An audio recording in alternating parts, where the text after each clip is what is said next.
Telefon açmağa imkanınız var. 067 63 46 130 Viber vasıtasıyla bunu bedava şekilde gerçekleştirebilirsiniz ya da Skype adresimizni kullanınız atr.tv bu bizim adresimiz. Buyurunuz telefon açınız. Sizin sesiniz bizler için çok mühim. Aynı vakitte ATR telekanalına hem manevi hem de maddi destekni gerçekleştirmege isteseniz, birinciden bizim YouTube sayfamızga abone olunuz.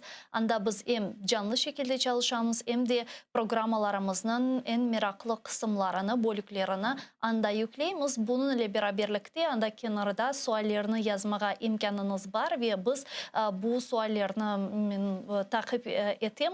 YouTube sayfamızga koşulganlarını o sebepten canlı yayında seslendirebiliriz bu suallerini bizim musafirlerimizge. Ve elbette ki ATR telekanalına maddi destekni gerçekleştirmege isteseniz bizim Patreonumuzga abone olabilirsiniz. Onun linkini ekranlarınızga rejissörlarımız takdim eteler. İşte bu link boyunca kirgeninizde çeşitli destek seviyelerini göreceksiniz ve gücünüzge, kuvvetinizge göre bu destek seviyesini seçebilirsiniz. Böylelikle Balaban Kırım Tatar ATR Korantasının azası olursunuz. Bu ise bizlerge informasyon cepete alıp bargan kureşimizde büyük bir destek ve yardım gösterecektir. Demek ki saygılar arkadaşlar, bu bölükni men ve bizim muharrirlerimiz da böyle medeni meselelerge bağışlamağa planlaştırdı. Hususan edebiyat, Kırım Tatar tili meselelerini bu bölükte biz müzakere edecekmiz. Hususan bu mesele çerçevesinde şunu kaydetmege ister edim ki bugün Ukrayna'nın paytaxtı Kiev'de Avrupa İnsan Hakları Konvensiyasının Kırım Tatar tiline tercümesi prezentasyası ötkerildi. Demek Kırım Tatar Resurs Merkezi'nin teşebbüsüyle Avrupa İnsan Hakları Konvensiyası Kırım Tatar tiline tercüme edildi ve tercümanlar sırasında Kırım Tatarlarının belli filologları var, jurnalistleri Bekir Mamutov, Milimeciz Azamız ve Kırım gazetasının baş muhariri Zera Hanım Bekirova, meşhur Kırım Tatar jurnalisti, aynı zamanda Murat Hoca Yunusov, Kırım Tatar tili bu konvensiyanı muharirligini yapkan meşhur Kırım Tatar tili hocamız Şevket Ağa Yunusov, Kırım Tatar tili filologiyası namzeti gibi insanlar demek bu Avrupa İnsan Hakları Konvensiyasını Kırım Tatar tiline tercüme ettiler. Latin urufatında yazılgan. İşte bu ve diğer meselelerinin biz şimdi yayınımızga bağlangan Şevket Ağa Yunusov'un laf etmege isteyimiz. Kelini sonu selamlayıq. Şevket Hocam, selam aleykum. Hayırlı akşamlar. Aleyküm selam, hürmetli Gülsüm Hanım ve arkadaşlarınız. Şevket Hocam, men işte şimdi endi yukarıda kaydettim. Avrupa İnsan Hakları Konvensiyasının tercümesi Kırım Tatar tilinde bugün Ukrayna'nın paytaxtı Kiev'de prezentasyası olup geçti. Siz de o'zingizning hissiyanizni bu tercümege qo'shdingiz, tercümanlardan birisiniz. İşte tavsiyatıca bu vaqtda bizlarga tarif ete bilasizmi? İşte tercüme nasıl geçti, aslında zor edimi, nasıl hususiyetlari var? Şimdi evet bizge bu mülaza verilgen son, yani bizden bağlanganlarından son tercüme etmezsiniz mi degen bir ricada bulundular. Ve ne diyeyim, bizim halkımız arasındaki vaziyetini hesapka alarak biz onu boynumuzga alıp bir yarım yıl kadar işte 6 ay devamında çalıştık. Bu sıradan neni kaydetmege mümkün, bakınız.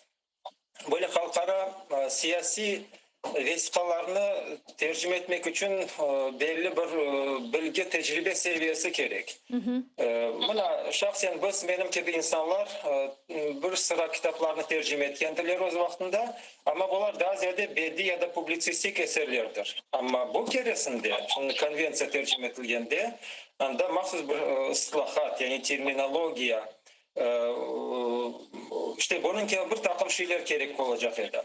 Şimdi yardımcı bir vasıtalar olsun deyip bizge İngiliz ve Rus tiline İngiliz tilinden Rus tiline tercüme edilgen vesikadan gayrı bizge oldukça yakın olan Azerbaycan ve Türk tilindeki tercümeler işte verildi.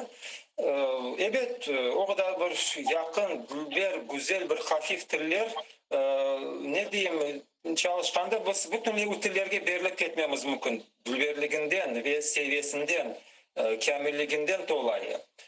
Ama görüyorsunuz, eğer tek özümüzün tilimizini bilmeyip ya da zayıfça bilip, biz o tillerge olsun ya da birçok momentlerde esaslansak, neticede bir asıl manasına zıt kelgen bir neticeler çıkarabiliriz. Manaları değişmesi mümkün. Şunun için biz çalışkanda başta bir özümüzün tilimizin zenginliklerini hesapka alıp çalıştık. Bazı da yetişmesi biz onlarga bir dalıp çıktık bu tercümelerge de onlar bizge bu esnasda bu proseste yardım etti.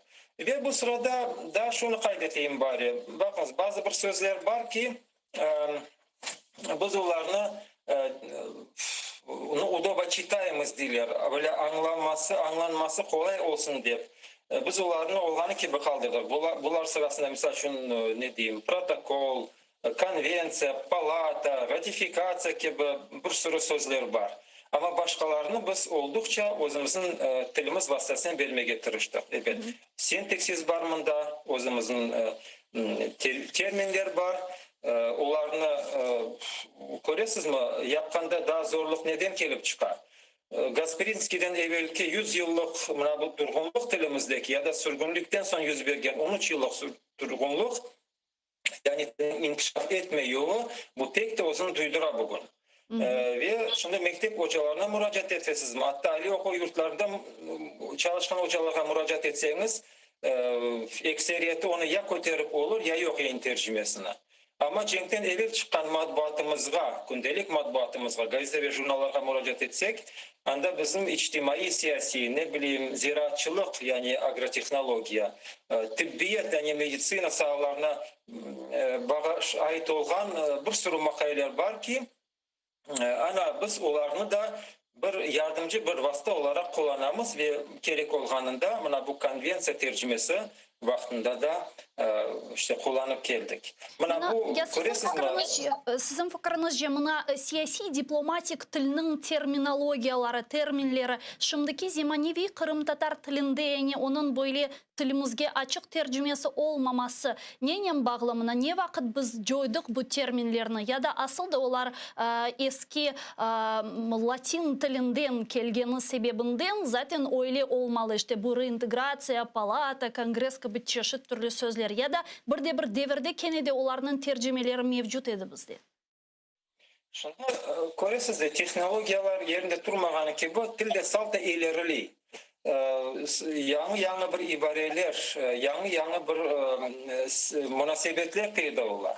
Şimdi bizde bunların uğraşkan mahsus bir merkezler, ocaklar, institusiyalar olmağanı için bu şeylerini sarsıntılı alda olgan bizler gibi insanlar üstüne almaya mecburlar. Yeter ki hiç olmadan böyle bir şaraitte, vaziyette bizlerini idare edecek, bir daireye getirecek bir merkezler olsun. Misal için şu İskender Bariyev'nin idaresinde çalışkan merkez.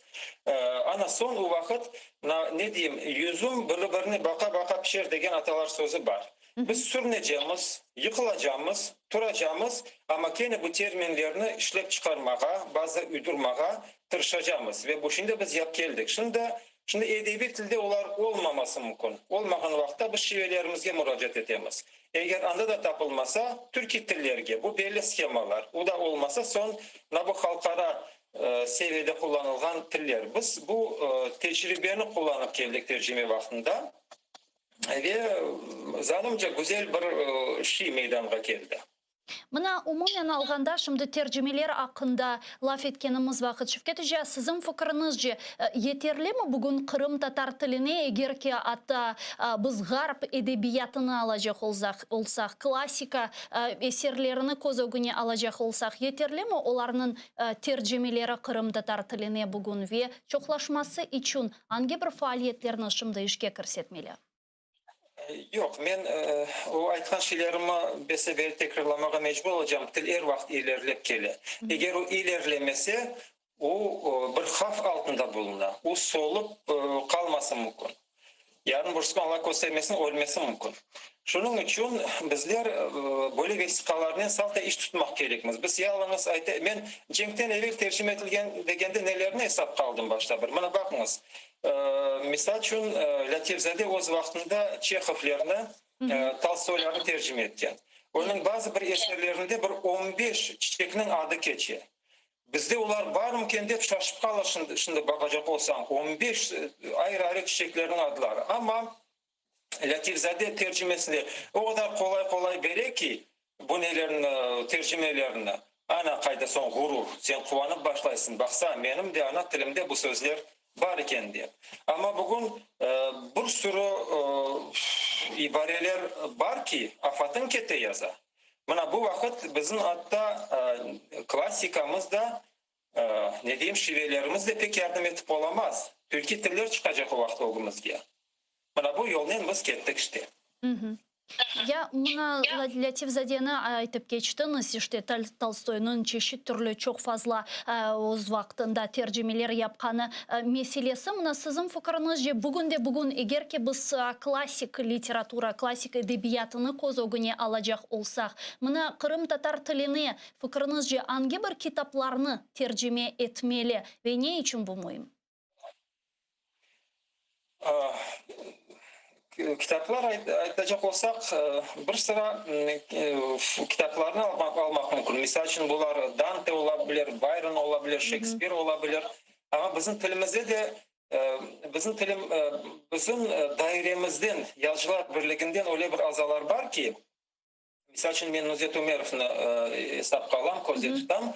Onun Beybars'ın obrazına bağışlangan tarihi bir romanı çıktı. Acayip tarihi eser. O bugünkü günümüzde büyük bir vakiyadır demek mümkün. O Rus tilinde yazılgan. Evet biz Rusçanı bugün afsus ki demege mecburum belki daha yaxşı anlayımız ana tilimizge bakkanda. Ama biz tek Kırım'dan sınırlanmayacağımız. Bizim Romanya'da, Türkiye'de, Bulgaristan'da, Amerika'da misal için yaşayan vatandaşlarımız var, diasporamız var. Tercüme edilse hem yerli halkımızın vekilleri hem diaspora için tercüme edilmesi mümkün. Bana böyle işte. Mına men sonki vakitlары Kırım Tatar edebiyatının da böyle terence meraklanmağa başladım. İşte Şamil Aledi'nin birçok eserlerini gayradan okumağa tırışamışımdı ve diğer birçok Kırım Tatar yazıcılarımızın ve bilesiz fark ettim ki onların kurgan cümleleri, ifadeleri, o'zining tilinde kullangan çeşit türlü atasözleri, frazeologizmleri ve ilahri o kadar zengin ve o kadar dülber ki ve ne yazık ki bugün biz Kırım Tatar tilinde laf etkenimiz vakit, işte muzakerelerini alıp barganımız vakit bu gibi ibarelerini, bu gibi cümle tızılövleri olar ne içindir gayip oldu. Mına sizin fikrinizce bunu omurga geçirmek için şimdi ne yapmalımız? Nasıl etip de alıştırmalı halkını, insanlarını, yanı ibarelerini kullanmağa, çeşit türlü bulungan yanı terminlerini Kırım Tatar tiline kırsetmege ve daha da işte zenginleştirmege bizim kurgan cümlelerimizni. Çünkü eşitkende şimdi Kırım Tatar tilini çette ve ilahri böyle daha çok suni gibi geliyor. Hanım, yarım yıl evvel olsa gerek fakültetimizde günlerden bir gün iftar verdik. Şimdi o vakit belli sımalarımız şu cümleden Mustafa'ga, Rifat Kurtiyev merhum var ediler. Ve gelip bu sana tavsiyeler, nasihatlar vermedik anda. Tilinizde laf etiniz, onu gayip etmek yok. İşte bana var etildi onu alıp barmak da ben birsinden bir şiiri misallerini tamam siz bugün atırdı etkeniniz gibi. Başkalarından misaller, atalar sözleri bilmem bir şeyler. Benim bir dostum var. O coğrafya ilimleri namzeti de üniversitede ders veriyor. Bilesin Şevket dedi. Rifat Ağa'nın vakit komşu olup yaşaylar. Buna Rifat Ağa değil. Salta ana tilinde laf etiniz diye bizge buna böyle ne yapa? Hücum etmek, tesir etmek istiyor ama tesir etmiyor. Tesir etip olamaydı. Ama sizin alıp bargan tedbirinizin o kadar beğendim ki diye. Buna bakınız. Eğer Şamil Aledi'nin ve bugünkü icatkarlarını alacak olsak, benim yaşımdaki insanlar, onlar bir orta yaşlı nesiller olacaklar. Bu Şamil Ağalardan, Kelkeyelim Aydar Osman, Şakir Selim, Yunus Kandımlardan bir şehir alıp kaldık. Biz onlarını bugün vermek gerekmiş sana o yaş nesilge. Nasıl yoldan vereceğimiz? Buna bakınız 100 kaç yaşında geçinge Mustafa Halilov var idi. Milli hareketimizin atalarından birisi. Onun merhum Umur arkadaşı Rebiyatte bir konu barganında bayram şerifiniz hayırlı olsun dedim ben ona da yok dedi Şevket. Bizi hayırlanmay bayram şerifi. Bize bayram şerifiniz mübarek olsun diye laf var. Hayırlı olsun ise kaimler kullanalar dedi. Halbuki esli başta olan yaştaki adam bu şeyini aytsa bu benim için numunedir. Şu ben bayram şerifiniz hayırlı olsun demeyeyim. Bayram şerifiniz mübarek olsun. Yahut da deyik yiyeceğiniz hayırlı olsun diyorlar. Efendim öyle şey yok bizde. Geceniz hayır. Hayırlansa kelin hayırlanır, maşna hayırlanır, kitap hayırlanır bilmeyeyim. Hepsinin incelikleri var. Ben neye getirmek isteyeyim? Buna tüneyin ben uzun da elde ettim. Benim edebiyatşünaslık ve medeni hayat degen kitabım dünya yüzü kurdu. Evet. İşte maktanmak değil, sualınızga cevap ver. Nasıl yollardan tesir etmek mümkün değilsiniz? O'z vaqtında Çobanzadeler, Hasan Sabri Ayvazov, Mahmud Nedimler, Aqcho'qraqullar yaş nesil şairlerge Jahli Belican Rahim Tinchirov fikrlerini tefsirler bergenler bu kundelik matbuatta. Acaba ne için biz bugün bu şeyini yapmayacağımız? Mana biz onları topladık da ve bir kitap şekline getirdik. Bugün bizim güzel bir icatkarlarımız var. Fakat onlara kimdir atalık, babalık etmek gerek, yol yorgun göstermek gerek. Mesela için ben Sevil Karışayeva, Şakiyeva gibi güzel bir kalem ehlini aytam. Onlar mesela için eserlerini yaratkanda ne diyeyim hatta tipik bir obrazlar. Yani bizim milli portretimizi yaratacak kadar güçleri var. Ama aynı zamanda bazı bir kelimelerini yerli yersiz kullanırlar. Yahut da mahsus tasvir vasıtalarını, spesialne izobrazительные sredства degen şey var edebiyatşünaslıkta. Buna bu şimdi ne diyeyim, ularga tekaran bir doğrultup durmak gerekirdi. Buna bu cihetten eğer biz bu tilini ayaksını tutmak için yardım etmesek, salta bu kolun koterip parmağını sallamakla iş bitmez. O vaxtında kelkeyelim buna sizin felekten bir kun degen hikayenizni ko'rganda benim o kadar başım ko'kka yetgan edi ki men quvana onun studentlarga o vaqt ameliy derslarda ne yaptım? Ular da bana bir yürek gözlerinden baktılar. Bakınız nasıl eserler yaratar eken bizim icatkarlarımız der. Bilesizmi Safter Nagayev darsak ekende bugünkü dotsent Ayşe Cemilovanın povesti roman hakkında yazgan bir makalesini ko'rib barib ağza yazdı kuvvanganında. Mana bu öyle bir ne diyeyim tilimizni o'stiruv yollarından biridir deb düşünüyorum. Buyurunuz. İşte çok sağ olun, çok memnunum kaydetkeniniz için. Şevket Hocam, bunu yukarıda siz aytıp geçtiniz. Sizin yakınlarda edebiyatşünaslık ve medeni hayat degen kitabınız dünya yüzünü ko'rdi. Buna ne kadar çalıştınız bu kitap üzerinde? Bu kitabın özünü ne diyeyim, komponovka degen sözünü kullanacak olsak yapmak için bu ko'rasizmi almak, yazışmak, muavirlemek yani redaktirowание o sözler yarım yıl, bir yıl kadar. Ayda yarım yıl içinde hazırlandı deyik ama bunda basılgan makaleler 1996 senesinden başlar bugünkü kungacha keldi.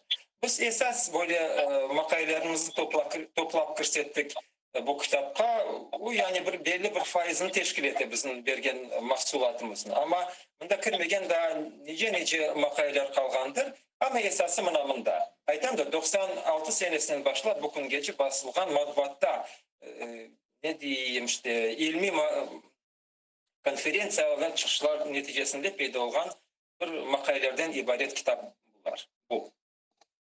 Ve ardı gur olsun, hakikaten de büyük teşekkürler yapkan bu yönelişinde faaliyetleriniz için ve bilesiz bana laf etmege istegenim ve birkaç sualim olgan daha mühim bir mesele var. Şimdi Ukrayna ana kıtasında bilesiniz hükümet Kırım Tatar tilinin inkişaf ettirilüvü ile bağlı böyle bir konsepsiyani kabul etti ve bu konsepsiya çerçevesinde şimdi hükümet Kırım Tatar tilinin Kiril urufatından Latin urufatına urufatına keçmesi istikametinde faaliyetler alıp barmağa başladı. 2025 senesine kadar Kiril urufatından Latin urufatına keçmelimiz ki endi çeşit türlü kitaplarımız, üniversitelerde hocalarımız Latin urufatında dersler beri ve fakat işte devlet seviyesinde keninde bunun yapılması önemli olduğunu düşünüyorum. Buna sizin fikrinizce ne için Kiril urufatından Latin urufatına geçmek önemli ve mühim, nasıl argumentlerini siz misal olarak bu mesele etrafında meydana getirir ediniz? Hanım, şimdi laf etkerinizde bazı bir sözler uzulup gitti. Eğer ben doğru anlayan olsam bu Latin elifbesine geçiyor meselesi, doğru mu? Evet. Şimdi keçkende nelerini hesaplamak gerek deyseniz. Evet, bu taraftan halkımızın tecrübesi var. Ben 28-29 seneleri Arap elifbesine Latin, 38-39 seneleri ise Kiril elifbesine geçiyor tecrübesini şimdi gözde tutam. Biz buna bir de tekrar bir acı bir kaptık o vaxtları. Yani kısa bir vakit içinde bir grafikadan ikincisine onu menüse geçtiremayıp üçüncüsüne geçecek olsak biz Allah bile ya bir şey taparımız ya gayip ederimiz. Çünkü kene yapılacak da o mutlaka yapılmak gerek. Çünkü Latin elifbesi bizim alfabetimizni, telaffuzumuzni oldukça güzel karşılay. Yollarına barganca. Haş ve hırlarına barganca. Başka elifbeler, ne Kiril ne Arap yazısı bu taraftan bize gelişmiyor. Şimdi bu şey yavaş yavaş yapılacak vakitte elde edilen ve elden kaçırılan şeylerini hesapta ala bir çalışmak gerekmez. Çünkü ben Latin elifbesini okup olamayayım degen Allah bilir ne kaç faiz adam çıkacak aramızdan da ve böyle de zayıflat edilen vakitte da o da gelip koşulacak. Ana son ucunu sen tapsan al. Buna bu yerine eğer ben anlatıp olgan olsam başta var tam oturup güzel bir şunu taşınmak gerekir. Biz geçemiz deyip böyle bir patriotizm göstermek pek kıyın olmasa gerek. Ama onun ikinci bir tarafı var. Acaba gündelik yaşayışımızda biz onu kullanacağımız mı ve kullanıp olacağımız mı? Ya buna sizin fikrinizce, çünkü hocalar arasında çeşit türlü münakaşalar bu mesele etrafında peyda ola. İşte Latin elifbesini meydana getirgeni vakit deyler ki işte bu yumuşak H arifi bazıları değişimde o gerekmeyi, diğerleri değil ki nasıl bizde misal öyle sözler var anda muhakkak H, yumuşak H arifi olmalı. Misal hayat sözünde işte biz hayat deyip aytamız genelde ama daha doğru olur edi hayat deyip aytmağa ve mutlaka bu yumuşak H arifini anda koşmalı. Buna Şevket Hoca, siz bu mesele etrafında ne düşünüyorsunuz? Hakikaten de mi bu yumuşak H arifi muhakkak olmalı Latin elifbesinde?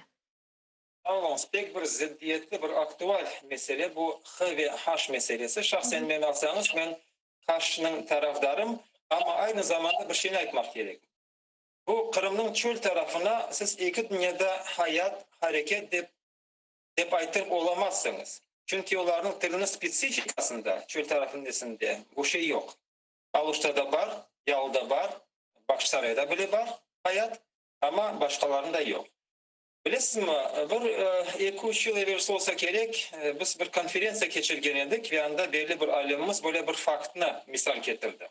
O vaxtında Bekir Çobanzade'nin doktorluk dissertasiyası olan Codex Cumanicus yadigarlığında hem haşsız hem haşlı misaller getirilgen. Aynı sözler iki şekilde de yazılgan. Ana sana bir dilema degen bir şey. Acaba kullanayak mı yok mu? Bize belli edebi tilde o olmak gerek. Bizim tilimizin zenginliğini göstermek için hareket ama yine spesifikamızı hesap alacak olsak bu ne diyeyim hem kıvancımız hem belli bir manada başımızın belası bu şiveler meselesi. Hepsini hesap almak gerek. Aynı zamanda onların almak kıyın. Ama ne diyeyim gene şu fikrini tekrarlayacağım. Haş eğer saklanıp kalsa o tilimizin bir spesifikasını gösterecek. Bunun ile beraberlikte mına yukarıda siz o ariflerinin kaydettiniz işte telaffuz meselesi etrafında işte bu ariflerinin emiyeti ve Kırım Tatar tilinin emiyeti nedeni bir ve mına telaffuzga ne kadar tesir edebilir fikrinizce? Öyle derken bunu bilirsin biraz ince anlamak gerek. Buna mesela için Türkiye'liler örnek köy bana kibe kullanırlar Arfa yapısında. Biz köy demiyoruz ama koy da demiyoruz. Köy. Bizde pek öyle kulakka urmagan bir ö ve ular var. Ular dilimizde olmak gerek. Ben bunu oşagan başka bir misal getirmek istedim. Ben şimdi ders başlanğanda en birinci derslerimde, misal için birinci kursda da aziyede, alanda masa tahtada, tahtasında aylık, baylık dep yazan ve okumuz diyeyim. Studentler alıp öyle de okuylar. Aylık, baylık. Yok doğru telaffuz etiniz diyeyim. Yine aylık, baylık dep yazılganda. Yok cemaat. Eğer Latince bu şimdi yazsak bir şey, her şey şap etip yerine düşer. Yani bu yumuşatıcı yot olgan son biz aylık, baylık dep okup olamayız. O pek bir ters tokuna kulakka. Baylık dep yazılsa bile baylık dep okumak gerekmez. Aylık dep okumak gerekmez. Aynı bunun ki bu şimdi ular olsa ular mutlak kaldırılmak gerek ama buna tam manadaki Türk diline kıyaslasak o biraz spesifik bir telaffuzu olganını hesap kalmak gerek. Eğer biz onu ü de pek öyle bir şiddetli telaffuz edecek olsak yani Kırım Tatar dilde olmay ne diyeyim hem Türk dilde olamay. Öyle bir hücum bir şey olup çıkar. Yani bizde böyle bir altın orta kıdırmak gerekmiz bu ariflerde de değil mi? Alo, işte.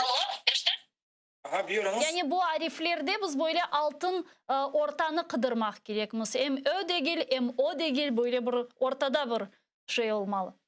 Evet, bir ortasını kıdırmak gerek. Ya buna Şevket Hocam bunun ile beraber... Zaten var o bizde. Tek olarını bilmek gerek. Ana büyük neslinin bir de rolü.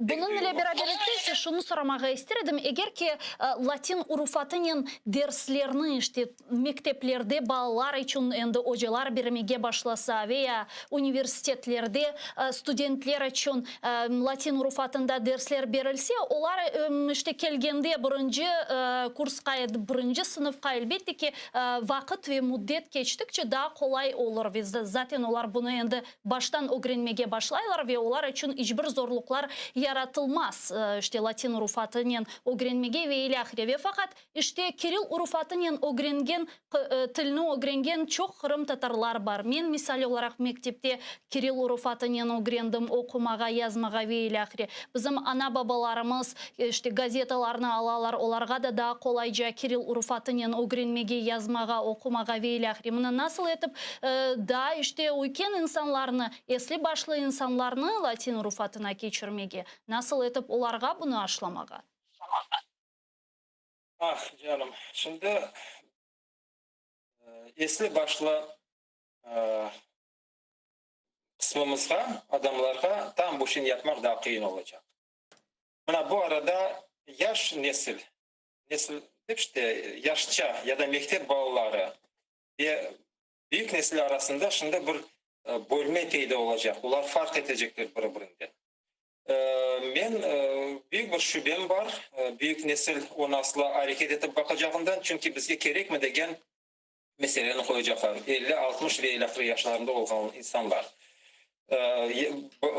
Ballarga öğretmek bunu kolayca. Buna bir 15 yıl evvelsi olsa gerek, bilesiniz mi? Baku şehrinde bir konferansiyada iştirak etmek kısmet etti. Ben de şimdi adını aytamam 72 yaşındaydı o vakit. Şimdi de 80 kaç yaşında olmalı sağ selametli olsa. Bala yazıcısı iken bala şairi, belli bir şairlerden birisi. Ve ben diyeyim şimdi Özbekistan Latin elifbesine geçti. Sizler onu kullanadırsınız edet. Kolay kele mi desem yok okuyacağım dedi. Buna bakın biz o kadar vakit ana elifbeni kullanıp geldik de. Şimdi bu yaşımda kolay değilsiniz ben o işini yapmağa. Son utana ecalap zar zorlayan okuyayım de okup olamağandan sonra koterip ataman o gazetanı. Gene yakşı ki Özbekistan'da Kiril elbesinde birkaç gazete çıkar ana ularını rahat okuyumuz diye. Buna sizin cevabınızga bir misal bu olabilir. Buyurunuz. Büyük teşekkürler Şevket Hoca. Bizle bağlanıp suallerimizge cevap vergeniz için ve böyle meraklı sohbet için çok sağ olunuz. Şevket Hoca Yunusov bizle canlı bağda edi. Filologiya ilimleri namzeti. Saygılar arkadaşlar, biz ise yayınımızga devam etemiz ve muarirlerimnin mana kaydetkenine göre şimdi bizim yayınımızga Kırım gazetasının baş muariri Milli Meclis azası ve jurnalist Bekir Ağa Mahmud bağlana. Keliniz onu selamlayıq. Bekir Ağa, selam aleykum, hayırlı günler. Aleykümselam. Sağ olunuz Gülsüm Hanım. Bekir Ağam'la biz şimdi Şevket Ağa Yunusov'nen de bu meseleni laf ettik. Elbette ki sizden de laf etmege isteyimiz. Çünkü bugün Ukrayna'nın paytaxtı Kiev'de Avrupa İnsan Hakları Konvensiyasının Kırım Tatar tiline tercümesi kitapçığı böyle çıktı. Prezentasyası olup geçti. Ve ben de bu kitapçığını almak imkanına sahip oldum. Çok sağ olsun İskender Ağa. Mında siz tercümanlar sırasındasınız. Mına tercüme müddeti hakkında bizlerge biraz tarif edebilirsiniz mi? Aslında bu siyasi diplomatik tilini Kırım Tatar tiline çevirmek ve dünya yüzüne böyle bir kitapını getirmek ne kadar zor oldu? Bizde biraz tecrübe var idi ve evet bu işlerin belki 15, 20, 25 yıl evvelsi yapmak gerekirdi. Çünkü bu vesika 71 yıl evvelsi çıktı ve o çok kıymetli. Ayda endi bu siyasi tarafların kozogunu almayacak olsak, eğer de til cihetten tilge onun tercümesinden uğraşmak ve çevirmesi tilimizge nasıl siltem verecek de bu taraftan bakacak olsak, evet biz bu işe bilesem hazır edik. Çünkü bilesiniz Lenin bayrağında bu da Sovyet zamanlarda 60-70 seneleri güzel böyle tercümalar mektebi var idi. Çünkü onlar o bazıda mürekkep, bazıda evet onlar can sıkısıydı. Pek böyle bir Sovyet ideolojiyanın sık bağlı ve onun ifadesi olsa da ama tercümanlık o hepsi bir tercümanlık ve bu sanatka o her bir tercüme çeşit leksika hususiyetlerin göz önüne alacak olsak bu nasıldır bir hissedir. Onun için bu tecrübe var idi. Son elbette siyasi şahsen ben nice kurultay vesikaların tercüme etme gerek olgan edi. Hem de bazılarının evet birden ana tilinde yazaydık, son Rus tiline çevireydik. Ama çoksunu aksine ola turaydı. Bir anda da ben sizge aytayım, til seviyesi bayağı bir yüksek. Ve onun bizim tilimizde Kırımca onun ifadesini tapmak, o da herkesin yani filologların, her bir filologun, bilgili filologun kolundan gelecek şey digiledi. Onun için bunda çok çalışa bu tilini, leksik bu zenginliğini bilmek ve çeşit lügatlarının şu cümleden belki başka Türkiye halklarda bu Rus tiline bağlı olan lügatlarının faydalanıp bu şeylerin hepsinin celp etken takdirde ve bu men yukarıda aytkan tecrübeni göz önüne getirgende bu şeyler hem meraklı hem hepsi bir yapıla elbette da bulardan gayrı men ne için aytam belki herkesin kolundan bu gerekli yüksekçe bir seviyede gelmesi ağır çünkü bunda da til duygusu çalışa. Misal için kaysı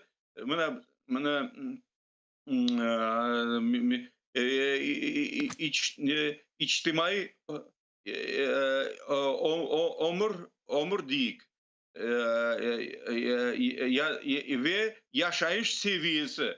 Buna görüyorsunuz farklı kontekstlerde bizim жизнь sözünü bildirgen yaşayış, ömür, hayat, bilmem daha bekin bir şeyler tapılı. Buna bu şeyler kaysı kontekste nasıl çalışkanı, buna esas zorluklar tercümenin uğraşmaya başlayan insanın mınamda rastgele ve onun için ben aytam bu işlerde tecrübeni emniyeti elbette büyük. Ya mına Bekir ağa şunu soracak edim. Elbette ki bu Avrupa İnsan Hakları Konvensiyası haqda söz ketkeni vakit bu böyle siyasi diplomatik bir tildir ve çeşit türlü anda sözler mevcut. İntegrasiya sözünde al, işte komitet, kongres ve ilahri bu gibi birçok sözler var elbette ki bu konvensiyada. İşte tercüme etkeni vakit Kırım Tatar tilini, işte bu sözlerinin Kırım Tatarcasını ne yerde kıdırmalımız, hangi Kırım Tatar devrinde kıdırmalımız? Bu sadece kurultay işte döneminde kullanılgan sözlerini kıdırmağa mümkün mü? Ya da daha ileriye ketmege, bilmeyeyim, daha Kırım Hanlığı na ketmege, İsmail Gasprinski dönemi ve ilahrimine kayda kıdırmağa bu siyasi diplomatik Kırım Tatar tilini? Bilesizim, eğer de biz mesele evet kıdırmaktan başlanır. Bu çok doğru ve mantıklı yol. İkinci bu anlaşmak gerekmez. Misal için biz doğrusu aytsak şimdi biz ne diyeyim ihtiyarımız ne diyeceğim teşebbüsümüzün ben baktım İsmail Hoca Kerimov hazırlagan bu tercüman gazetin tilinden bağlı bir lügat hazırlagan çoktan o endi eski lügat çoktan çıktı o kıymetli anda birkaç bin söz var. Misal için men ve tercüman metinlerin çıkarılgan anda haberler, publisistikada açık var. Anda da sonunda o lügat var. Ve misal için biz delegat, kurultay delegatı değil de mebus sözünü kaytık. Mebustan var böyle bir başka şekilde mebusan bu delegasyonu bildiriyor. Son baksak biz belliydik gruh sözü Uzbekler şimdi de kullanır. Uzbek dilini bilgenler de ben de belliydim bu Uzbek sözü. Baksak tercümanda gruh sözü işletilir. Biz bu sözlerin böyle yavaş yavaş kaytarmaya tırışamız. Evet bu çok kıymetli menba ve ondan faydalanmak gerektirdir ve bazı sözlerin kaytarmak gerektirdir. Men ama bir taraftan ben size aytayım anda da Arabizmler evet çok bir taraftan Türkiye sözler de evet var kaysaların biz belli sebeplerine göre joyduk. Bu bir menba. İkinci bu tecrübesinin Türklerin tecrübesi de biz için kıymetli. Olar eğer de yangi bir anlam bu olsun tekniki sahada birinci nöbette asıl da ilim sahasında değil publisistika sahasında peyda olan bu yani siyasi resmi leksikada peyda olan nasıl bir yangi anlamlar olar bakarlar ve bilesizim çok onun nesini dalmayıp kıdırmaklarına alıp onu Latin şu şekilde kullanırlar. Biz bilemiz Türk dilinde Latinizmler çok az değil. Onlar faal kullanırlar bu Latinizmlerini.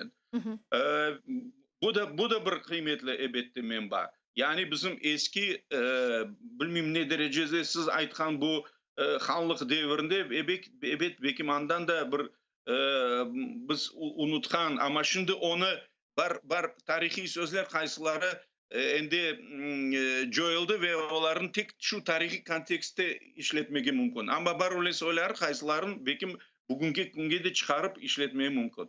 Я Мына мына бекер аға сіздің фокарыңыз же, егер ке біз тілге ескіден ғайып болған, амма халқымыз арасында қолданылған сөздеріні шымды көрсетмеге башласақ, насыл етіп инсанларны бұл сөздерге алыштырмаға ве оларны бұл сөздерге огретмеге. Чүнки мисал оларақ яны сөздерінен жүмлелер қорғанымыз вақыт іште тақдир сөзіні алажақ олсақ, тақдир еріне мұқаддират айтсақ, бір чоқылары мұқаддират сөзінің аңламыны білмей, яда аңламас. Мұны насыл етіп аңлатмаға, насыл етіп бұл яңы асылды евелки олған сөздеріні омырге кірсетмелі ве инсанларға іште өзінің тілінде, білмем, жүмлелер тізгені вақыт қолданмасына іште оларыны бұны алыштырмалы.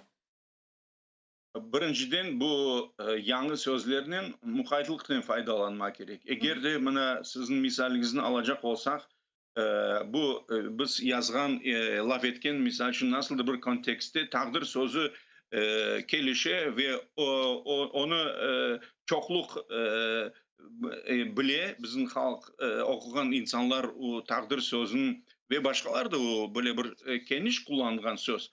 Onu bileykenler bunda mukadderat bu endi belki bilesiz nasıldır bir onu belli bir ilmi leksikada böyle bir tar auditoriyaga belgilengen doğrulangan makaleler içinde kullanmaga sonra bu til bilgen insanlar arasında publisistikada belki eğer de öyle kontekst olsa öyle söz gelişeyken belki takdir bir sade korne adı mukadderatın işletiği. Mında elbette bu sözlerin onun için ben aytam. Alıp da ve kullanacak olsak birinciden biz çokluk olup bu tilin sahasında çalışan insanlar anlaşılgan surette olsa elbette yakşı olur edi. Tilini zenginleştirmek gerek ama ben sizge aytayım, ben lügatnen erkun çalacağım. Erkun. Ve benim kullanım kolum aslında diyeceğim bir 3-4 lugat var. Onların çetleri endi tolgan çeşit sözlerinin kayısıları biz sık sık kullanmayımız ve men de onların çoksunu bilmeyeyim eken. Men özüm için lugat öyle yapma isteyeyim de ve muharriyette onu teklif etme isteyeyim. Bu sirek sözler, sirekçe kullanılgan sözler ama onlar lugatta Allah'a şükür varlar ve biz lugatında daha tolusundan işletmeyimiz. Ama biz onu gazetin faaliyetinde ya da bana siz laf etkende biz siz işletecek olsak elbette onu anlamayan insanlar olsa men bu okuyucular psikologiyasını biraz bilem deyip men anlayayım. Onlar öyle sözge rast gelseler onlar açılanabilirler ve bir söz onlara cümleni anlamağa keder etse onlar o makaleni çetke bırakabilirler. Sonracı okumayabilirler. Onun için bu biraz haflı şey. Onun için biz misal için gazetimizin faaliyetinde böyle makaleler olganda mutlak bir ne diyeyim 10 kimerde 20 sözden ibaret bu mürekkep sözler için lügatını mutlak getiremiz. Ben hadimlerge de tavsiye ettim. Tekrardan bakışlar. Tekrardan sakınmanız. Olsun bekim nomerde ama o mürekkep ve sirekçe kullanılgan söz olsa onu birkaç kere lügatlarda көрсетip insanlarga sindiriyik, öğretiyik. Yani kene de sizin sualingizge aytacak olsam elbette onun kutlege taşlama ve umumen nemizini tilimizni zenginleştirmek biz sizden ikimiz ya bir tilini kullangan insanlar biz o sözlerin öğrenip ve özümüzün nutkumuzda işletsek bu tilini zenginleştirmenin bu birinci adımı. Öyle adımların belki 10 tane 20 tane yapmak gerek. Ve siz meseleni doğru koyasınız. Onu ne diyeyim işte kenişçe bile bir lege taşlamak gerek. Onlar da bizim bilgenlerimizin biz yani özümüzün nutkumuzga kirsetken yanı sözlerimizin onlarga teklif etmek gerekmiz, anlatmak gerekmiz, nasıl kontekste bu sözler işletle. Ana öyle etip elbette son biz belki misal için bizim insanlarımızın, vatandaşlarımızın alacak olsak ve tenleştirecek olsak hatta ana tilinde nispeten serbest laf etken insanın alacak olsak ve tengleştirsek ne derecede o ana tilini bile Kırımca da laf etti ve Rusça alacak olsak hepsi bir büyük farklılık olacak. Onun için elbette bizge bar ne maksatka ne durakka barıp intilmagan gerek. Bu durak biz bizde çok insanlar Rus dilini mükemmel bileler evet, yaxşı bileler. Ana şu mükemmel bilgi seviyesini ana tilimiz uciyetten evet daha hor, daha böyle bir incilgan bir alga düşken düşüp bulunmakta. Onun için mına yolumuz böyle dilini elbette tek saklamak değil, saklaması o içtimai mesele, siyasi mesele. Onun da uğraşmak gerekli. Bunu bar içtimai sosyolingvistler var. Bunlar uğraşmak gerekler ve bizge aytmak gerekler. Tilini saklamak, pekitmek, kullanı devrini genişletmek için ne yapmak gerek? Bu bir yöneliş. İkinci yöneliş, mana şimdi siz sualingizde belirgen bu nasıl tilimizni zenginleştirmek, onu bütün bir resursları, onun kıymetligini, değerligini özümüzün her gün mana bu kullanımımızda, laf etkenimizde işletmek. Mana bu birbirinden iki sık bağlı mesele ogumuzda tura ve Allah'a şükür bularının uğraşan insanlar var. Ve Bekir Ağa, bundan da gayrı işte birkaç sualim olacak başka mesele boyunca. Bu Kırım inciri hakkında biz sizin defalarca yayınlarımızda bu endi meseleni kotergen edik. Ama şimdi men bu yarışının hangi bir etapta bulunganını öğrenmege isterim. Benim bu nüfuzlu sonki ende 3-4 yıl içinde bizim edebi ömrümüzde çok özne has ve değerli yerini algan edebi yarış hakkında nispeten böyle bir yanı tazece bir malumat verebilirim.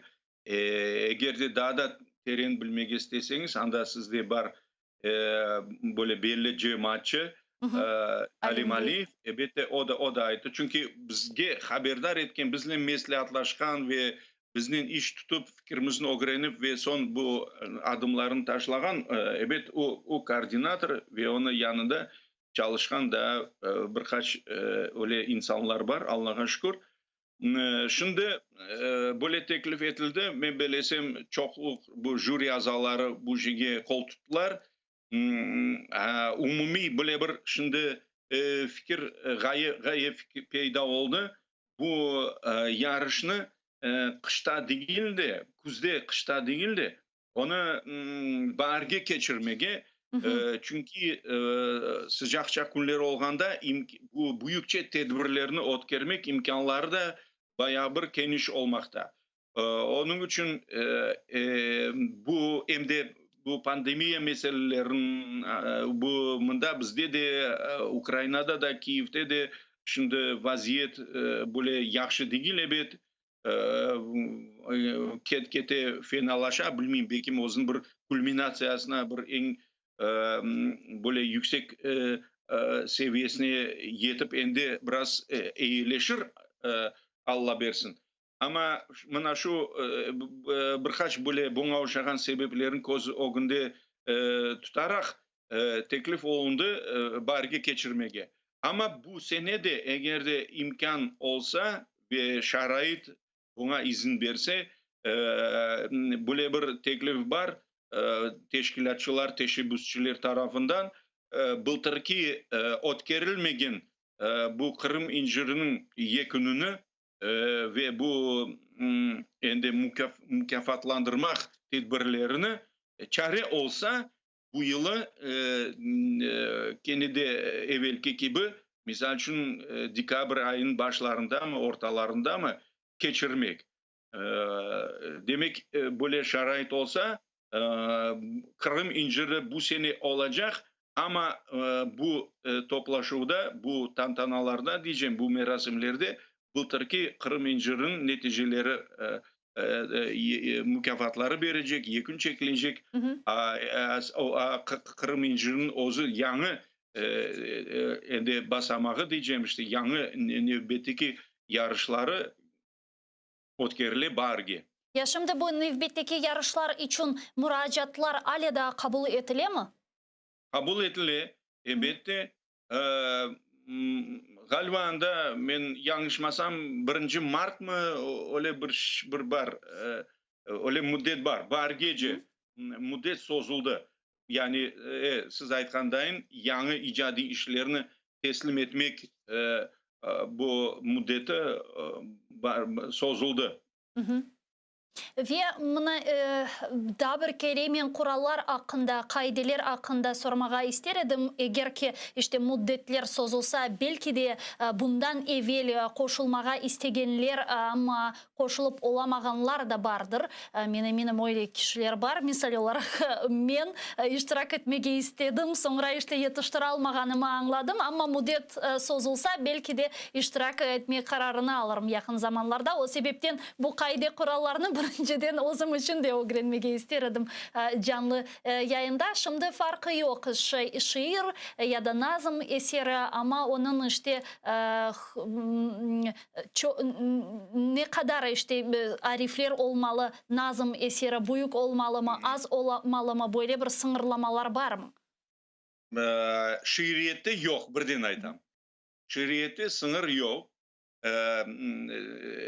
Tercüme ve nesri eserlerde elbette anda birinci nöbette ne diyeyim sizge hikayelerge ziyade dikkat ayrıla ve bu edebiyatın küçük janrlarında insanlar istidatlı bu edebiyatka biraz bir özlerin birin kalemleri de fikirleri de gönülleri de yata eken ana onların açık bir ne diyeyim işte bir motivasyon etme, stimul etmek için ana koresizm biraz yabancı sözlerin işletmeye mecbur olamız bazda. Bu nesir eserleri için anda sınır var. Galiba söz ölçevinin galiba 100.000 znakın söz işaret ölçevinin bu kadar ya da ve söz ölçevi de var 15.000 mi? Şimdi bir yerin men bu sualingizge bu kısmına tap o kadar hazır değilim. Herhalde nesri eserlerge kelgende sınır var. Ve o ben onu özüm için belgiledim. Böyle bir kararının bir 25-30 sayfaya yazma mümkün. Böyle hikayeler. Mevzular boyunca sınırlı yok. Mevzular bakınız bu meraklı sual aslında. Tercümeler için sınır yok. Ukrayna dilinde yazılsa çünkü anda Ukrayna iştirakçıları da var. Onlar için mevzuyu sınır var. Bu Kırım. Kırım'la bağlı olmak gerek. Bizim kısmımız bizde sınır yok. Nasıl mevzu olsa da yani kim eğer de ana dilinde yazacak olsa onun için sınır koyulmay. Kolem cihetten koyular. Anladım. Çok sağ olunuz Bekir Ağa bizle yanı haberlerinin paylaşkanınız için ve suallarımızga cevap bergeniz için büyük teşekkürler. Bekir Mahmut, jurnalist, Kırım gazetasının baş muharriri ve Milli Meclis azası bizle canlı bağda edi. Sevgili arkadaşlar, biz yayınımızga devam etimiz elbette ki ama işte bir 5 dakikadan sonra şimdi küçük bir teneffüske geçeceğimiz 5 dakikalık teneffüske ve 5 dakikadan sonra bu studiyada misafirlerini selamlayacağımız ve gün devamında yüz bergen adiselerini ve sadece elbette ki Kırım işgal etilgen topraklarımız ile bağlı haberlerini laf etemiz ve sadece bunun ile bağlı değildi. Halkara toplulukta, halkara arenada yüz bergen adiselerini de müzakere edecekmiz. Çünkü bu mesele etrafında şimdi çeşit türlü haberler meydana gele ve onlarına bu siyasetşinaslar, analitikler ile kötürecekmiz canlı yayında Ukrayna ve Rus tilinde anlağınızға göre. O sebepten 5 dakikadan sonra görüşkence bizden ayrılmanız.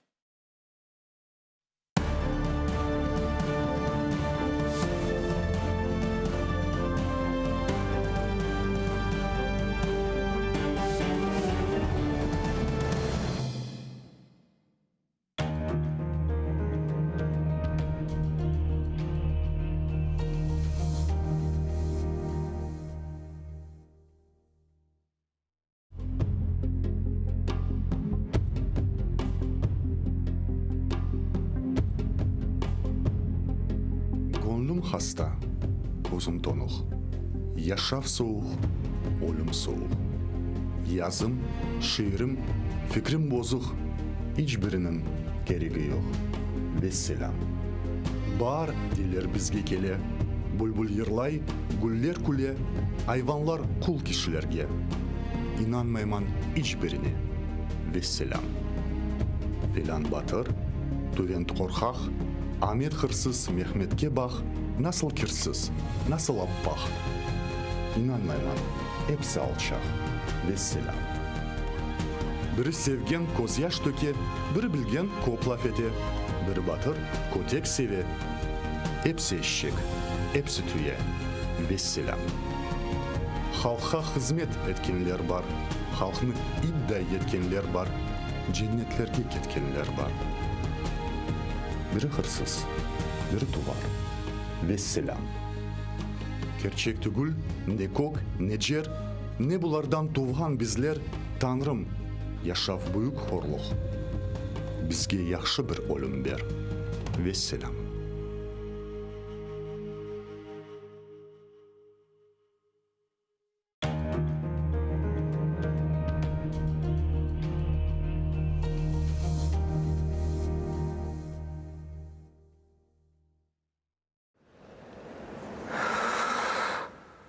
Eşitesiniz mi? Meni haqda unutdingiz mi?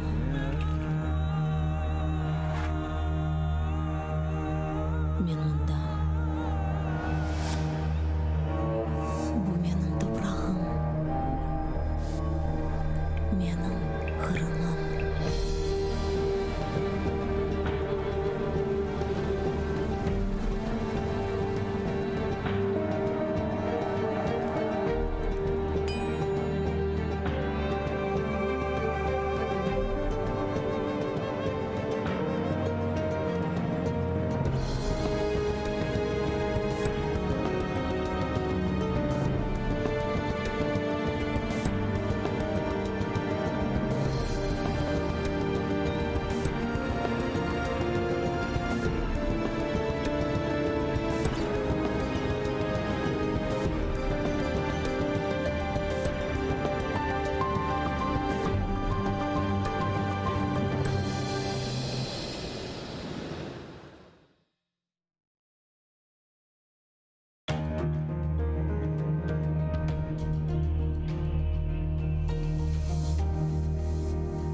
Bismillahirrahmanirrahim. Yaradanım, Allah'ım, 99 ismin var. Ya Rabbim, Kırımlarga isteklerini bir yutunda devletlerini. Senden hayrı yok kimsemiz. Vatan için dua etemiz. İmdad bekle, Kırım hürmette. Rahim eyle açsın hizmette. Bizni Kırım'da yarattın, yardımın ile. Sürgünden kayttık. Endi halkımız Kırım'ında. Devletli olsun vatanımızga. Biz için aziz Kırım'ımız. Takmında açsın baktımız. Senden hayrı yok anlayacak. Yaratanım aç bizge uçak. Kırımlarga elini uzat. Yardım ver ya Rabbim. Bir bizge imdat. Bu aziz toprak ecdadım yeri. Kırımlarının tükenmez yeri. Adda bizlerini vatanımızga. Sahip olayık Kırım'ızga. Kırımlar kalbi tek sana eman. Ecdatlar yerini bağışla. Amin.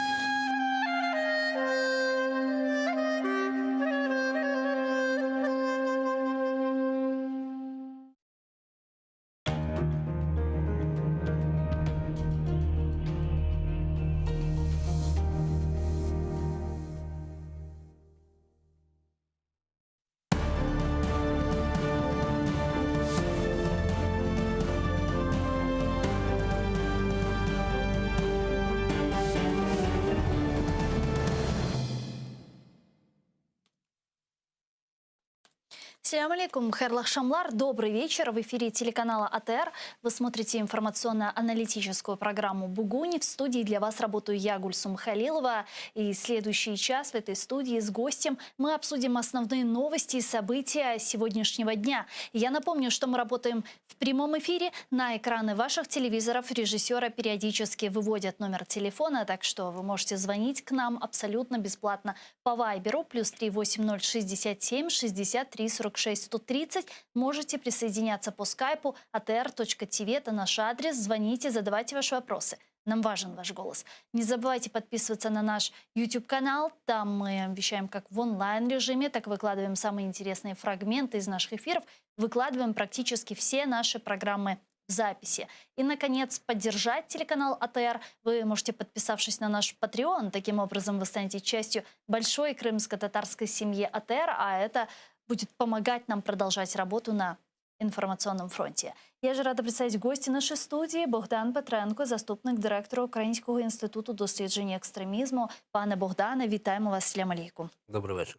Я предлагаю наш эфир начать со следующего информационного сообщения. Как известно, сегодня глава украинского внешнеполитического ведомства Дмитрий Кулеба находится с рабочим визитом в Америке, в Вашингтоне, где пройдет заседание комиссии стратегического партнерства Украина-США, которая закрепит новый уровень стратегического партнерства и поддержку страны со стороны США, сообщает пресс-служба украинского внешнеполитического ведомства. Там говорят следующее, я цитирую: «На всех встречах будут 3 сквозные темы. Первое – безопасность Украины, в частности, в контексте напряженности, которую мы видим на востоке и в Беларуси. Второе – энергетическая безопасность Украины как неотъемлемая составляющая более широкого контекста безопасности. Будем обсуждать «Северный поток-2». Третье – экономическое развитие Украины, привлечение американских инвестиций, больше торговли между нашими государствами». Конец цитаты. Сам министр иностранных дел Украины Дмитрий Кулеба рассказал, что новая хартия, которую планирует подписать Украина и США, будет включать несколько принципиально новых аспектов. В частности, они будут касаться противодействия российской агрессии. Давайте послушаем цитату Дмитрия Кулеба. Ми погодили текст з американською стороною. Там є декілька речей, які для нас принципово важливо було зафіксувати в частині протидії російській агресії. Коли ви побачите цей текст і частину, присвячену російській агресії, це буде свідченням незворотності американської політики щодо підтримки України у протидії Росії і російській агресії. Тобто, теоретично можуть змінюватися адміністрації в Білому домі, але хартія продовжуватиме діяти. Ми вже уклали цього року безпекову угоду зі США, і наша Міноборони спільно працює з американськими колегами, щоб розшивати її в конкретні програми і проекти взаємодії.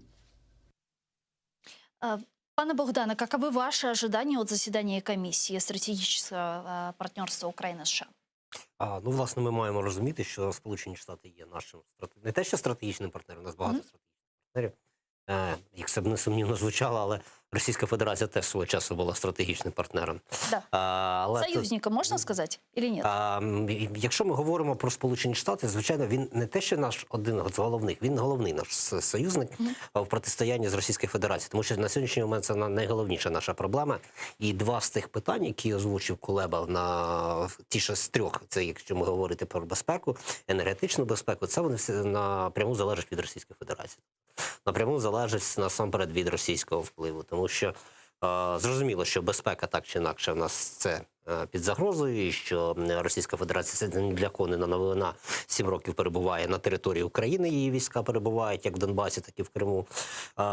І ні для кого не секрет, що в нас відбувається зараз енергетична війна. Тобто йдеться про те, що Російська Федерація хоче просто енергетично придушити Україну, вона хоче не дати Україні отримувати дохід з її газової труби, і вона, звичайно, хоче просто обмежити Україну в постачанні на сьогоднішній момент і вугілля, і, щонайменше, коли ми говоримо про вугілля, це я сьогодні бачив записку, якщо я не помиляюся, Гончаренка і озвучив Олексій, в якій говорилося про те, що в нас величезна кількість ТЕЦ, вони просто стоять, а вугілля нам не вистачає з гарантованого запасу, там ледь не половина того, що вже мало бути. І зрозуміло, що виною тут з одного боку відсутність стратегічного погляду, і це треба говорити відверто, відсутність стратегічного мислення влади, тобто є певні недоліки, і ми мали б там заповнювати і наші газосховища, так, ще навесні, коли газ був дешевший, і з вугілля ми мали б вирішувати це питання.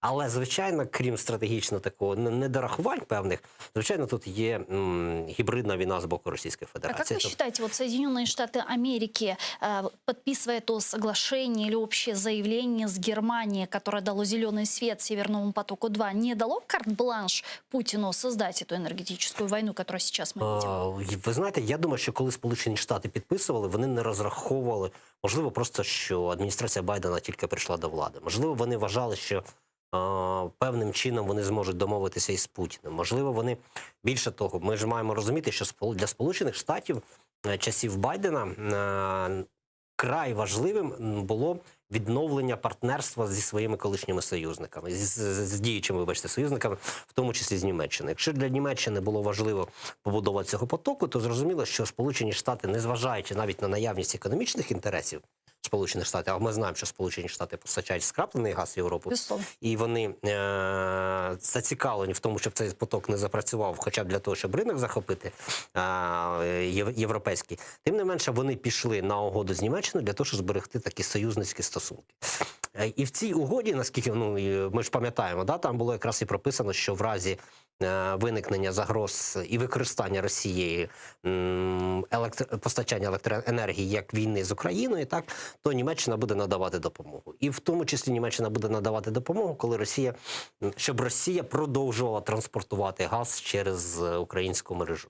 Тому мені здається, що Сполучені Штати, що от на сьогоднішній момент Кулеба має дійсно вимагати від Сполучених Штатів, щоб цей договір, який був підписаний між Сполученими Штатами і Німеччиною, почав діяти хоча б в тій частині, що стосувалося безпеки України. Тобто ми ж розуміємо, що Росія використовує електроенергію як зброю на сьогоднішній момент. Причому не лише проти України. Мы понимаем, но тут вопрос, понимают ли наши западные партнеры и те, кто подписывал это соглашение и гарантировал, собственно, энергетическую безопасность. Мы непременно вернемся к этому вопросу. Я предлагаю к нашему эфиру подключить политического и военного аналитика Джейсона Смарта. Он с нами сейчас на прямой связи. Витаю вас, салям алейкум, здравствуйте. Здравствуйте. Да. Каковы ваши ожидания от заседания комиссии стратегического партнерства Украины и США? Что может быть принципиально отличительного в той хартии, которая планируется подписать? Думаю, что пока неизвестно, что будет. Зависит от много вопросов.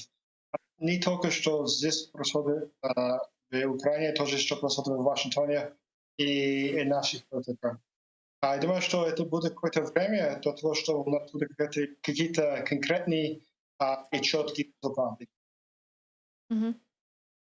Но вот если мы говорим о каких-то конкретных действиях в направлении трех вопросов, которые были озвучены в Министерстве иностранных дел Украины, это безопасность, это энергетическая безопасность и экономическое развитие. Вот если мы говорим о безопасности и энергетической безопасности, вот в этом контексте какие-то конкретные решения, конкретные шаги мы сможем увидеть? Ведь мы понимаем, что сейчас Россия начала эту энергетическую войну и фактически использует уже Северный поток-2 как энергетическое и политическое оружие против всего европейского континента. Я думаю, что вопрос Северный поток особенно интересный здесь. Потому что это уже проблема в Америке о том, что и демократическая партия через Байден, или все Байденом лучше сказать, они решили убрать эти санкции против России, связанные с Северным потоком. Наоборот, республиканская партия хочет поддержать эти санкции. Сенатор Тед Круз, например, уже много об этом говорил. Уже несколько конгрессменов сказали, что они против этого решения Байдена. Но кажется, что Белый дом уже не хочет продолжить эти санкции. Они не видят, что это будет выгодно для Соединенных Штатов, и точно будет выгодно для наших партнеров в Европе, в Союзе. Из этого я думаю, что сейчас будет очень интересно, как Белый дом отвечает к этому вопросу. И еще они говорят, эти делегации, которые в данный момент в Вашингтоне, то сейчас я очень сомневаюсь, если будет какой-то смене системы, которая существует. Я думаю, что Байден продолжает его поддержку Украине недолго. Будет еще помочь с деньгами, с оружием. Но какая-то кардинальная разница я не ожидаю. То есть я думаю, что это будет то же самое, как сегодняшний день. Будет несколько моментов, может быть, новые, но большинство времени, я думаю, что это будет тот же самый разговор, как и всегда. Ну, мы видели несколько дней назад заявление республиканцев, которые призвали администрацию Джозефа Байдена ввести немедленно санкции против Северного потока-2 и включить этот вопрос в оборонный бюджет США. Какова вероятность? Я думаю, что для Украины будет сложно сейчас улучшить свою ситуацию в Америке, потому что американцы уже дают столько помочь, дать еще больше, чем они уже дают, то есть больше, чем это уровень мы сейчас. Я не бы ожидал этого. А сейчас для Америки есть другие приоритеты просто, в том числе Афганистан, конечно. Распад Афганистана полностью поменялось, как Соединенных Штатах работает. Тем более, как вы знаете, наш новый договор с Австралией и работает и с британцами против Китая. Это очень актуальный вопрос. Что происходит в этой части мира, в Азии? Это сейчас огромный приоритет для Соединенных Штатов. Я думаю, что это сейчас Америка, в том числе Байден, сделает акцент в этом. Это будет меньше и меньше о Украине, и больше о Азии, и больше о таких странах, как Афганистан, где есть серьезные, как вы знаете, проблемы, которые появились на последнее время. Да, и вместе с этим в последнее время очень много средств массовой информации зарубежных и, в частности, американских сообщают о том, что Россия снова начинает стягивать свои войска к границам Украины и концентрировать их вблизи с нашими границами. Вот как в Соединенных Штатах Америки оценивают ситуацию с безопасностью вокруг Украины? И как вы думаете, в случае возможного полномасштабного вторжения России в нашу страну, как будет действовать США? Ну, я сомневаюсь, что будет какое-то действие из стороны России. Но я думаю, что Россия сейчас, как вы знаете, Путин уже поговорил с директором ЦРУ о ситуации в Украине или на границе с Украиной. И я думаю, что это покажет, что Соединенные Штаты, конечно, интересуются, хочет знать, что здесь происходит, хочет помочь Украине. И почему Россия делает, что она делает, это другой вопрос. Но с стороны Америки я не вижу какое-то действие больше, чем те, которые мы видим в сегодняшний день. То есть и помочь с деньгами, и еще помочь с оружием. Но больше, чем этого, я не бы ожидал. Дякую вам дуже. Спасибо большое, что нашли время и подключились к нам в эфир. Джейсон Смарт, политический и военный обозреватель, был с нами на прямой связи. Пане Богдане, вот пан Джейсон отметил, что действительно буквально на прошлой неделе, если я не ошибаюсь, глава Центрального разведывательного управления США посетил Москву, где впоследствии потом, как сообщала CNN, стало известно, что все же вопрос Украины на этой встрече с Патрушевым обсуждался вопрос концентрации российских войск у границ Украины. Очевидно, что сегодня этот вопрос также будет подниматься между Байденом и Кулебой. Вот и что дальше? Вот чего ожидать от этого? Ну, якщо ви очікуєте, що росіяни перестануть підводити свої війська до кордонів України, то навряд чи ви дочекаєтеся такого моменту, принаймні зараз. Справа в тому, що Російська Федерація вже з 14 року, і ми фактично з 14 року живемо в цій ситуації, коли Росія підводить свої війська до кордонів з України. Тобто вона не лише підводить, будемо говорити відверто, вона має свої війська на території України. Якщо ми говоримо про... в последнее время они вообще там системно находятся, 90 тысяч российской военной техники, военных. Так, тут питання, дивіться, якщо ми говоримо, наприклад, про продовження військового вторгнення, якщо постає це питання, чи дійсно є загроза такого військового вторгнення, то, звичайно, ми маємо розглядати цю проблему в комплексі. По-перше, ми маємо з'ясувати, наскільки місцеве населення в неокупованих частинах України вітає російські окупаційні війська. Тому що ми бачили, що і в Донецьку, і в Криму частина місцевого населення все-таки це робила. І російські війська не зайдуть на ті території, де їх не будуть вітати. Тобто це ми теж маємо визначити. Якщо це населення там вітає російські війська, умовно кажучи, там на території ті, що контролюються на сьогоднішній момент України, Донецької області, Луганської області, то це вже проблема України. Тобто Україна не проводила системну політику для того, щоб ті люди негативно ставилися до Російської Федерації. Для того, щоб ті люди не сприймали Російську Федерацію як повноправного суб'єкта, який має право вводити війська на їхню територію. Це по-перше, звичайно. Це якщо ми говоримо про ризики. По-друге, на сьогоднішній момент Путін досить себе впевнено відчуває в позиції нав'язування своїх рішень Європейському Союзу. Ми бачимо це і через енергетичну кризу, яка відбувається в Європейському Союзі. І ми бачимо це через, наприклад, послаблення неприйняття Путіна в Європейському Союзі взагалі. Тобто Путін вже, мені здається, що років 3-4 вже став як рукопожатим фактично в Європейському Союзі, відносно рукопожатим. І це скажімо так, з отдельними странами Європейського Союзу. З отдельними странами, да. Але тим не менше з ним ведуть контакти, з ним ведуть перемовини і з Російською Федерацією ведуть навіть економічні взаємини. Тобто Путін продовжує свою... Ми ж говоримо про гібридну війну, правильно? Ми ж говоримо не лише про ведення військ. Ми говоримо про ведення інформаційних військ, про Скабєєву, яка там віщає, про російських людей, про російських, вибачте, засоби масової інформації, які є в Європі, тобто це ми теж маємо про це говорити. Тобто вони нав'язують певну стратегію. І якщо в цій стратегії Путін відчуває, що він переможець, йому не треба вводити війська. Йому достатньо просто, щоб Європейський Союз сам побудував кордон, умовно кажучи, Польща-Україна, там Словаччина-Україна, Румунія-Україна, тобто тих країн, які входять на сьогоднішній момент в Європейський Союз, щоб ці країни просто побудували, посилили ці кордони з України, тим самим відторгнувши Україну.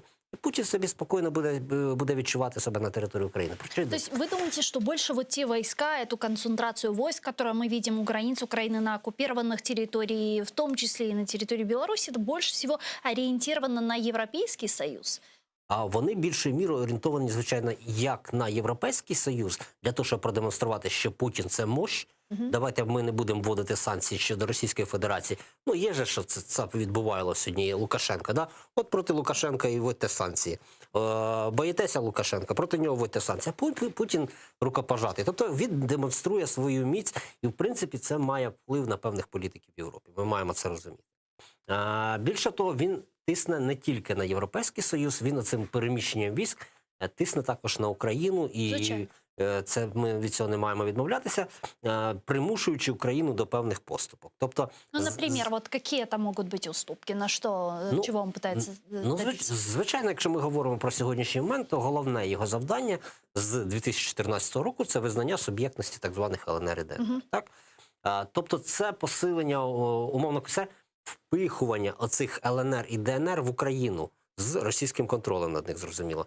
Тобто, як тільки Україна визнає, що вона веде перемовини з ЛНР, як тільки вона визнає, що вона веде перемовини з ДНР, зрозуміло, що Російська Федерація автоматично в цьому конфлікті стає посередником. І вона весь час намагається це продемонструвати, і весь час намагається в Україні викликати відповідну реакцію. Тобто ми бачимо, наприклад, це відбувається і СЦКК, да? Звідки Російська Федерація, ну, Спільний центр контролю координації, звідки Російська Федерація вийшла свого часу, і на сьогоднішній момент офіційно там перебуває лише Україна в цьому СЦКК. ЛНР і ДНР створили свої СЦКК, да? Ну, давайте ми з вами ще створимо СЦКК. Ну, хіба це буде легітимне? Тобто вони створили сайти з цих СЦКК, і вони заявляють, що вони нібито там мають бути присутні. Нещодавно, десь тижня 3 тому, затримали представника цього СЦКК з боку ЛНР. Так? Да. Ми пам'ятаємо, цей конфлікт був, який назрівав. І, як на мене, таке нав'язування суб'єктності, воно постійно відбуватиметься. Тобто, спочатку, умовно кажучи, це може відбуватися на рівні, там, не знаю, економічних якихось відновлення економічних взаємин. Тобто це ж не буде відразу, да, що ми приймаємо Пушиліна в Києві, ми приймаємо Пасічника в Києві. Ні, це так не відбуватиметься. Це буде поступово. Спочатку ми визнаємо їхній цей Спільний центр контролю і координації, потім ми визнаємо, що ми ведемо перемовини в тристоронній контактній групі з ОРДО і ОРЛО, так звану, з ЛНР і ДНР, так званими, а не з Російської Федерації. А потім уже відбувається це впихування цих республік в Україну. А как они могут заставить это сделать? Вот этим бряцканием оружия вдруг Франция, Германия скажут Украине, ну, ребят, давайте там договаривайтесь. Или как это ми ж розуміємо, що происходить? це не відбувається відразу. Тобто це довготривалий процес. І, в принципі, для Росії тут, як правило, більше важливий все-таки сам процес, а не результат, де вона фактично з одного боку нав'язує Україні якусь точку зору, а з іншого боку вона в тому числі нав'язує свою точку зору Європейському Союзі. Ділячи цей Європейський Союз, створюючи додаткові проблеми в Європейському Союзі, створюючи дезінтеграційні якісь процеси, нав'язуючи якісь там страхи для Європейського Союзу, і, або відкриваючи, або просто підкуповуючи політики. Тобто в Росії є гроші, вона має на це можливості. Що стосується України, то безперечно, крім брязкання зброї, я вже сьогодні про це говорив, йдеться і про енергетичну війну, про інформаційну війну. Тобто, з одного боку, Росія туди-сюди переводить свої війська, демонструючи, що, дивіться, в нас тут мощь, ми ж можемо зайти на територію України до Києва, да? Чи там Київ взяти за 2 дні. І, в принципі, це має вплив на певні категорії населення. Тобто, особливо в умовах, коли ті ж російські засоби інформації паралельно, да, там вони війська, тут Російська Федерація не надає, обмежує енергетичну спроможність для України, а з іншого боку постійно відбувається інформаційний вплив. Так, у нас вже частину проросійських каналів відрізали від ефіру, але вони все рівно ж віщають. Тобто все рівно є ЗМІ, які проводять проросійські сигнали, проросійські наративи, все рівно є соціальні мережі, через які росіяни впливають на українців. І через ці мережі нав'язуються, давайте помиримося з Російською Федерацією. Дивіться, а може вони перестануть військами там водити, туди-сюди залякувати нас. А може вони відкриють там доступ нам до вугілля, і в нас не буде ми не будемо мерзнути взимку. Тобто відбувається системно. Одними військами навряд чи це можна було зробити. Звичайно, це відбувається через низку цих дій.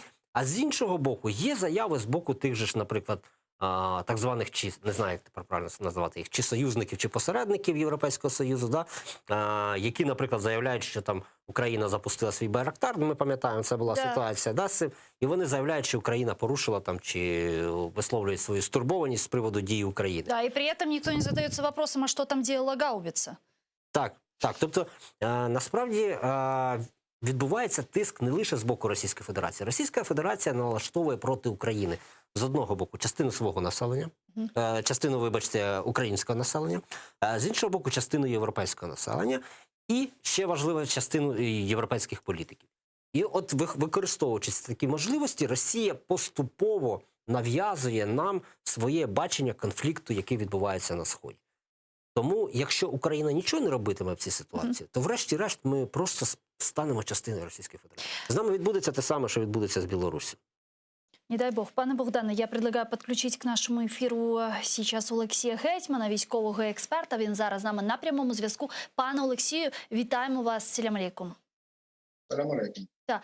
Пане Алексею, есть ли сегодня стягивание российских войск к границам Украины? Потому что мы видим и слышим довольно противоречивые заявления со стороны наших западных партнеров, в том числе и в Пентагоне, в представительстве Североатлантического альянса высказывают опасения в связи с концентрацией войск. Разведка Украины сообщает о том, что никакой массовой концентрации у границ нет. Вот что делать с этой информацией?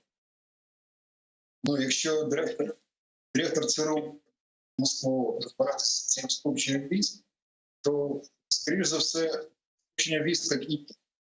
Якщо наша влада не хоче на це реагувати, це може бути пов'язано з багатьма проблемами, з багатьма причинами, які знаходяться безпосередньо всередині України. Але не помічати того, що там скупчення військ, цього не можна робити. Інше питання, навіщо це робить Росія? Ну, це можна на цю тему подискутувати. Тому що навряд чи це підготовка до повномасштабного вторгнення, тому що для Росії повномасштабне вторгнення в Україну зараз не потрібно. Воно їм тільки на шкоду. А це інша мета, вони преслідують інші цілі. От колега зараз в ефірі дуже правильно сказав, що будь-яка війна ще з початку Другої світової, з Першої світової, вона завжди трошечки гібридна. Там є безпосередньо збройний конфлікт на полі бою, як то кажуть. Є економічні інтереси, економічна війна, ідеологічна війна. Тобто це взагалі комплекс.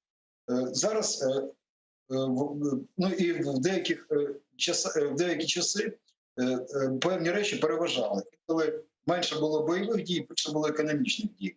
Зараз відбувається щось схоже на те, що я сказав, що йде війна, але вона йде економічна, йде ідеологічна, йде політична, і в меншій степені вона йде вже збройна. Ми чомусь багато людей відносяться до війни як до якогось змагання, що одна сторона хоче повоювати з іншою і перемогти на полі бою. Війна ведеться не для цього. Війна – це продовження політики іншими засобами. Це є певна політична мета, досягнення певних цілей. А як ці цілі досягати? Чи це стріляти, чи це робити економічну блокаду, чи політичні якісь робити тиски? Ну, все залежить від того, що є найбільш ефективно на цей час. На цей час Росії невигідно починати широкомасштабну війну проти України. Але робити всі ці речі, економічні, політичні, тиск на партнерів, п'яту колону нашу підгодовувати, так само підкупувати західних політиків, формувати суспільну думку всередині України, в Росії, в Європі проти України. Оце вони роблять. І це, ну давайте просто порахуємо. Один танк стоїть 3-5 мільйонів доларів. Танковий взвод – це 4 танки. Це, ну, принаймні, 20 мільйонів доларів. Це один взвод, який може наша армія знищити за 5 хвилин.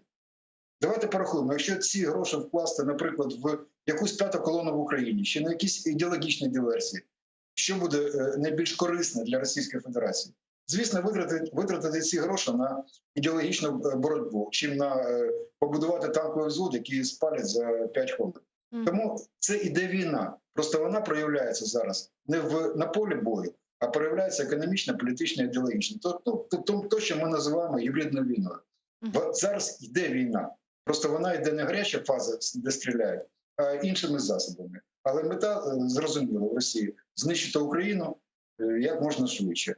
І щоб вона стала частиною Російської Федерації, бо ми ж пам'ятаємо ще з часів царської Росії, що Російська імперія без України існувати не може. Тому вони це дуже гарно розуміють, і в них є завдання, щоб ми стали південно-західним автономним округом, чи не автономним округом, федеральным округом Российской Федерации. А как вы думаете, есть ли шансы у России, учитывая вот сегодняшние действия украинского руководства в направлении своих оккупированных территорий? Українське керівництво зараз робить дуже багато помилок, але давайте будемо відверті, вони потрошечки починають розуміти, що відбувається, і вони намагаються ці помилки виправити. Але ми втратили 2,5 роки на те, щоб вони, це нам дорого коштувало. їхнє просвітлення для того, що треба робити і як треба робити. Тому я думаю, що ну давайте от ще раз. Війна це не всі чомусь рівняються на війну чи на Другу світову, чи на війну з фільмів, там де спартанці б'ються з цар Леонід з персами. Зараз війна має зовсім інший вигляд. Ну давайте, Російська Федерація, наприклад, почала наступ. Ну і російська армія, якась частина, перша чи друга, зайшла, наприклад, в місто Харків.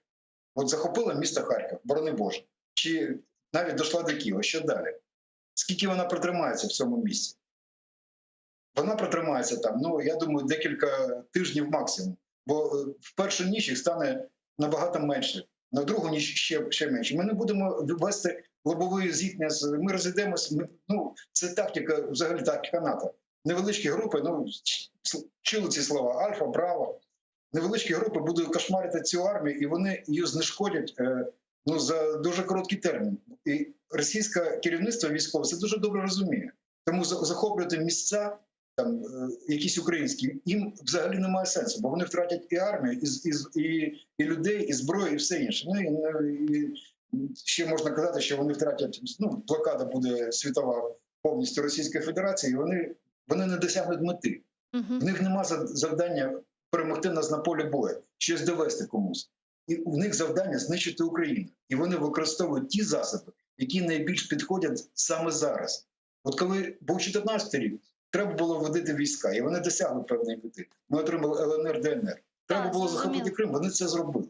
Зараз це їм це не вигідно. Вони будуть робити в інший спосіб. Це буде газова, вугільна війна і так далі, і так далі. Це буде біженці з Білорусі, це буде багато чого робити. Це буде тиск на Європу цими там самими біженцями з Білорусі, на Прибалтику. Вони комплексно підходять до питання.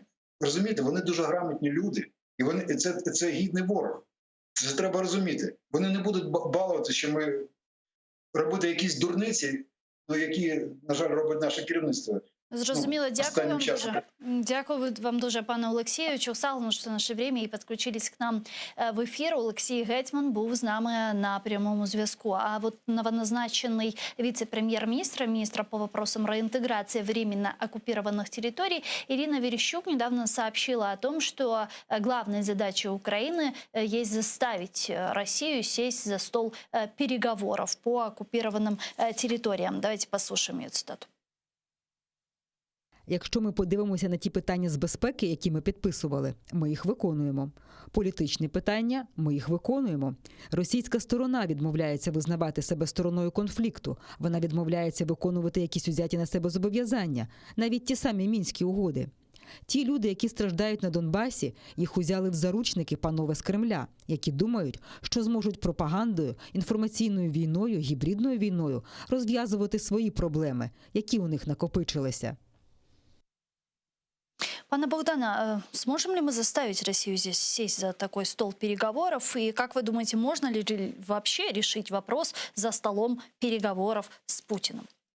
Ну, питання, будь-яке питання можна завжди вирішити за столом перемовин. Питання в тому, яку ми ставимо ціль. Якщо ми зараз сідаємо, просто якщо ми ставимо собі самоціль перемовини, то зрозуміло, що це не призведе до вирішення проблем. А ми вже мали таку проблему у 2019 році, коли президентові здавалося, що він може переконати Путіна, і коли фактично зустріч з Путіним і перемовини з Путіним ставилися як самоціль. Більше того, під цю самоціль ми йшли на певні поступки Російської Федерації. Тобто ми всі пам'ятаємо це. Тобто там були і обстріли, і розведення військ. Там дуже багато було поступок. Цемах, Штайнмаєр. Так, дуже багато було поступок на той час. Тому ми не повинні ставити самоціллю перемовини з Російською Федерацією.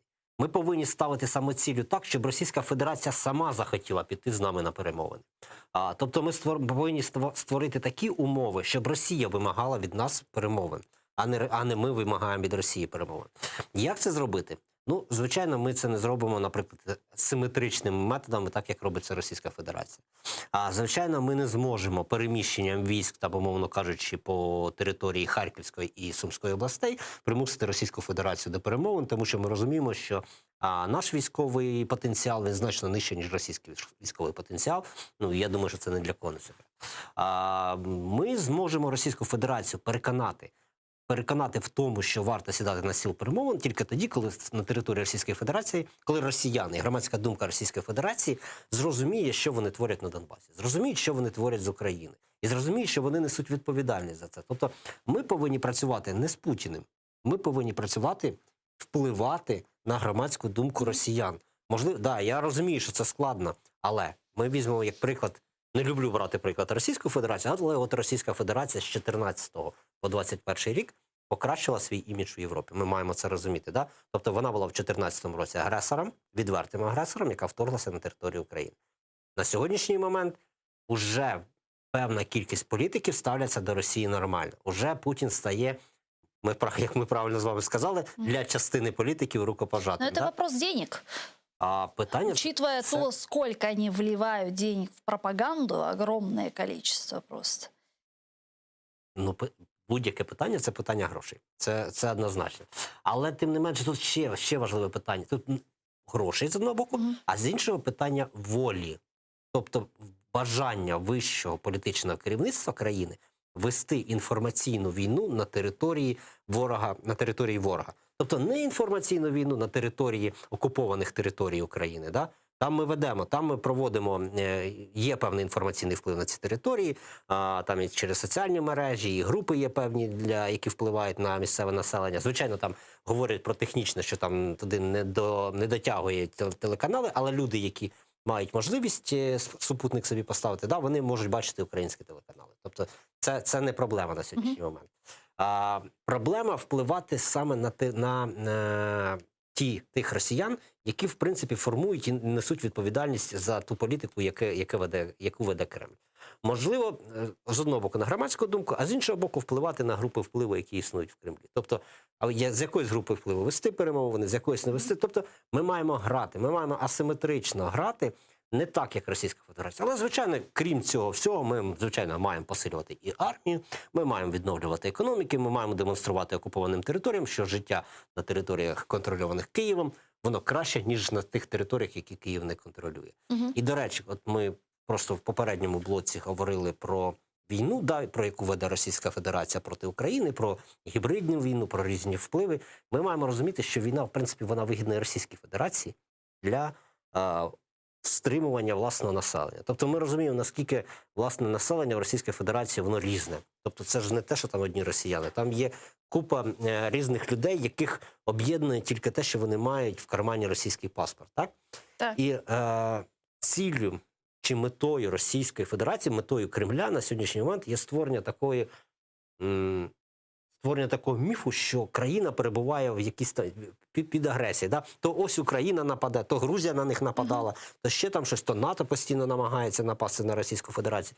І, звичайно, це крепость в осаді, да, російською мовою називається. Вона грає на населення. Населення мобілізується завжди, і населення мобілізується до такого чину, що воно, в принципі, пробачає своїй владі економічні всілякі там негаразди, соціальні негаразди. А більше того, ми маємо, наприклад, таку схожу ситуацію не тільки в Російській Федерації, да, але й на окупованих територіях. Крім цих загроз, там ще постійно розповідають, що в Україні все погано, що Україна, особливо там на території окупованих Донецької, Луганських областей, що Україна веде обстріли, що Україна вбиває людей, що це все збройне, як там, вооружене формування України, да, ну це їхній лексикон.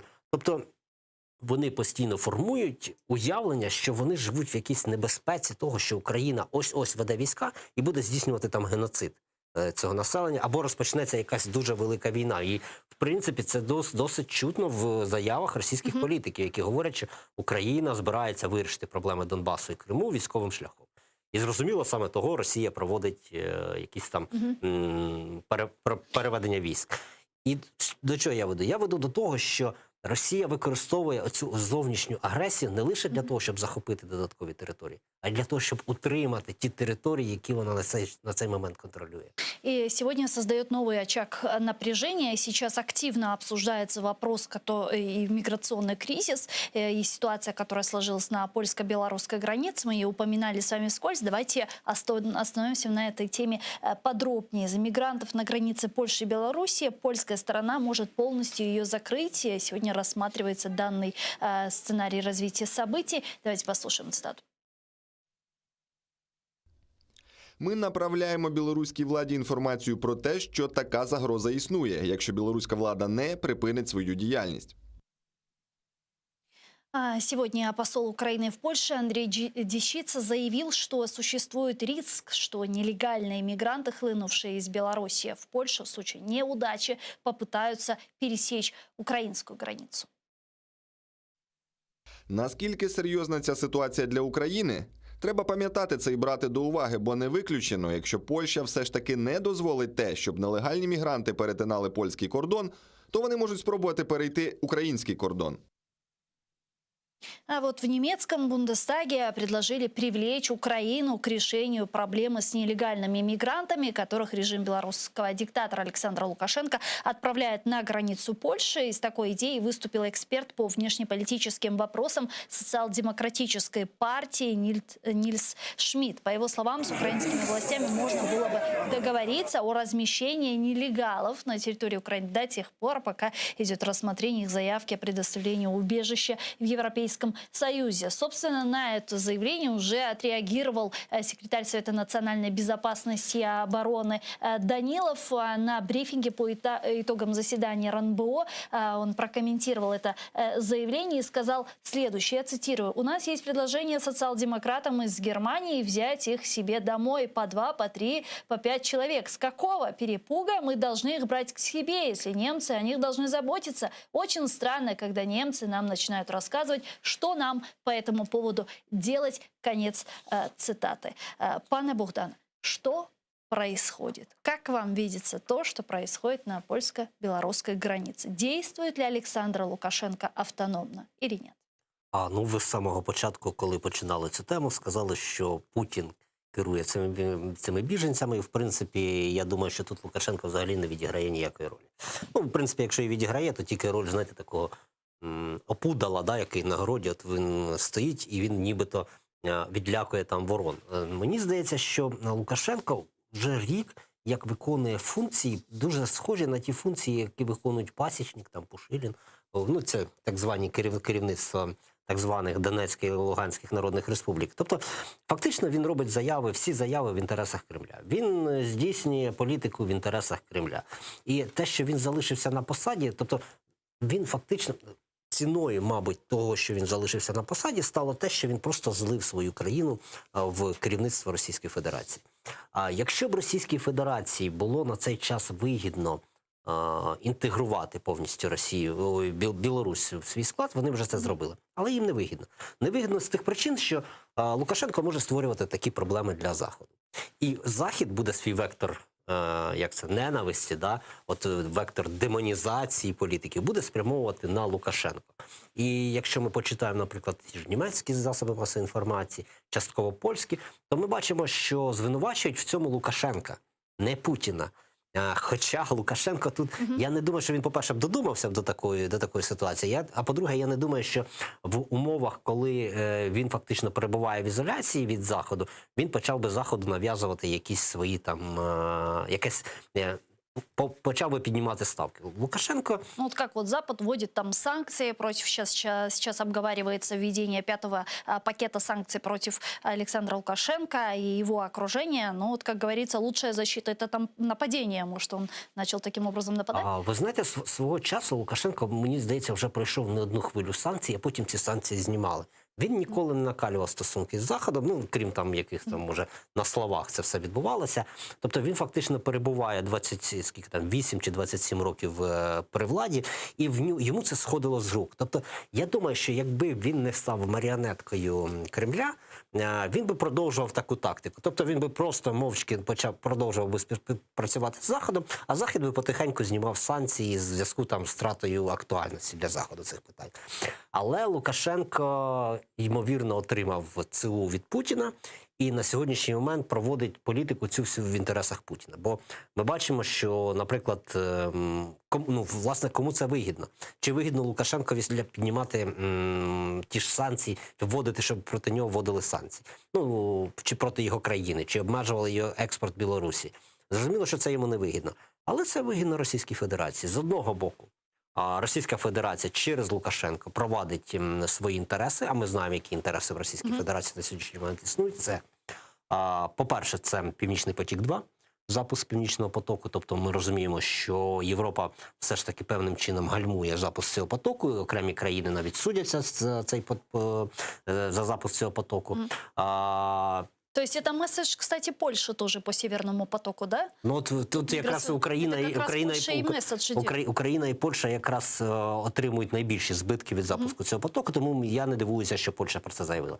Другий необхідний для нього важливий, мабуть, наслідок цієї мігрантської кризи, чи мігрантської війни, чи частини гібридної війни проти Європейського Союзу, це, звичайно, дезінтеграція самого Європейського Союзу. Тому що Путін може там домовлятися з Німеччиною, да? В ущерб інтересів Польщі. Звичайно, Польща буде ображатися на Німеччину і створюється певний дисбаланс в самому Європі. Штучний дисбаланс і штучне формування кордонів. І я не виключаю, що оця міграційна криза може викликати навіть кризу цієї шенгенської зони, яка існує на сьогоднішній момент. Тобто країни будуть відновлювати, як пам'ятаєте, це було під час коронакризи, да, це було під час минулої кризи біженців, коли вони з Сирії йшли, почали питання порушувати щодо скасування цієї шенгенської зони. Тобто, тут Путін зацікавлений. Енергетична криза і політичний розвал Європейського Союзу. Але при цьому всьому ще сюди входить і Україна. Бо ми сьогодні почули, що, в принципі, це не сьогоднішнє питання, РНБО сьогодні сказала, що можуть біженці піти через територію України. В принципі, це логічно, бо чи Путіну, тобто, з одного боку, вони ж не штучно, тобто вони ж не самі по собі там біженці, так, знаходяться, тобто вони ж не шукають шляхи, як потрапити. Їх спрямовують, їх привозять там літаками в аеропорт, з аеропорта, це ж німецькі ЗМІ про це пишуть, з аеропорту їх вивозять на кордон, а там уже вони сидять в таборах і чекають, коли там буде прорив цього кордону.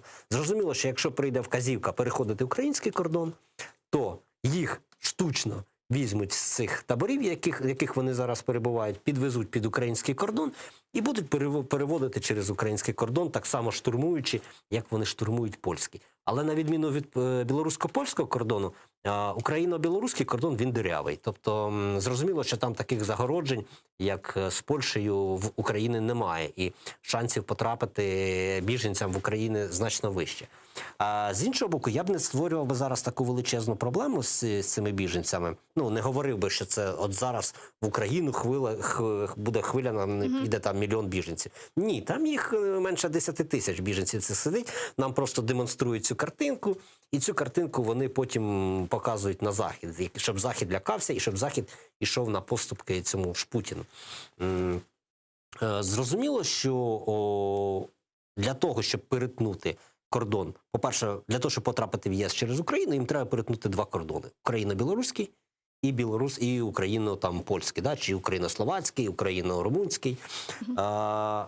Тобто, два рази пройти крізь наших прикордонників. На сьогоднішній момент я чув, що посилюється зараз присутність військових на кордоні. Да. І, хоча для мене, знаєте, в чому новина? А чому раніше цього не відбувалося? Бо, в нас же ж загострення з Білорусі відбувалося вже рік, як відбувається.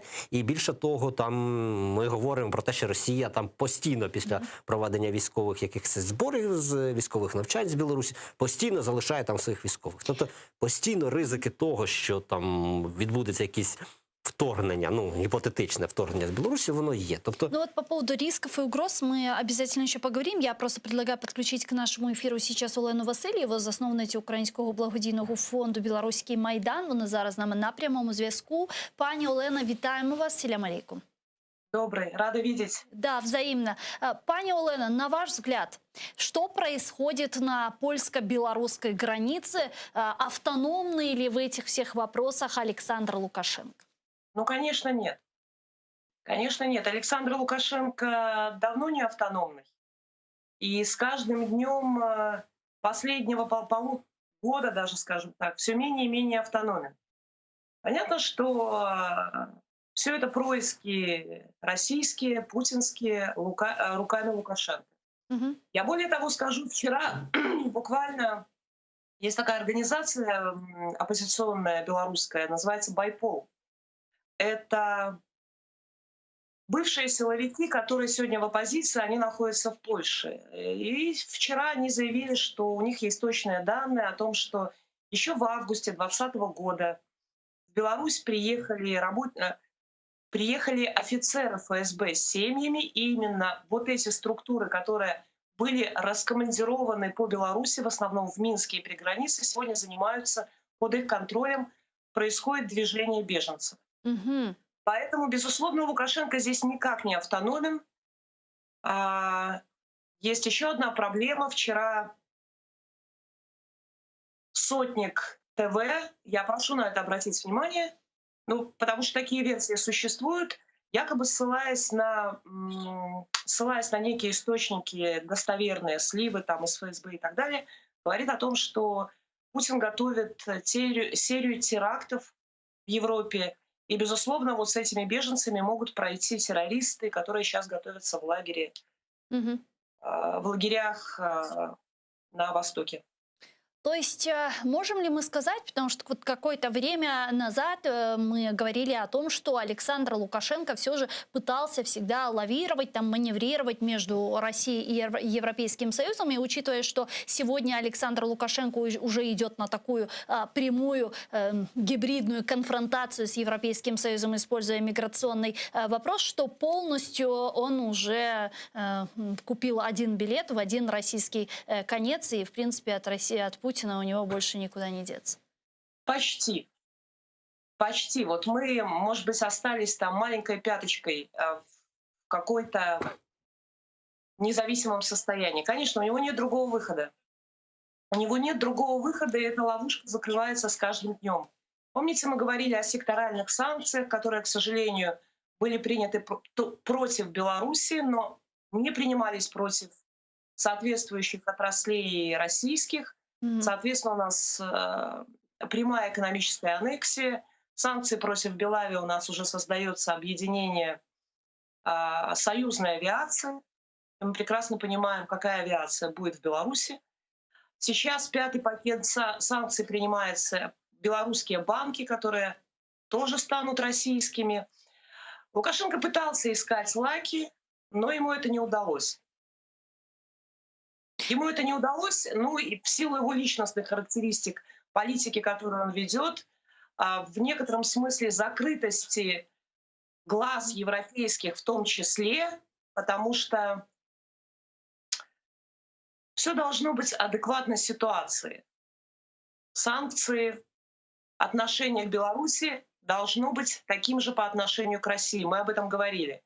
Но при этом европейские институции закрывают глаза на российский след, прям огромный российский след, и сосредотачивают внимание на Беларуси, что, естественно, закрывает ему лак и ведет предсказуемо в Российскую Федерацию. Мы лишаемся независимости, я думаю, что да. А как вы думаете, вот этим, создавая этот миграционный кризис, чего добивается Путин по итогу? Ну, несколько аспектов. Я думаю, сейчас, возможно, это еще некое прощупывание. Мы же понимаем его имперские амбиции. Сейчас, я думаю, войска в Беларуси в принципе укрепятся российские. Да, возможно, это серия терактов. До конца закрыть просто ловушку для Лукашенко, сделать его, ну, не просто не рукопожатным, а прям террористом номер один. Он фактически голыми руками получает Беларусь и, соответственно, размещение российских баз вблизи европейских государств и Украины. То есть здесь все очевидно. Это то, к чему он идет, то, что в природе самой Российской империи, поэтому это было ожидаемо. Мягкотелость европейская здесь ему только на руку. Если мы говорим об угрозах и рисках для Украины, в случае, если Польша выстоит, выдержит на своей границе весь этот миграционный кризис, может ли Александр Лукашенко развернуть беженцев вот в Украину? Может ли получиться так, что мы их увидим где-то на границах Житомирской области? Лукашенко пока пытается этому противостоять. Да, мы даже видим с Крымом, как он пытается слегка, это уже можно назвать слегка, пытается противостоять, да, не называя, не говоря то, что нужно России, но надо смотреть правде в глаза. Я думаю, что сил у него остается все меньше и меньше. Возможности что-то решать в Беларуси у него все меньше и меньше. меньше и меньше, и он понимает, что с признанием Крыма, потому что парламент белорусский, Макей сегодня сказал, что белорусы всегда считали, что Крым, последнее время, он так сказал, это территория России, но Песков при этом напомнил, что они ждут этого заявления от фигуры номер один, от Лукашенко. Лукашенко понимает, что данное признание, полнейший конфликт с Украиной полностью закроет ему какие-то возможности сохранения власти. Я думаю, он это понимает. Я еще раз подчеркиваю для тех, кто нас слушает, речь не идет о том, что Лукашенко пытается сохранить независимость. Лукашенко пытается сохранить собственную власть. А власть он может сохранить, как и собственную жизнь, только в условиях остатков некоторых суверенитета Беларуси. Дякую вам дуже, Поэтому пані. я думаю, что все печально. Все может быть. Если резюмировать. Учитывая, что решает он все меньше и меньше. Мгм. А все, что происходит сейчас, его просто подводит к ситуации невозможности уже в ближайшее время вообще что-то решать.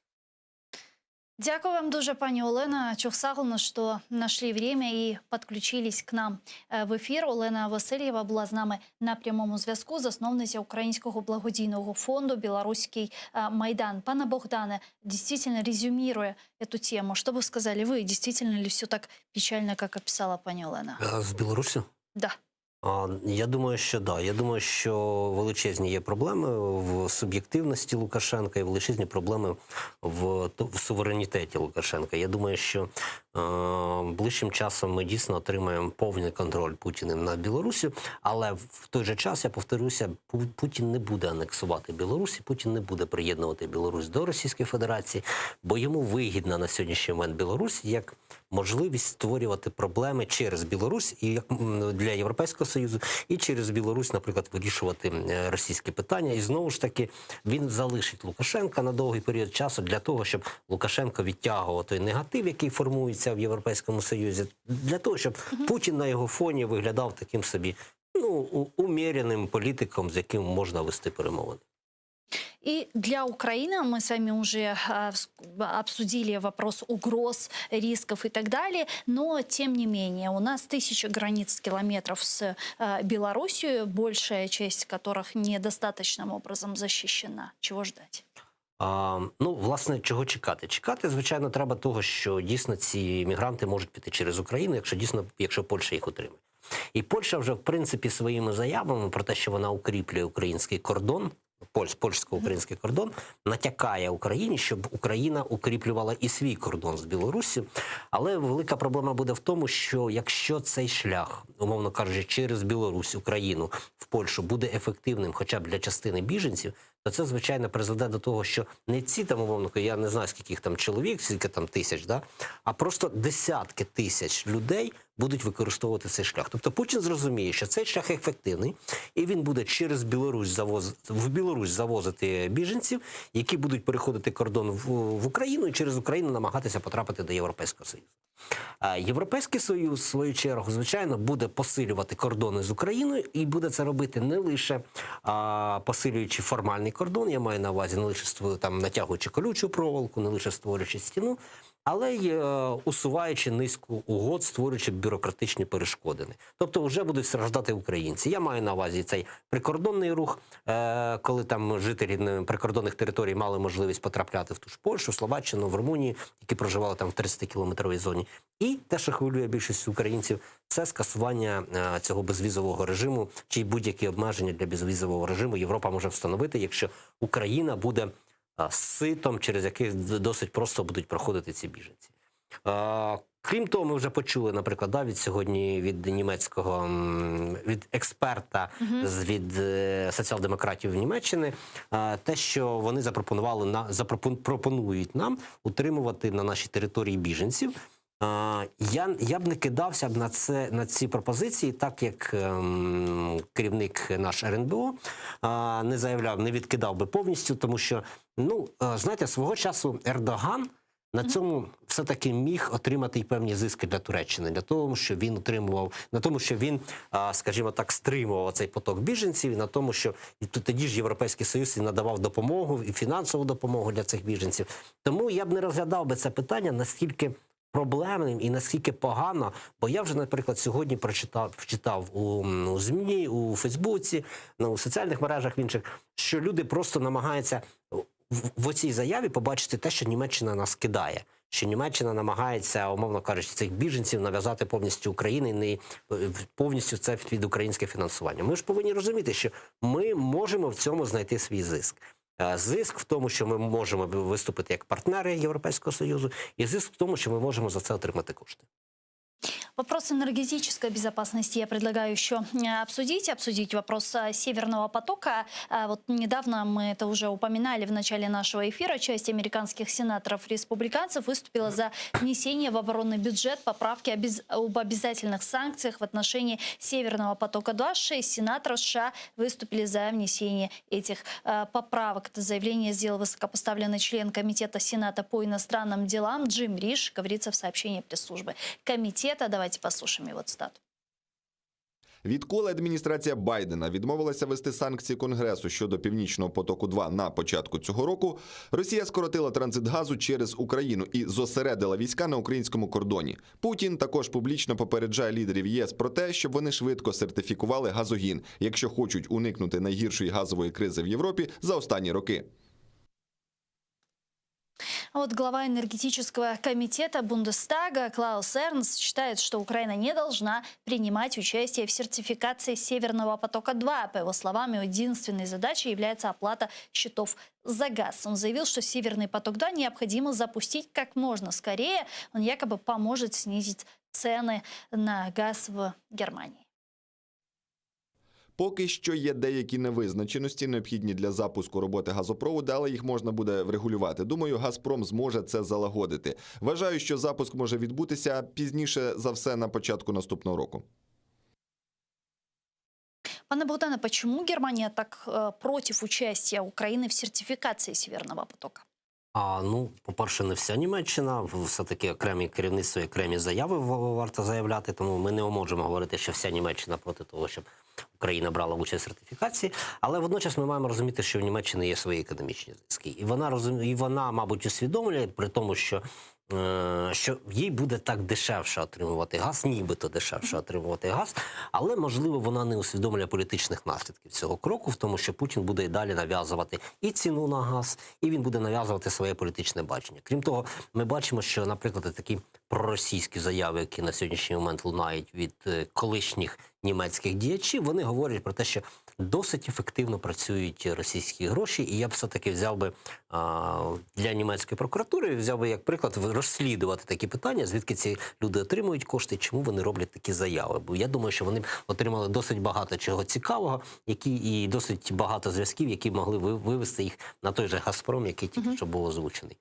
С нами сейчас на прямой связи Сергей Фурса. Давайте поприветствуем его, эксперт с международных та финансовых питань, инвестиційний банкир. Пане Сергію, вітаємо вас. Селям алейкум. Добрый вечер. Да. Пане Сергею, когда примерно, на ваш взгляд, будет запущен Северный поток-2? Сколько времени может занять сертификация? У меня нет моего взгляда и нет понимания, сколько может занять сертификация. То, что я видел в прессе, это январь-февраль месяц. Может быть, чуть позже. Мы видим, как ряд представителей комитета Бундестага по энергетическим вопросам говорят о том, что Украина ни в коем случае не должна принимать участие в сертификации Северного потока-2, и единственной задачей Украины является оплата счетов за газ. Вот как вы считаете, будет ли Украина все же допущена к сертификации Северного потока? Вот вчера в нашей студии пани Светлана Залещук в этом вопросе выразила такой некий оптимизм. И что это нам даст? Сможем ли мы таким образом остановить? Единственная цель, которая есть у Украины для того, чтобы попасть в сертификацию, это сорвать эту сертификацию. Это все прекрасно понимают. Это как? И это точно так же это понимают немцы. Для нас было бы хорошо ее сорвать.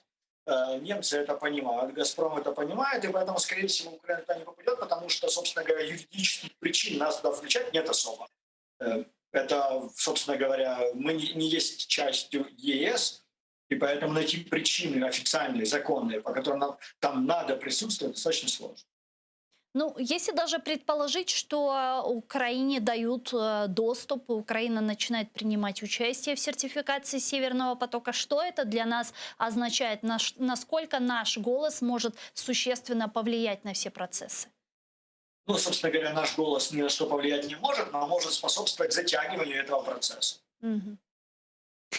Вместе с этим, вот что еще вас хотела спросить, вообще в целом, если сегодня посмотреть на ситуацию с Северным потоком-2, вот видите ли вы некую стратегию Украины в этом вопросе? Вот как мы будем действовать после запуска Северного потока-2?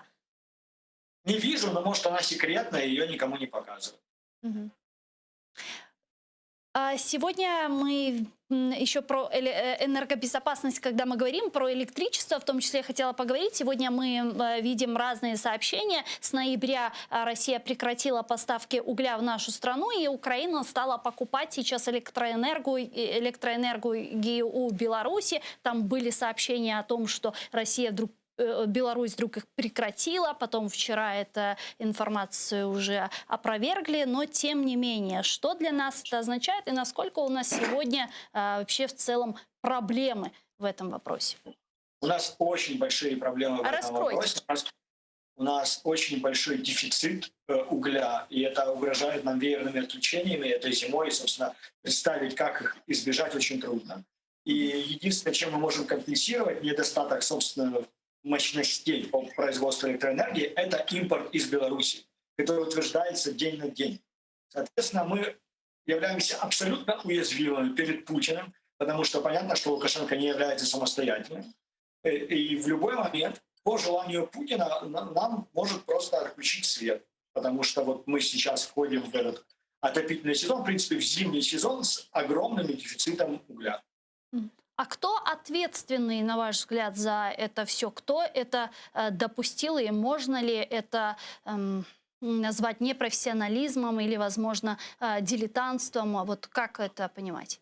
Это можно назвать и непрофессионализмом, это можно назвать и дилетантством. Это прежде всего результат популизма. Ну а кто ответственный? Да, ответственный а с кого спрашивать за эту ситуацию? Вот в случае, если зимой начнут отключать свет, если не будет отопления, кто ответственный? С кого спрашивать? Президент.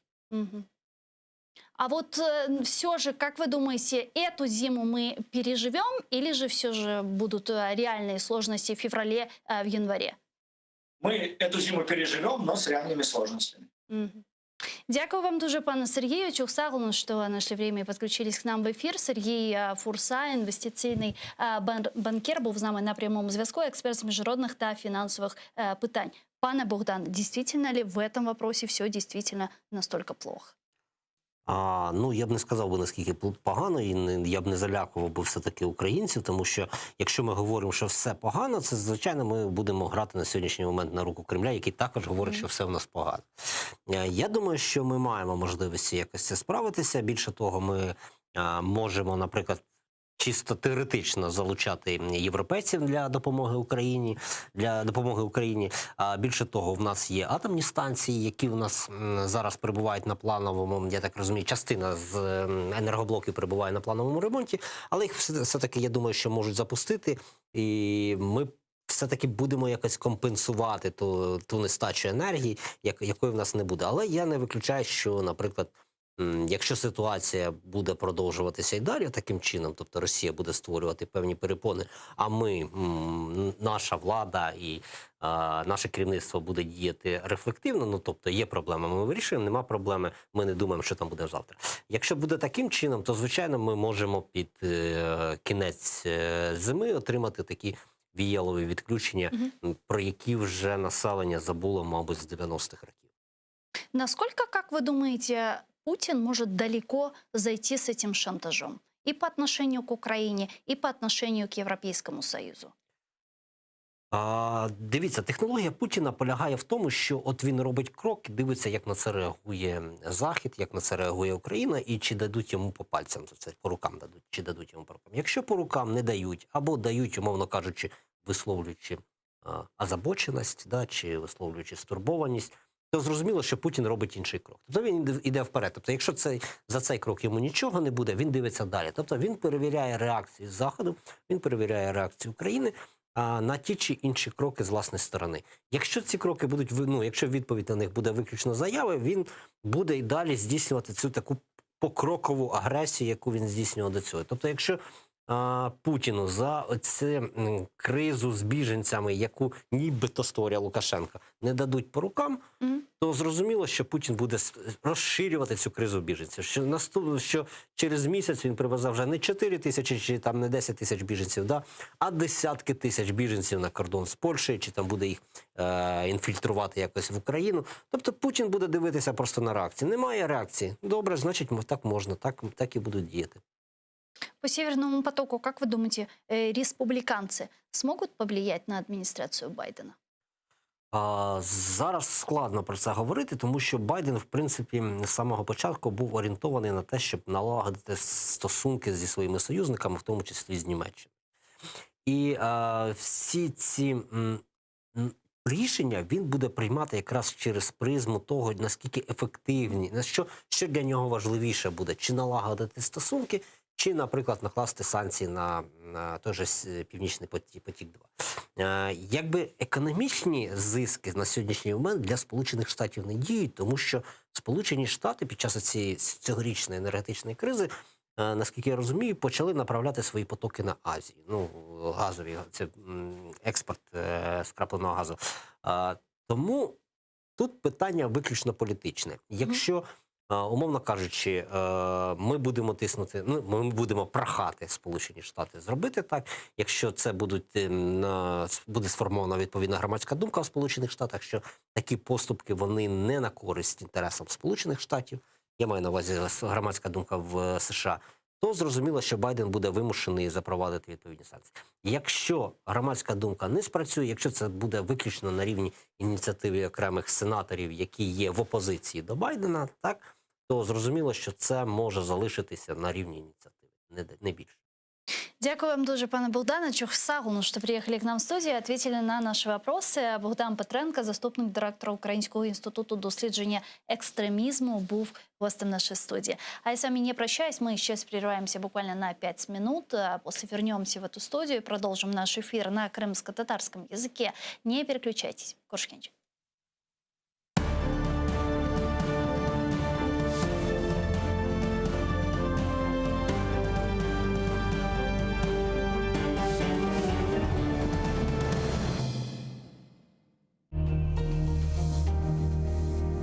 Ізраїльські вчені створили унікальний засіб, що містить природні інгредієнти. Краплі імуноков покращують імунітет при коронавірусних та респіраторних захворюваннях, а також сприяють полегшенню постковідного синдрому. Імуноков – надійна допомога.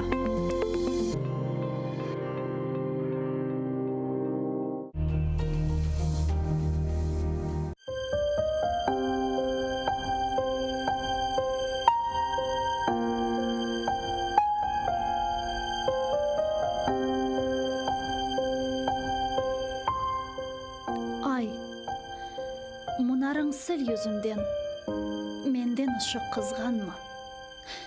Men bir garip yolcu edim. Kaldım kara dağlarda. Yol şaşırdım, kun aşırdım. Sana bakıp ağlar da ah çekerim. Aç yüzünü, meni yaman koş sanma. Aç yüzünü, saç nurunu, uçurumlar, kayalar. Işık alsın, aydınlansın. Kölgeler ısılınsın. Toprak topman kardeş isen, koksundaki şu taşlar, granitler kara yerge ayna gibi korunsun. Yüreğime sırdaş isen, kozumdaki şu yaşlar, çiçeklerge tökeceğim, oçıklarga karışsın.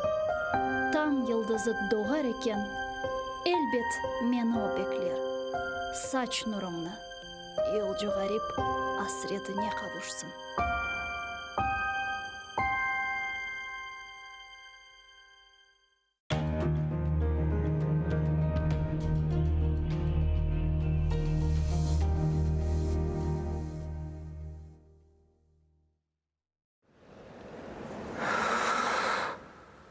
ишітесіңіз ма?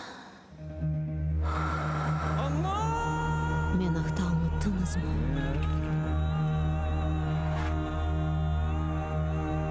Мен мұндамын. Бұл менің топырағым. Менің қырымым.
Не ағыларсың көңіл, недір фериядың?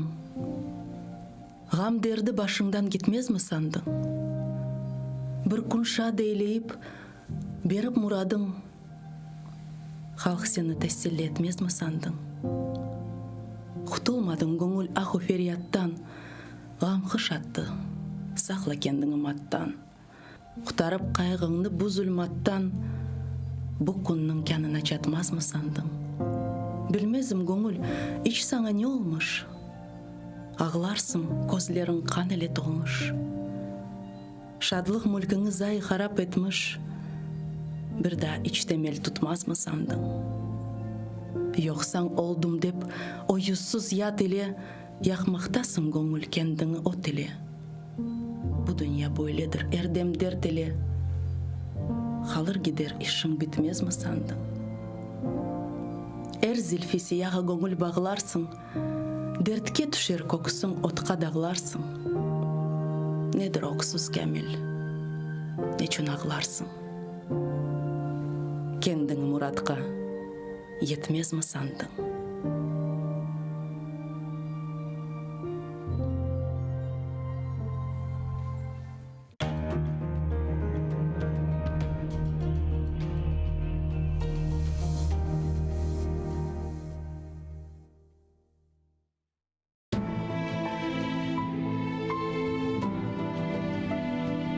Меня зовут Нияра. Моя семья вынуждена была покинуть Крым. Это было утро после дня рождения моего двоюродного брата. После этого мы с ним больше не виделись. Я хочу знать, когда я еще смогу поиграть со своими братьями и сестрами.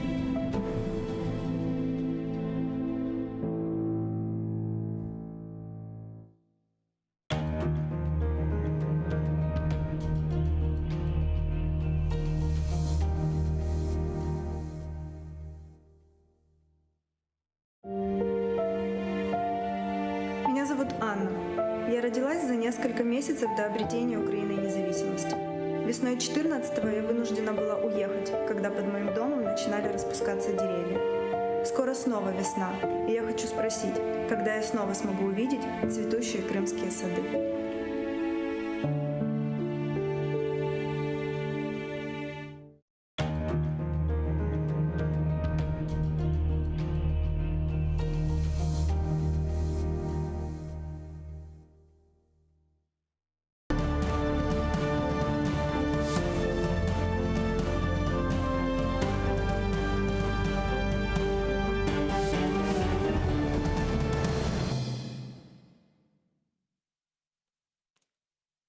Assalamu alaikum, xayrlı akşamlar. Saygılı ATR телеканалының телесiyercileri. Bugün informasyon programmasını seyretesiniz. Studiyada sizler için men Gulsum Halilova çalışam ve nevbetteki bölükünü biz Kırım Tatar tilinde alıp baramız ve men hatırlatmağa isterim ki studiyada ekranlar biz canlı yayında çalışamız ve studiyada bizim telefonlarımız çalışa, ekranlarınızga rejissörlarımız onu takdim eteler. Bizge canlı yayında telefon açabilirsiniz 067 63 46 130 Viber vasıtası ile ya da Skype adresimizni kullanınız. atr.tv bu bizim adresimiz. Buyurunuz bizlerge telefon açınız. Sizin sesiniz bizler için çok mühim. Bunun ile bir sırada ATR telekanalına destekni hem YouTube sayfamızga abone olarak hem de Patreon'a abone olarak gerçekleştirme imkanına sahipsiniz.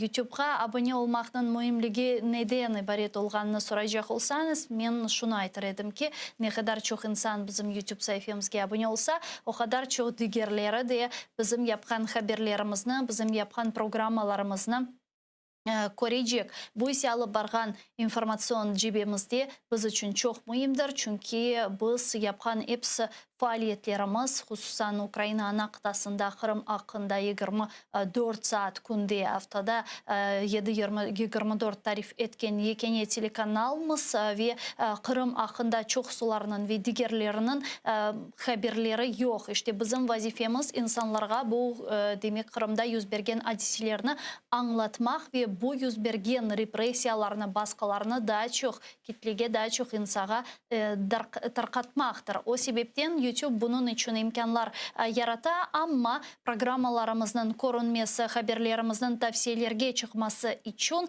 sizin desteğiniz gerek, sizin anda faalliginiz gerek ve abone olmanız gerek. Hakikaten de bu bizler için informasyon cebide çok büyük bir manevi destektir.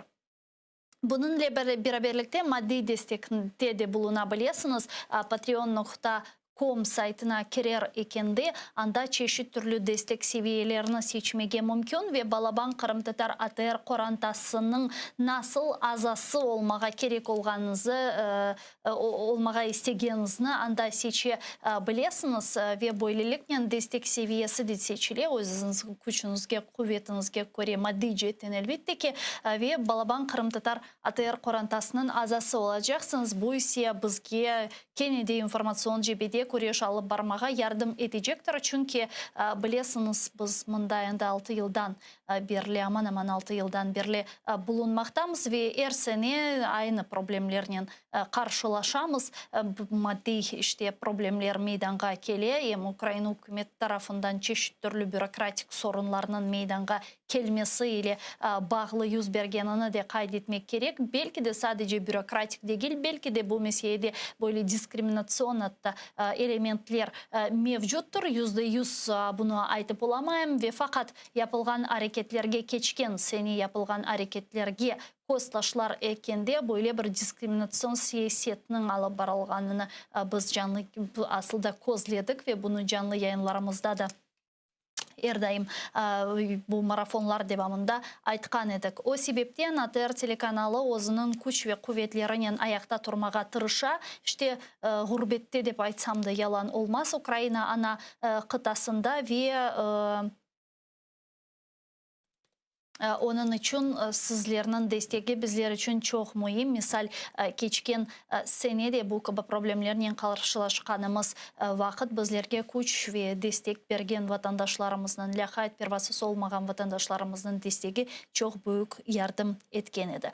Bu bölük devamında biz Kırım'da sonki hadiselerini laf etemiz ve işte 3 gündür biz bir yıllık Azerbaycan'ın tecrübesi meselesini koteremiz. Bir yıl evvelse bu studiyada biz çeşit türlü musafirlerle yüz bergen hadiselerini canlı yayında takip eteydik ve aytaydık ve işte Azerbaycan'ın özünün topraklarına azat etülüvünün bir yıllığı artık doldu. Hususan bu meselelerini biz faal şekilde Milli Hareket iştirakçımız Sinaver Bey'nin de laf eteydik ve endi bir yıldan sonra böyle biraz analiz de yapmağa mümkündür deyip düşünüyorum. Bu ve diğer meseleni Sinaver Ağa'nın laf etmeye planlaştırdık. O biz şimdi canlı bağda Skype vasıtasıyla Sinaver Ağa, selamun aleyküm, hayırlı akşamlar. Алейкум селям, сілерге де қайырлы ақшамлар. Сенаверға демек лаф етмеге істегенім бір қач меселе бар сізнен. Біріншіден Қырымдан башлайық. Веште Туневын Николай Адвокат Полозовның бізім жанлы яйынымызда айтқанына көре, Милли Межлис рейсіміздің бірінші муавины Нариман Бей Джелялға бұл açılған жинайы давалар шиддетлештірілді. Вешінді она қаршы да невбеттеки қабатлав сеслендірілген. Енді оны іште гүмрік сыңырындан патлайжы алет кечір те қабатлайлар, яғни бойле бір контрабандада қабатлайлар ве бұл кібі жинайы даваға көре санкция 7 жылдан 12 жылға қадар апис жазасы или белгілене екен. Сізім фікіріңіз жеміна не үшін işgalciler бірден бұл даваны шиддетлештірме қарары алды ве бұл нені деніштірі? Білесің, олардың ішінде sıkıntıları bağlı bu halkara teşkilatların tarafından, devletler tarafından olğan baskı diyeyim. Bu Rusya'ya olğan baskı nisbetten bu bizim balalar, yani bizim hareketçilerimizden, Milli Meclis azalarının hapiste olğan söylerinin bağlı olğan baskılarla bağlı. Böylelikle şimdi Rusya özünü öyle bir şekilde gösteriyor ki ben sizin bu sanksiyalar olan ya da kaysı bir başka bir şekilde olup geçken baskılardan aslında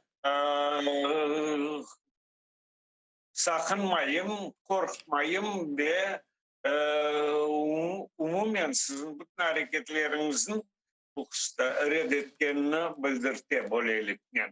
Özünü üstün olğanını göstermeye tırışa. Bu elbette ekseriyetin içki siyasetini böyle bir ne şekilde bildirdi. O adımlarını bu Kırım'daki olğan bu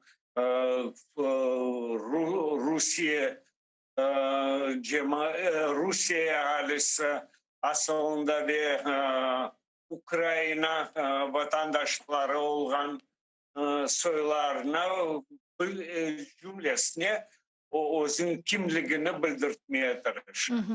Benimce böyle bağlı bu niçin degende siz bilesiniz bu cinayi işlerin hep arttırgan meselesi. Onu sonra da görerek ben bilmeyeyim bazıların belki ende özünü bu aytayık özünü yani hukuki devlet olğanını göstermeye de tırışır sonra proseslerin neticelerinde. Bazı bir nelerin alıp taşla. Evet onu ispatlamak olmağından sebep elbette bunların bekim alıp taşlar. Ve lakin herhalde bunların alıp bargan şimdi özün taktikası ahır sonu elbette ona neticesi karar çıkarılacak ve ceza çok katı olacağını gözde tutmak gerekliliğini anlatabilirler. Ve aynı zamanda Tunev'in böyle bir fikrini imzaya rasmiyle bizim yayınımızda bildirgen edi. Hatta sakınuvunu dep aytsam daha doğru olur. Şimdi eğer ki yanı kabatlavga göz taşlayacak olsak bu işte gümrük sınırından patlayıcı alet geçirmesi, kontrabandası ve ilahi. Ve Zayrağan'ın da kaydetkenine göre böylelikle işte işgalciler Kırım Tatar temsili organını ekstremistik teşkilattan teröristik teşkilat olarak ilan etmesi için zemin hazırlay. Sizin fikriniz böyle bir gayenin fikrinin asılda canı var mı? Katinde mi işgalciler Kreml Kırım Tatar temsili organını Nariman Bey Celal'ga böyle esassız dava açarak zemine katinde bunu hazırlay? Doğrusunu aytқанда, yanlışmasam men bu sayende öz fikrim bildirgen edim, yanlışmasam. Niçin degende o aslında, başında Nariman Celal'ını hapske alıp oğa kaysı bir cinayi işlerini aslında onun başından ende bu terörist hareketlerini koşkanını ende o gösteriydi. Bu şimdi ende onun yanına daha ki keskinleşti. Niçin degende bu aytayık böyle kontrabanda degende o kontrabanda ne zaman gösterip olay. Eğer de onu şu an tutup onun yanında o şeyler olganda o zaman kontrabanda. Şimdi o benimce bilesem bu izbatlanılmayacak olan nelerini ular anlayırlar onu.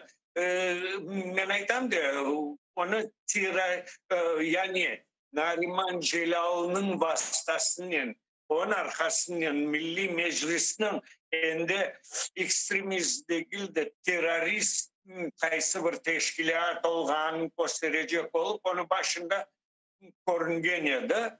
Niçin degende ondan sebep Nariman'ın ettiler. Çünkü Nariman vasıtasından Milli Meclis'nin umumen böyle bir teşkilat olğanını göstermeye çalışacak. Ve böylelikle izbatlayacak olanlar özün kararlarını neden sebep Milli Meclis'nin yasak etkenlerini niçin degende bilgimizge göre halkara yani rezolüsyalar var Rusya'nın o günde koyulgan böyle bir müddet şeklinde de var. Milli Meclis'nin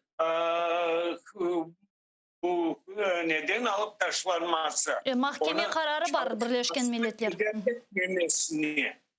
Halbuki ular şimdi ona aksine şimdi aylandırıp böylelikle gösterecek olarlar ve aklayacak olarlar öz kararını. İşte aklayacak degenime bakma özlerine kaysı bir ne kıdıralar. Ya mına bu sizin fikrinizce eğer ki hakikaten olar bu gibi hareketini yapsa, bu gibi kararını kabul etse, yani temsili organı ile bağlı bu hangi bir tehlikelerini taşıyor aslında umumen alganda bu işgal etilgen Kırım'da çünkü bizde o kadar çok temsili organ azaları var işte regional milli meclis azaları onun işte onda binlerce bu insan yani olarga bir tehlike taşıyabilir mi? Evet. Evet, niçin degende gelin böyle bir paralel şeklinde bakayım. Hizbut Tahrir ona azaları da yaptım, yapmadım, kaysı cinayi iş yaptım ya da yapmadım. O bakmadan aza olganı özü yeterli. Ve onlar ende onlarını etmeye çalışırlar. Evet, böyle bir haflı mesele ama işte ne diyeceğim bilmem niçin degende ular tek milli bilesem bizde Milli Meclis azaları bu aslında strukturamızın siyasi strukturun milli organ milletimizin temsil etken organı o kurultay ve Milli Meclis strukturası. Doğru mu? Regional meclisler de var. Onlarını nasıl tanırlar? Milli Meclis strukturası de tanısalar evet onlarga da nete bileler. Yerli meclisler ve ilahire. Ama kurultay vekilleri bu Milli Meclis azaları değil diye onlarını ayırdı edebilirler. İşte ben belesem onlar hep özlerine iş açarlar ve bu terörizm aytayık böyle terörizmge karşı, ekstremizmge karşı öz işlerini hareketinin neticelerini göstermeye tırışacaklar. Şimdi bilesiz bu Kırım'da yüz bergen repressiyalar işte davalarının şiddetleştirilüvü meselesine bakar ekende biz bu meselelerini canlı yayınlarımızda siyasetşinaslarla koteremiz erdayım ve birçok stüdyamızga kelgen siyasetşinaslar Kırım platformasına bu mesele etrafında böyle bir tenkitlerini bildirirler dep aytmaga mümkün. Çünkü demek Rusya Kırım platformasının inaugurasyon samiti o'tkazilganidan sonra Kırım Tatarlardan acısını çıkardı ve intikamını böyle şekilde aldı ve hatta bir sınav gibi oldu Kırım platformasına ve fakat bu sınavga şimdi Kırım platforması hiçbir şekilde cevap vermegenini ya da böyle semereli şekilde cevap vermegenini gözley ve ayta bazı ekspertler ve bazı siyasetşinaslar. Buna sizin fikrinizce Kırım platformasının bu sınavını geçmegenini aytmak doğru mu ya da daha erti? Bilesem ertede değildir. Niçin degende siz bilesiniz bu ularının bu Kırım platforması geçkenden sonra Kenya'da Kırım Tatar halkının hareketçilerine ve umumen aslında Kırım Tatar halkına nispeten o sıklaştırılgan hareketleri neni gösteriyor? Hakikaten de Rusya anlay bu Kırım platformasının aytayık Kırım'daki ve aslında dünya üzerinde ona temeli bu Kırım Tatar halkı ve onun hareketçileri olganını bildirdi. Evet, Ukrayna devlet olarak bu meselelerini götürüyor ve lakin o meselelerini düşürmeyi hep yaratkan, aytayık böyle hareketleştirgen, bu meselelerini canlandırgan Kırım Tatar halkının hareketçileri ve aslında Kırım Tatar halkının özü olması sebepçiler onu pek yaxşı anlayırlar. Ve ben belirlesem onunla bağlı. Evet o bu Kırım platformasının ama o Kırım platformasının temelinde Kırım Tatar halkının hakkıları durar.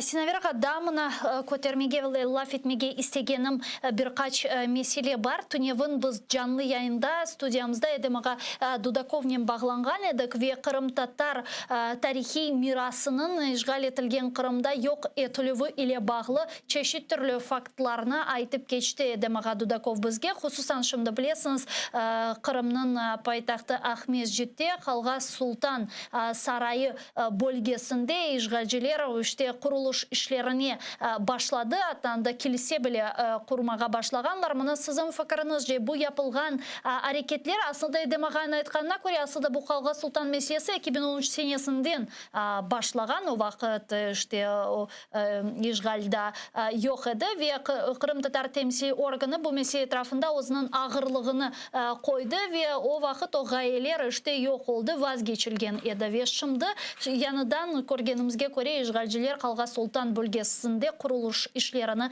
başladı. Buna umumen alganda nasıl kıymet kesesiniz?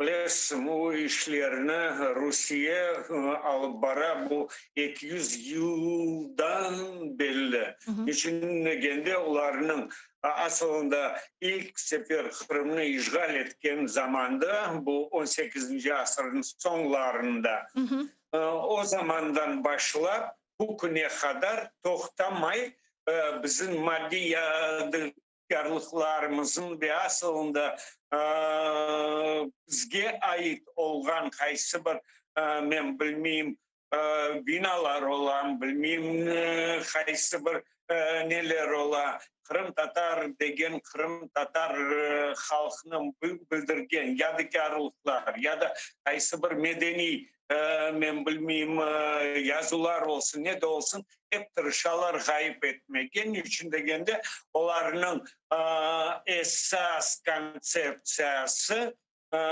Kırım'da Kırım Tatarlar kelme eşekler olganını göstermeye tırışıp hep özlerinin nelerin tamirlerin kırıp tapmaya tırışalar. Yani ozinkinden de bu Hristiyan yadigarlıklarını üstün koyarak ve onlarını nisbetten özünden bağlayarak göstermeye tırışar. Ondan sebep bu iş bu 200 yıl içinde toktamay devam etmekte. Ona böyle ama buğa karşı ben bilmiyorum buğa karşı bizim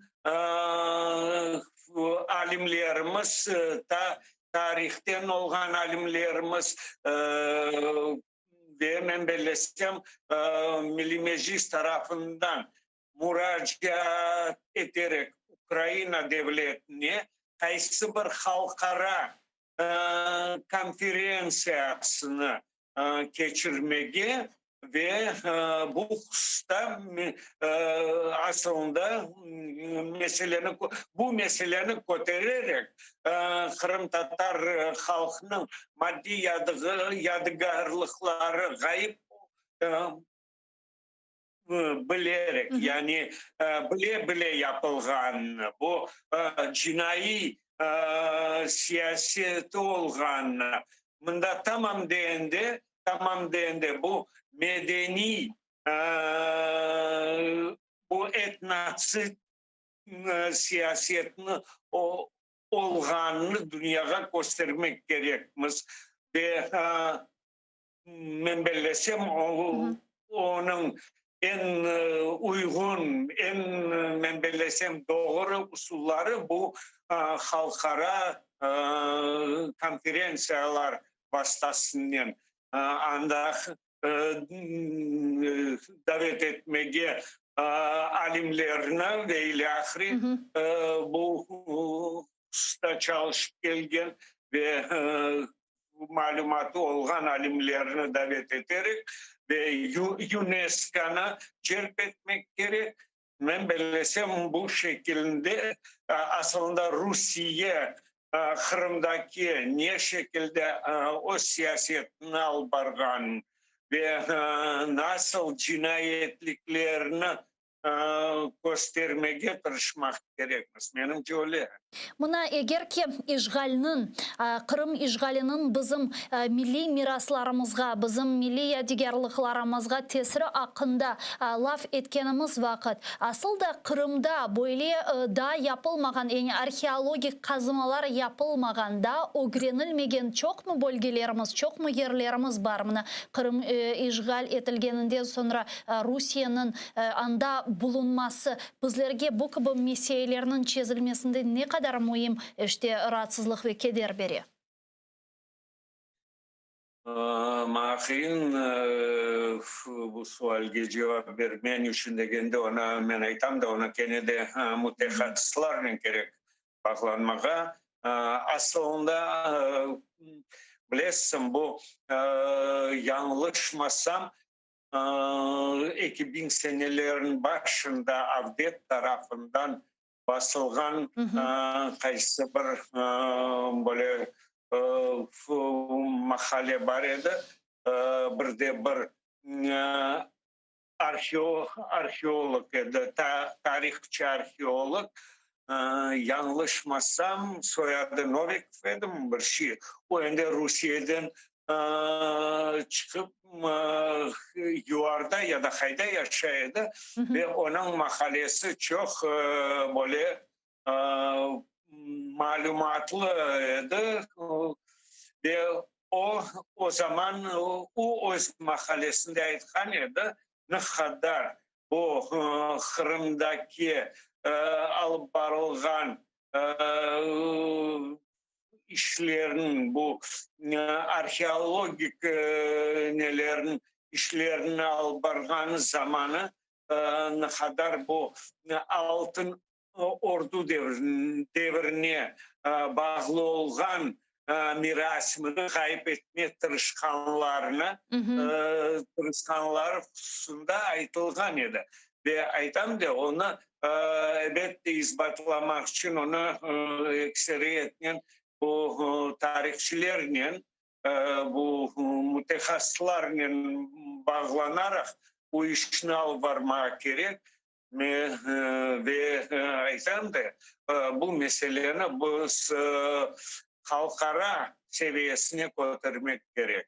Men ne için çünkü bu sualını berdim. Hakikaten de önemli ve mühim bir sual. Çünkü misal Demaga Dudakov Tunev'in bizge aytkanına Kore bu Kalga Sultan sarayı olgan bölgesinde yeterlice işte arkeologik kazmalar yapılmagan edi ki o bölgede işte bizim için önemli tarihimiz için mühim böyle bir işte kapikler hatta tapılgan edi öz vaktinde ve yeterlice kazmalar yapılmadı. Şimdi o bölgede kuruluş işleri yapıla ve Kırım azat etilgeninden sonra bu kazmalarını gayradan tıklamak için işte kurulgan o binanı tamamıyla yerinden söküp almak gerek olacak ve asıl da o binanı yok etmek gerek olacak olganını aytты Demaga bizge. Mına Sineveraga onda kamız barda yayınımızın yekunlenmesine men laf etmege istegenim bir meseleni daha da kötermege isteyim. Çünkü biz bu günlere canlı yayınlarımızda bir yıl evvelsi Azerbaycan ve Ermenistan arasında yüz bergen növbetteki savaş ve onun neticesinde Azerbaycan'ın özünün topraklarını azat etkenini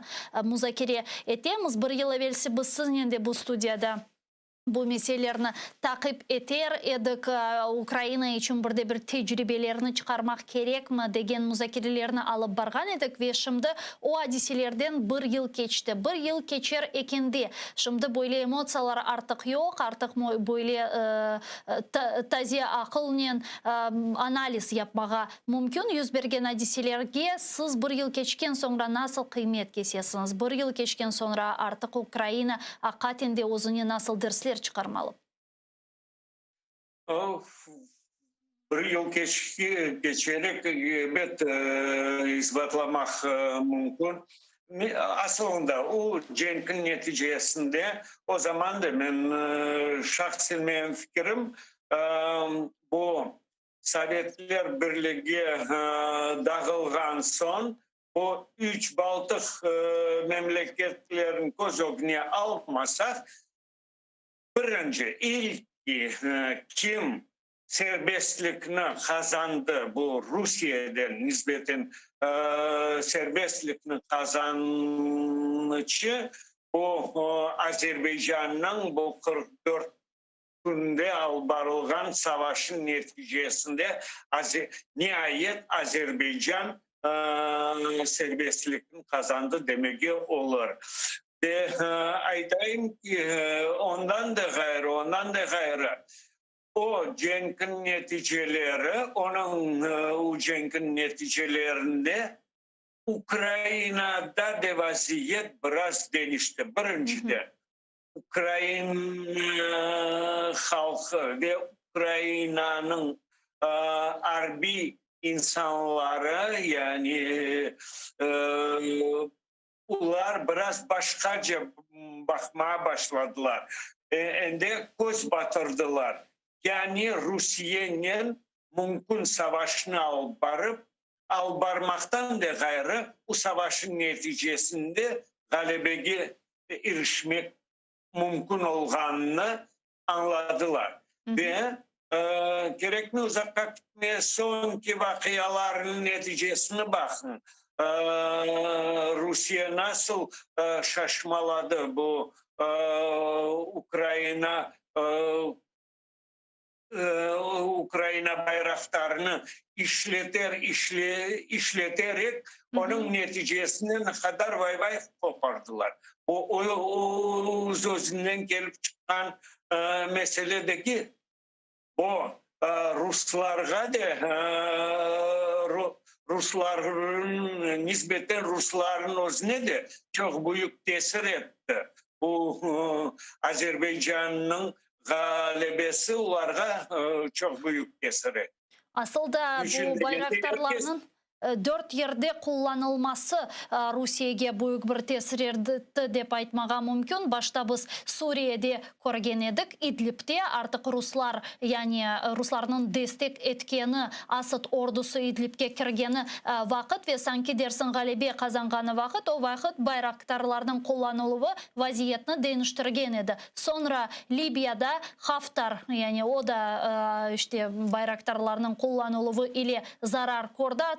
Артық енді Триполиде бұлынғанлары вақыт, кенеде байрақтарларының қолланылуы күчлер балансыны дейініштірді. Бұл да Русияге бір дарби олды. Sonra Дағлы Қарабақ ве Қарабақ меселесіні көрдік ве 4-ші дефа енді Украина шарқында қолланылды байрақтарлар. Ама кенеде сізім фікіріңіз же Украина азыр ма Донбассыны бойле жеңнен қайтармаға, яда кенеде садыжы сеси дипломатик елны излемелі?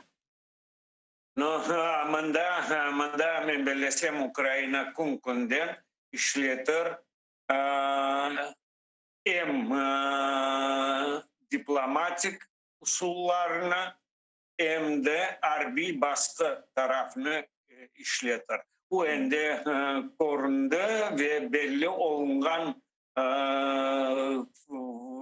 вазият. Біз көреміз, бірінші ишлеткенден sonra Ukrayna askerleri daha beter yüreklendi ve ende askerlerinden de gayrı bu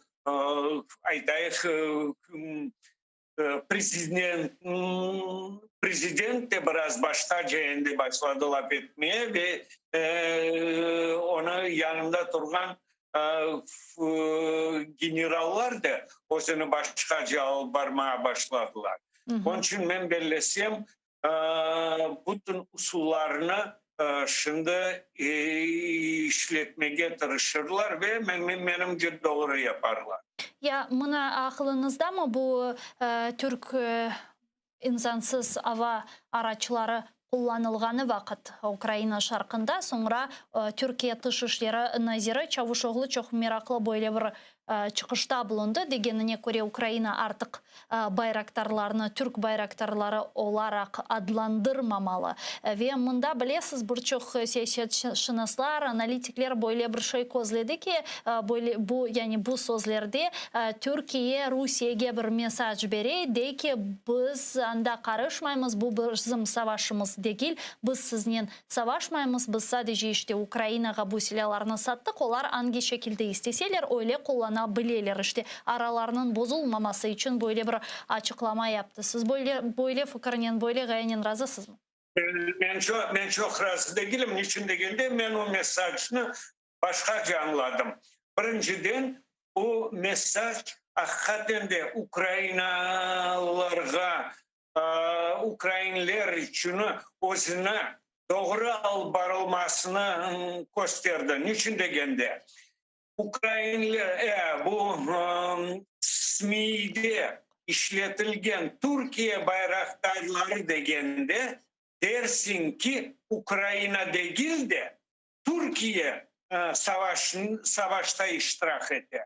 Halbuki o nasıl Ermeniler işletiyorlar bu malumatını bu Karabağ cenkinde. Dersin Azerbaycan'ın cenkleştiler değil de Türkiye'nin ular savaşını albardılar ve ilahri. Bunda bu mesaj Ukrayna doğru malumatını bergenini gösterdiler. Niçin degende Türkiye özünden korkmadı ve Rusya arasında olan münasebetlerini bu aydınlattı. Niçin degende Rusya satmayı yoksam Suriye'ye silah. Ama Suriye'de o silah Türkiye'ye karşı işletilir ve addi insanlara karşı işletilir. Ve bilmeyeyim başka bir yerlerde böyle. Bunda Türkiye özünden sakınarak değil de Ukrayna'nı göz önüne alarak ular vermesinler ki düşmanlarga böyle bir fırsat yanlış işletkenden sebep vermesinler ki öyle bir fırsat SMİ'de onu işletip bu halkara meydanlarda bu meseleni biraz başkaca anlatkanına yol koymasınlar degenini alıp vardı o. Ben o mesajını öyle anladım. Niçin degende unutmayız. Türkiye'nin bu garp memleketlerin arasında vaziyet biraz ağırcaya gerginlik duyular. Ve bu gerginlik Ukrayna'ya tesir etmesin degen meselede de mümkün anlamağa. Eğer de Türkiye sakıngan olsa bu yerde Rusya'dan ve halbuki Rusya özünü vay Rusya bizni doğru anlasın degende anda mesaj değil de onun Türkiye tarafından alıp varılgan hareketler bambaşkaca olur edi. İşte şimdi mında fabrik zavod açacak olalar, bayraklarını işlep çıkarılmasında. O zaman o adımlar yapılmaz. Yani bu bu gibi böyle bir şekilde anlatkanlarının çok razı değil. Yani sizin fikriniz cemna sonki sualim Ukrayna Türkiye Cumhuriyeti'ni o'zining haqiqiy ittifaqdaşı deb adlandırabilir mi? O aslında bilesizim o eğer de sakınmay. Ular aytalar o Ukrayna ve Türkiye arasında olgan şimdi işbirlik hakkında aytalar ve lakin böyle istikdaş demek çok sakınalar menimce ya da istemiyorlar ustan etmek ama eğer de sakınmayın. Açıktan açık aytmaya başlasalar ben belirlesem Ukrayna birinciden Ukrayna askerleri ve halkı biraz başkaca askerleri birinciden daha beter yüreklenir ediler. Niçin degende unutmayın. Azerbaycan cenkte yüreklenmek aslında bilesem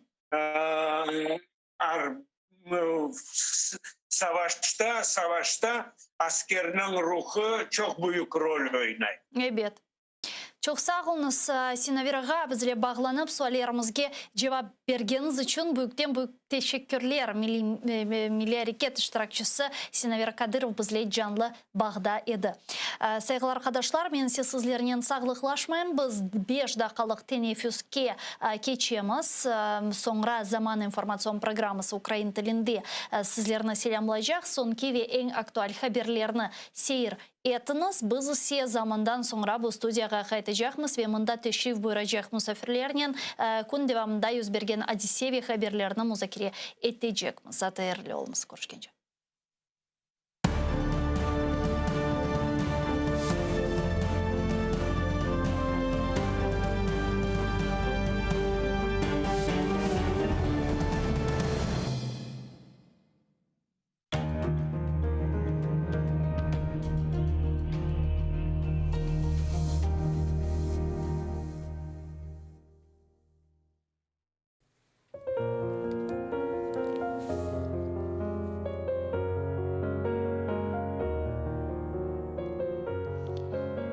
Derенdir denizin suvunda kayık.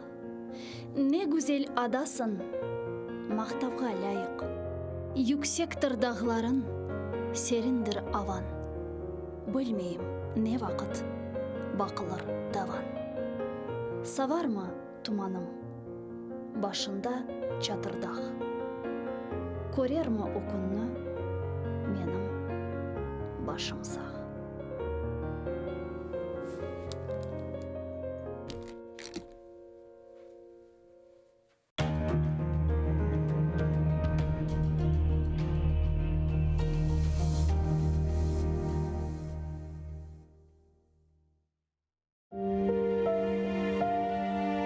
зовут Анна. Я родилась за несколько месяцев до обретения Украины независимости. Весной 14-го я вынуждена была уехать, когда под моим домом начинали распускаться деревья.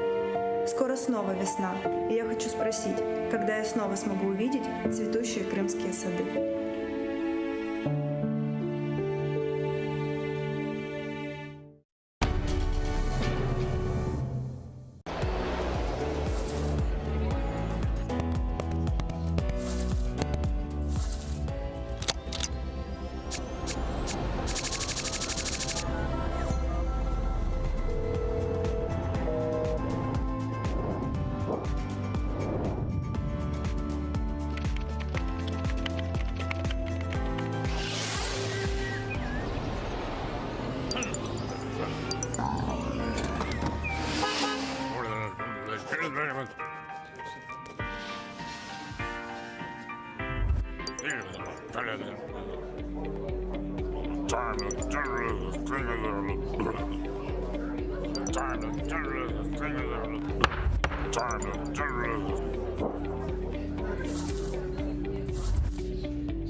Якщо ваші права порушено, звертайтеся до Уповноваженого Верховної Ради України з прав людини зі зверненням через онлайн-приймальну, гарячу лінію або ж надсилайте письмові звернення за адресою.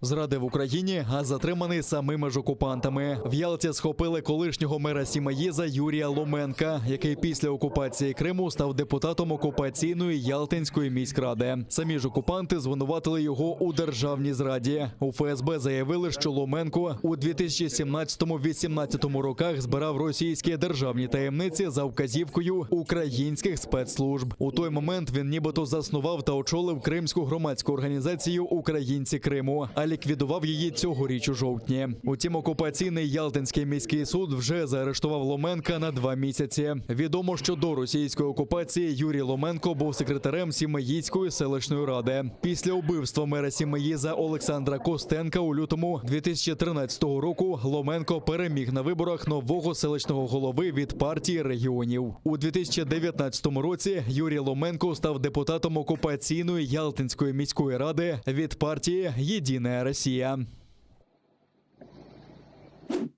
Якби окупанти захотіли, вони б зупинили будівництво на території сараю Калга-Султан, але вони лише замилюють очі. Про це заявив делегат Курултаю Едем Дудаков в ефірі телеканалу АТР. За його словами, територію, де була резиденція другої особи у Кримському ханстві, окупанти передали під приватну забудову. Але минулого року змінили призначення землі на будівництво комерційних приміщень. Ще у 2013 році до окупації сімферопольська влада збиралася звести на цьому місці ковзанку. Утім, після обурення кримсько-татарської громадськості та членів Меджлісу таке рішення скасували. Теперішній власник землі Орес Чаярлієв каже, що заволодів землею ще у 2013 році. За словами Едема Дудакова, це брехня, бо землю виділили заднім числом. А каплицю, каже, на цій території побудували для прикриття комерційного будівництва. І православна церква не давала дозволу на зведення каплиці.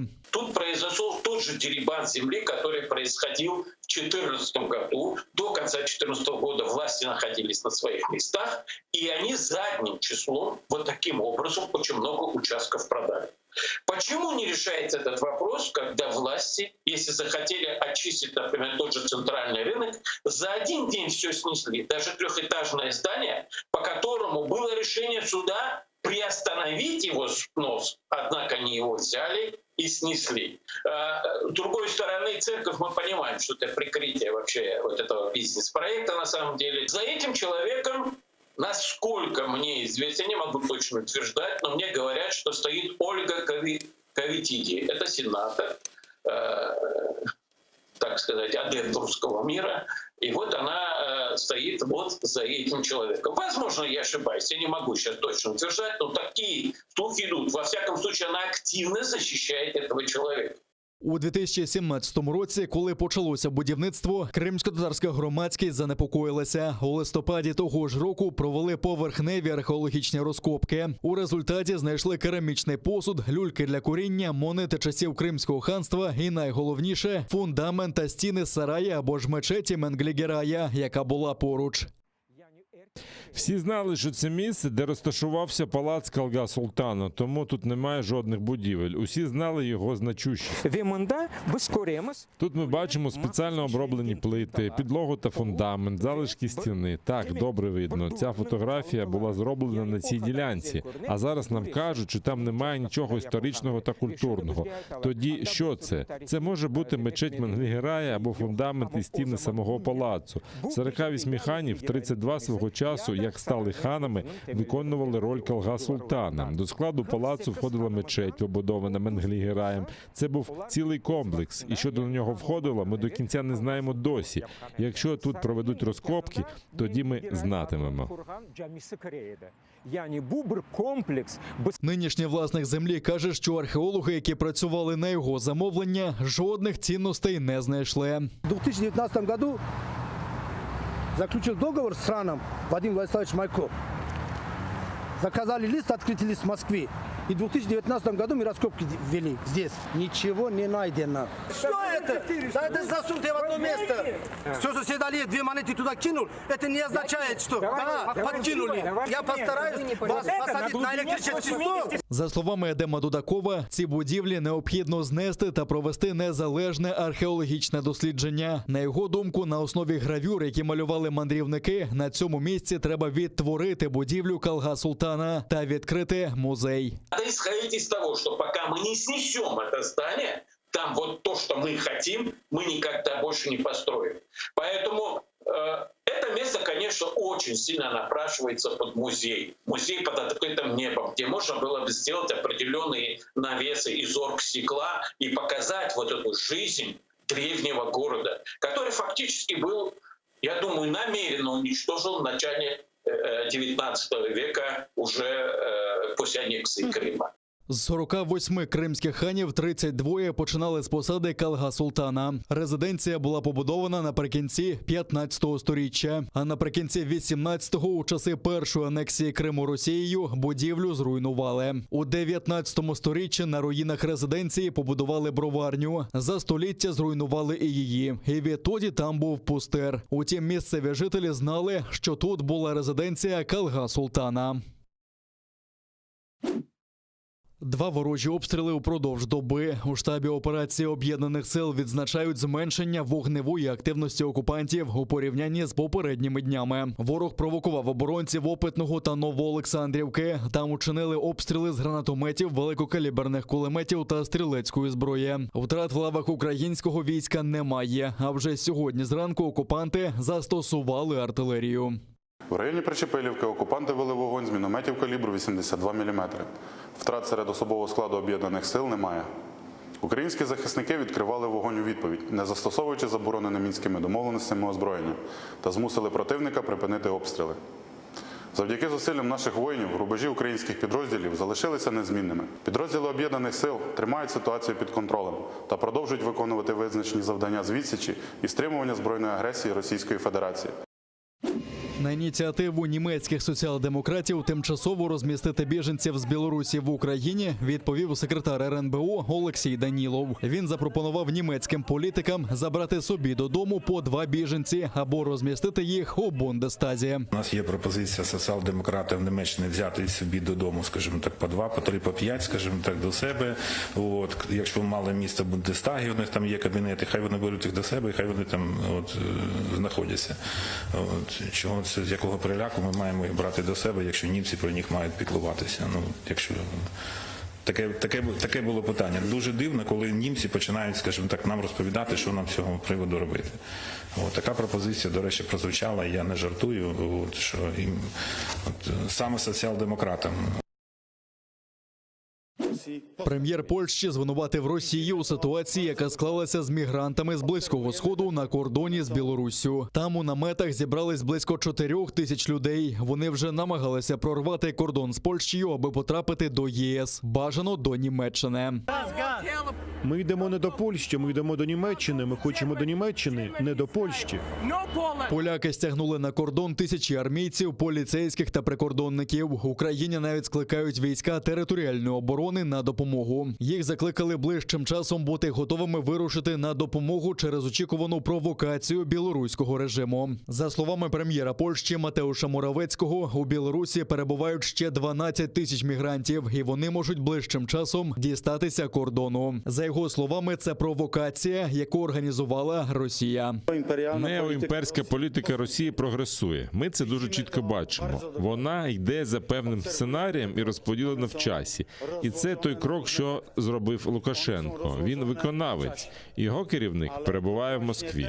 У Євросоюзі звинувачують самопроголошеного президента Білорусі Олександра Лукашенка. Там назвали ситуацію гібридною війною і пообіцяли, що не залишать Польщу сам на сам із цією кризою. Ми відкрили дискусію щодо фінансування фізичної прикордонної інфраструктури. Це питання має бути вирішено швидко, бо кордони Польщі та Балтії є кордонами ЄС. Один за всіх та всі за одного. Чому ми вважаємо, що санкції кусаються? Тому що режим Лукашенка починає поводитися як гангстерський режим. Санкції завдають їм болю, і вони не знають, що робити, та намагаються підірвати Європейський Союз запуском гібридної атаки проти однієї з країн-членів ЄС. Так, ми вважаємо, що санкції працюють, і ще більше санкцій вже на підході. А тим часом Литва вперше у своїй історії запровадила на своєму кордоні з Білоруссю режим надзвичайного стану. Він триватиме місяць. У цей період буде обмежено рух транспортних засобів та заборонено в'їзд усім, крім громадян Литви. У Польщі заявили, що не виключають сценарію повного закриття кордону з Білоруссю через ситуацію з мігрантами. Про це заявив речник польського уряду Пьотр Мюллер. В подальших сценаріях такий варіант береться до уваги. Ми надіслали владі Білорусі інформацію про те, що така загроза існує, якщо влада Білорусі не припинить свою поведінку. Речник уряду оголосив, що польська влада вимагатиме санкції проти авіакомпаній, які перевозять мігрантів до Білорусі, у тому числі вимагатиме заборони польотів у межах ЄС. Тим часом канцлерка Німеччини Ангела Меркель подзвонила Путіну та попросила російського президента використати свій вплив на Мінськ. Канцлерка Меркель подзвонила сьогодні президенту Путіну щодо ситуації на білорусько-польському кордоні. Вона підкреслила, що інструменталізація мігрантів білоруським режимом є нелюдською та неприйнятною, і попросила президента Путіна вплинути на це. У Німеччині є ті, хто хоче залучити і Україну до вирішення проблеми біженців на кордоні з Білоруссю. Експерти з зовнішньополітичних питань фракції Соціал-демократичної партії у німецькому Бундестазі Нільс Шмідт запропонував відкрити контрольований шлях для мігрантів до Польщі, а потім їх необхідно доставити у третю країну за межами ЄС, де вони мають пройти через процедури отримання притулку. Нових хворих менше, ніж тиждень тому, померлих більше. В Україні за минулу добу зафіксували понад 23 тисячі випадків коронавірусу. 816 людей померли від цієї хвороби. Понад 5,5 тисяч людей госпіталізували з COVID-19 чи підозрою на нього. 16 тисяч 277 людей одужали. Найбільше хворих виявили на Дніпропетровщині, Харківщині, Полтавщині, Одещині та у Києві. У столиці рекорд за кількістю померлих від цієї хвороби. Мені щодня телефонують десятки людей. Одні просять допомогти госпіталізувати своїх близьких, інші – поховати. У нас черги в ритуальну службу за довідками про смерть і черги в крематорії. У нас черги в швидких приймальних відділеннях лікарень. Хтось не вірить у це і говорить усілякі дурниці, то підіть, будь ласка, подивіться, поговоріть, будь ласка, з лікарями та родичами хворих. Аби зберегти своє життя, міністр охорони здоров'я закликав не відкладати вакцинацію, бо вона в 11 разів зменшує ризик смертності від дельта-штаму COVID-19. Це результати дослідження Американського центру з контролю та профілактики хвороб. Ряд європейських країн вже підтверджують це дослідження на практиці. Наприклад, Велика Британія, Німеччина, Бельгія Із більш ніж 65 повністю вакцинованого населення зараз демонструють у 8-14 разів меншу летальність, ніж під час весняної хвилі, яка була в цих країнах. Сьогодні в Україні також 91-92% пацієнтів в лікарнях невакциновані особи. Якби в Україні був рівень вакцинації хоча б на середньоєвропейському, ми б мали на третину менше смертей щодня. Да навіть попри це, в Україні вакцинація врятувала вже 6 тисяч життів. Міністр закликав тих, хто отримав першу дозу щеплення проти COVID-19, не відтерміновувати другу. Ті, хто пропустив дату введення другої дози, отримайте її якнайшвидше. Дозвольте вакцині працювати на ваше здоров'я. Рекомендований інтервал, який бажано зробити друге щеплення, становить для вакцини CoronaVac 14-28 днів, Pfizer 21-28 днів, Moderna 28 днів, AstraZeneca 4-12 тижнів. Зараз, за даними МОЗ, в Україні наявні 10 мільйонів 300 тисяч доз різних вакцин. Зокрема, майже 3 мільйони доз вакцини Moderna, 800 тисяч доз вакцини AstraZeneca, 4,5 мільйони доз CoronaVac і 2 мільйони доз Comirnaty від Pfizer. В окупованому Криму та Севастополі окупанти знову зафіксували нові рекорди захворювань на COVID-19. Минулої доби вже 1162 нових випадки. 33 людини на окупованому півострові не змогли подолати хворобу та пішли з життя. На тлі рекордного росту захворюваності окупаційна влада скасувала ПЛР-тести та QR-коди для туристів. Заселятися до готелів окупованого півострова можна без пред'явлення цих документів. Тим часом в окупованому Севастополі залишилося 12% вільних місць у лікарнях, а це лише 163 ліжка. У Криму місця у лікарнях заповнені на 90%.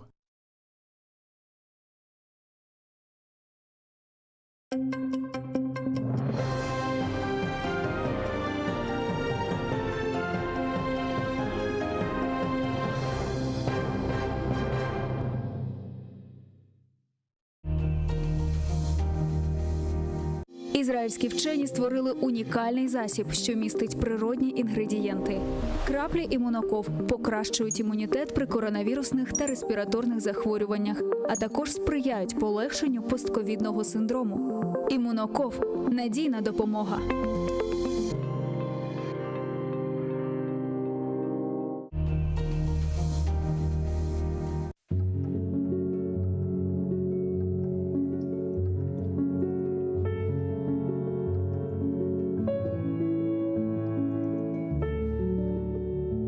Вы знаете, что люди могут не вернуться. Зажав всю волю в кулаке, вас отпустить. И как-то утром с мыслями, но не о вас проснуться. И больше вас не ждать, и не о вас грустить. Вы знаете, что люди могут не вернуться. Не выдержав свой мир, сломав, вас не простить. И со слезами на глазах от вас на 1000 ключей замкнуться. И понимая, что нет сил вас навсегда забыть. Вы знаете, что люди могут не вернуться. И могут не писать, не волноваться, не звонить. И никогда вам больше к ним не прикоснуться. Задумайтесь. А кто еще вас сможет так же полюбить?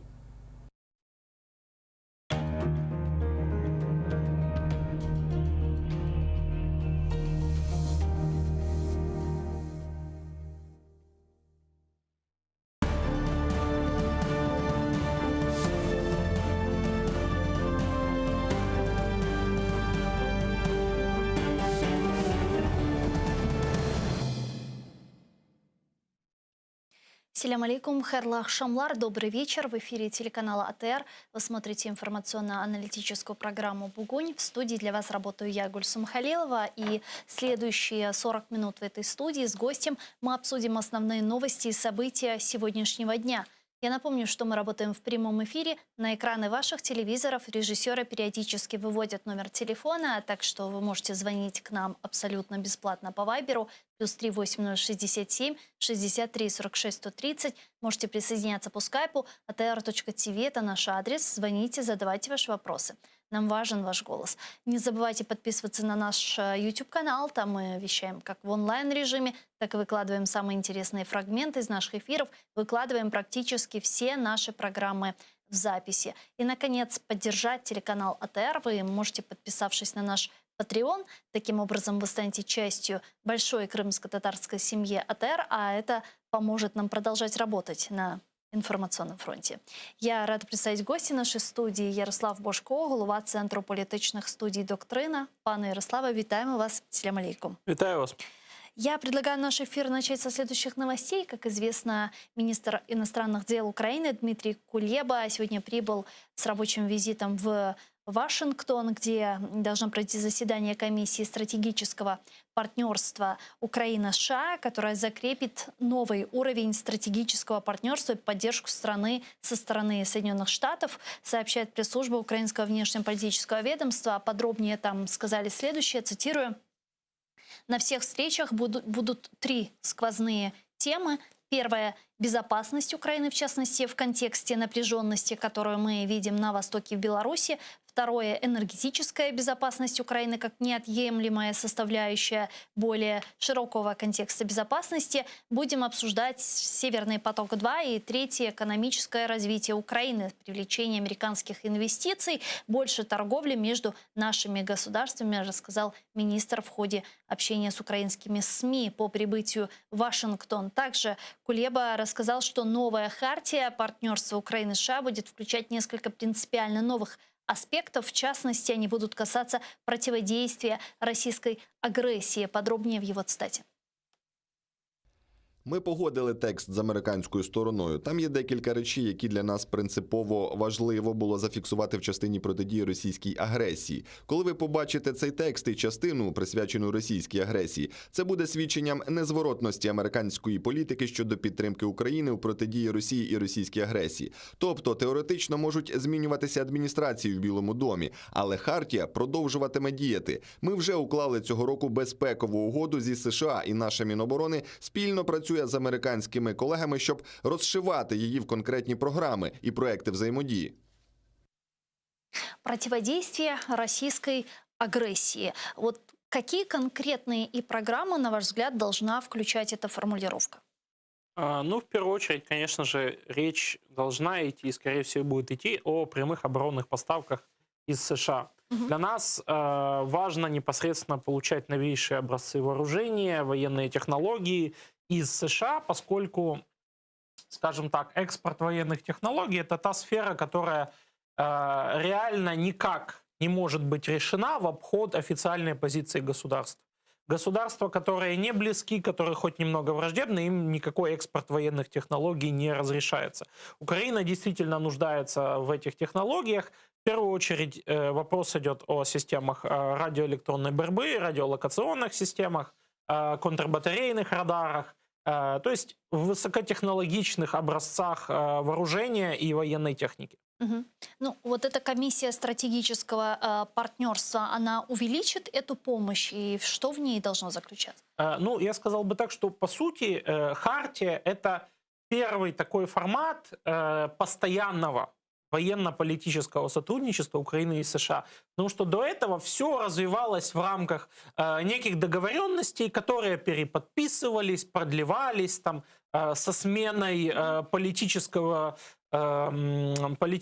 правящего класса либо в Украине, либо в США они пересматривались. Хартия – это попытка институализировать. То есть это попытка создать какой-то долгосрочный формат, который уже будет больше зависеть, скажем так, от правительств, от Министерства обороны, чем от непосредственно правящих элит, каких-то их договоренностей и ситуативного влияния на отношения. Угу. То есть вне зависимости от того, кто будет в администрации президента Америки или в администрации президента Украины, вот то противодействие российской агрессии, в том числе, которое будет прописано, собственно, в этой хартии, она будет в дальнейшем продолжать имплементироваться, я правильно вас понимаю? Ну, в первую очередь, да. И на самом деле во многом к подписанию хартии этой и вообще к разработке ее как механизма такого долгоиграющего и сыграла нынешняя политическая конъюнктура. Во-первых, вот эта идея стратегической стабильности в Европе, которую продвигает Байден, в рамках которой,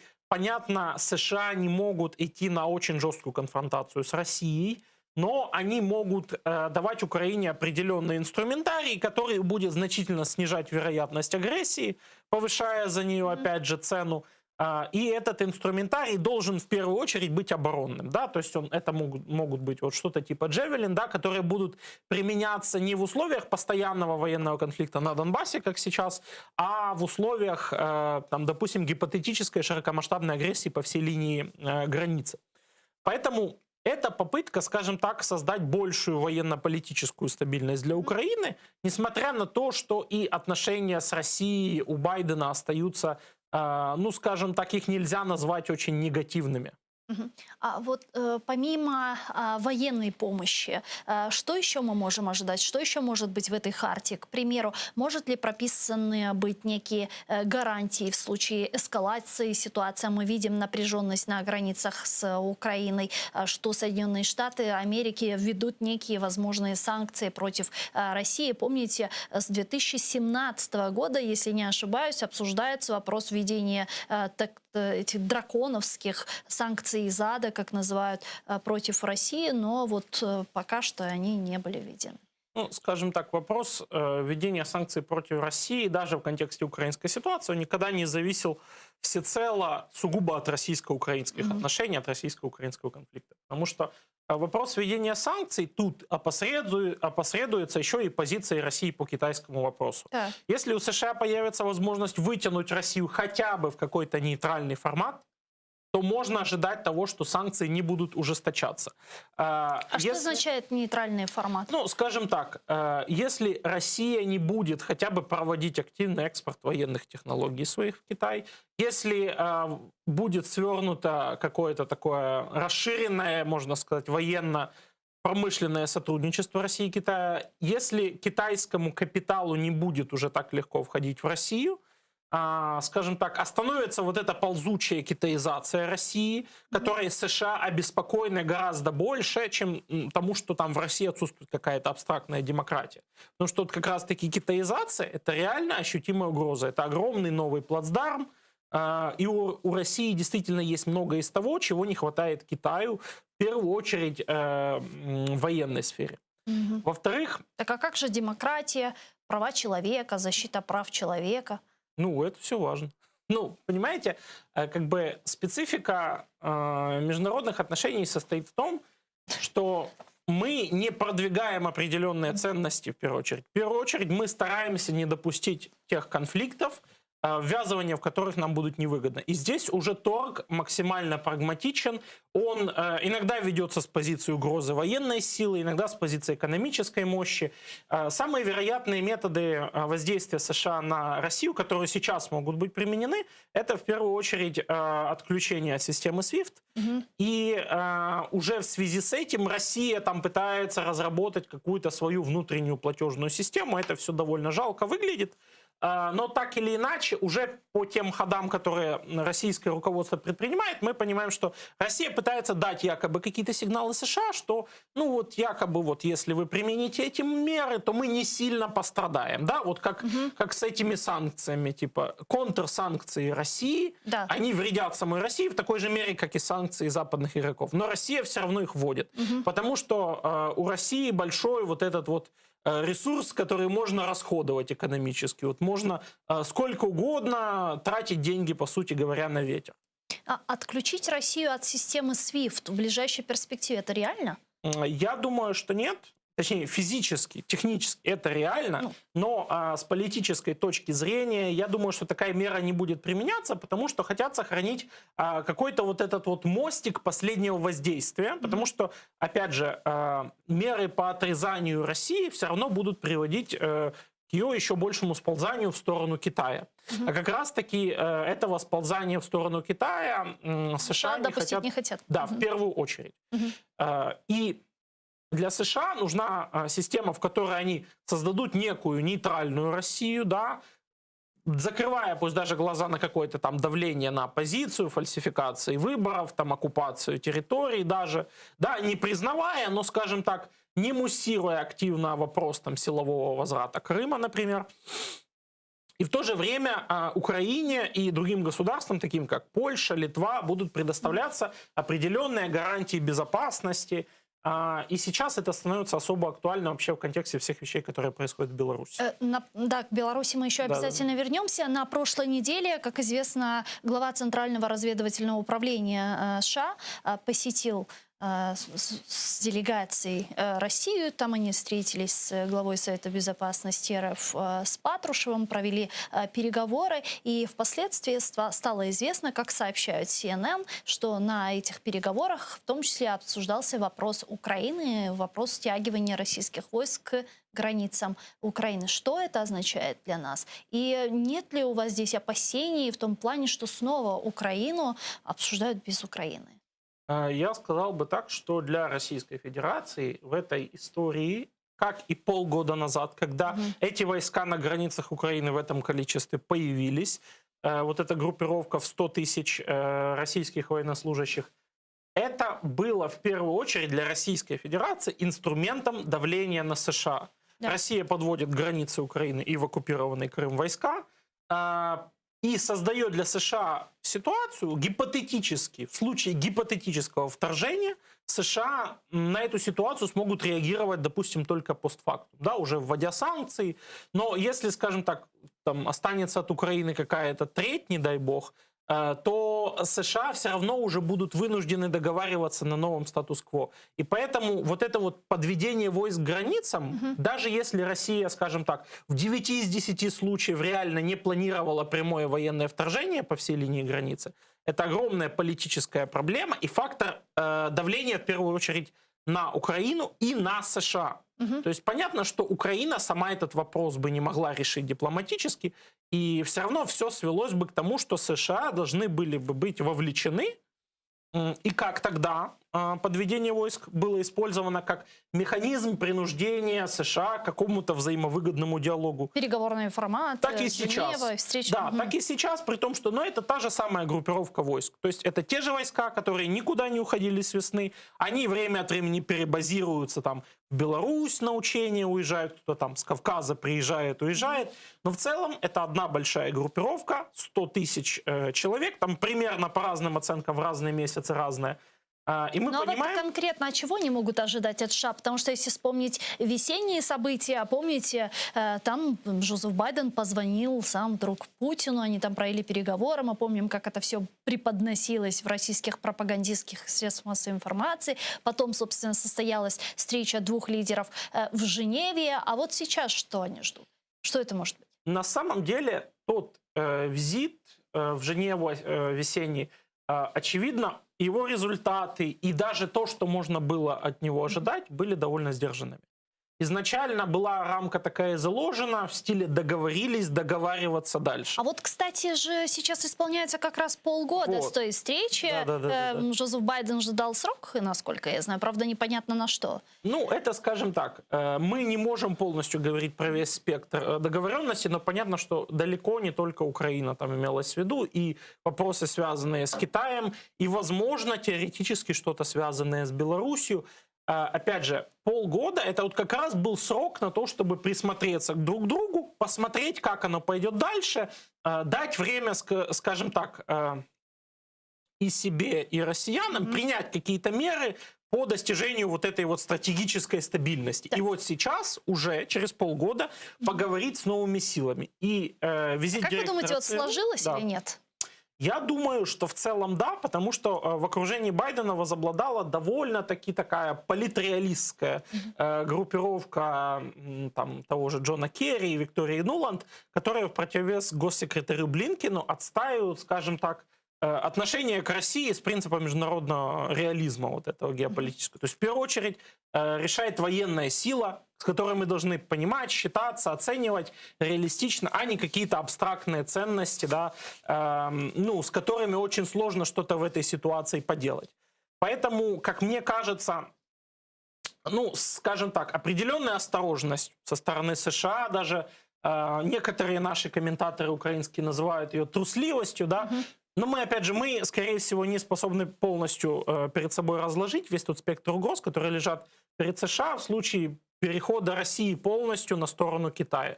И сохраняется возможность все равно двойной игры. Когда США договариваются с РФ об этой стратегической стабильности, РФ имитирует нейтралитет, но подспудно все равно продолжается передача военных технологий Китаю, продолжается вход китайского бизнеса на сырьевую базу России. Совместные учения. Да, и опять же, и все военно-политические компоненты, вплоть до того, что готовится там даже какой-то общий дальневосточный военно-морской флот России и Китая, по некоторым заявлениям.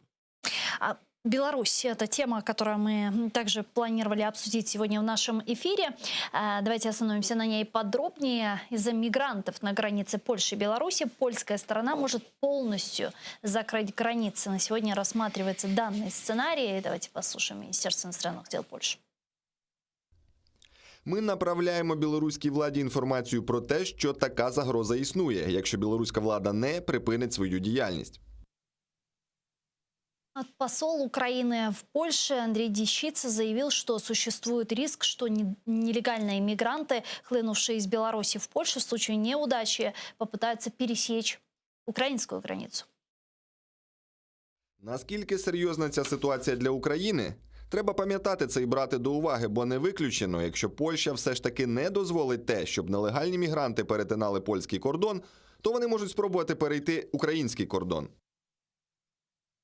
Первый заместитель министра внутренних дел Украины Евгений Енин сообщил, что на границах Украины уже наблюдается увеличение потоков мигрантов. Пограничники усиливают защиту и готовы к возможным провокациям. Ситуація на кордоні повністю контролюється. Сусіди мають усвідомлювати, що українські кордони підготовлені до подібних провокацій. Вже прораховані ймовірні напрямки, якими мігранти можуть дістатися до України. Вживаються заходи з інженерного облаштування ділянки державного кордону України з Білоруссю. Органи охорони державного кордону України посиляться особовим складом, технікою та спеціальними засобами, у тому числі безпілотниками та службовими собаками. По словам премьер-министра Республики Польша Матеуша Моровецкого, последнее нападение Лукашенко свидетельствует о том, что у него есть руководитель в Москве, и страна призвала противостоять восстановлению Российской империи. Цей останній напад Лукашенка, який має керівника у Москві, показує рішучість сценарію відновлення Російської імперії, якому ми маємо протистояти щосили.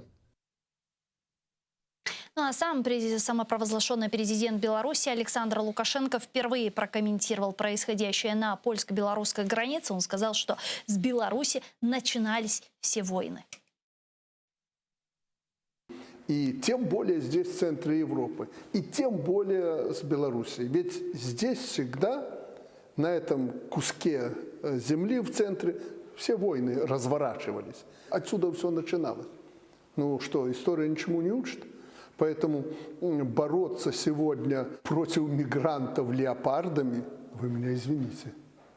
Мы с вами люди военные, мы понимаем, что такое сегодня вести войну с этими несчастными людьми на границе Польши, допустим, с Беларусью и выдвигать колонны танков. Ясно, что это какая-то тренировка или шантаж. Мы, конечно, спокойно этому противостоим. Мы не задираемся, как некоторые в России пописывают и наши беглые там с ними, потому что мы знаем, что если, не дай Бог, мы допустим какую-то ошибку, если мы оступимся, то это сразу же вовлечет в этот водоворот Россию. А это крупнейшая ядерная держава. Что делает Лукашенко? Вот что вы поняли? Во-первых, понятно, что это одна из стратегий по возвращению внешнеполитической легитимности Лукашенко на мировой арене. Как сказал сам Путин, вот в этой ситуации с мигрантами, когда к нему обратилась Меркель, с просьбой решить этот вопрос, он напрямую отправил их договариваться с Минском, что на самом деле довольно-таки показательно. То есть это один из элементов по вовлечению тоже Запада в первую очередь Европейского Союза, в какой-то переговорный процесс с Лукашенко вынужденный, где он, очевидно, за решение этой проблемы попросит какие-то политические уступки. Что это признание его президентом Беларуси? Ну, скажем так. Снятие санкций. Его интересует не столько формальное признание, сколько какие-то реальные вопросы, такие как там позиции европейского бизнеса в Беларуси, да?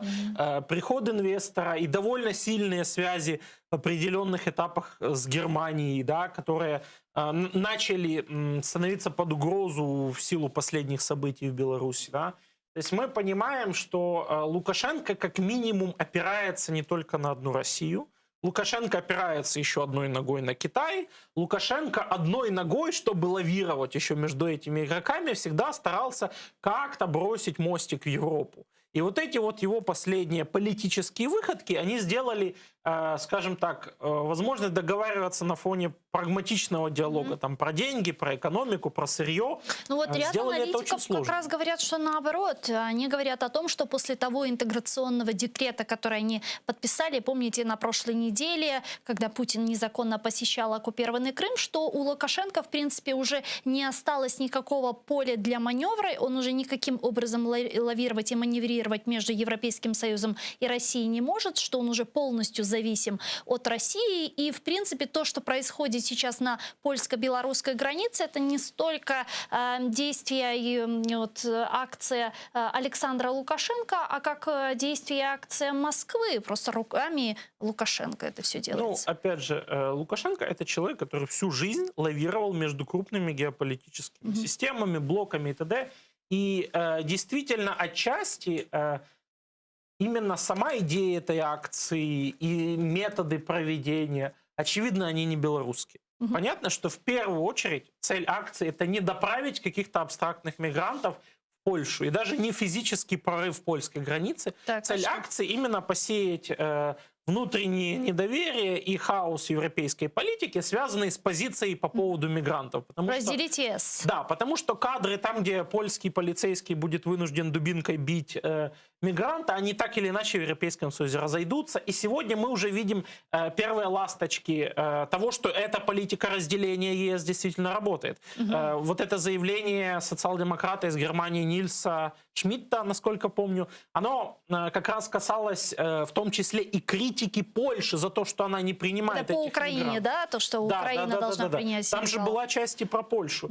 И очевидно, в европейском политикуме и среди европейского избирателя есть значительная часть людей, которые не знают ни что такое Украина, Беларусь, Польша, Литва, но они понимают, что такое мигрантская проблема, и они в этой проблеме занимают там левые позиции. То есть можно ли сказать, что плюс ко всему еще Путин пытается играть на тяжелых взаимоотношениях Польши и Брюсселя, в принципе? Польши и Берлина, да, в первую очередь, и, конечно же, на конфликте между левыми и правыми силами в Европе, который обостряется время от времени, и который также в первую очередь важен для Германии.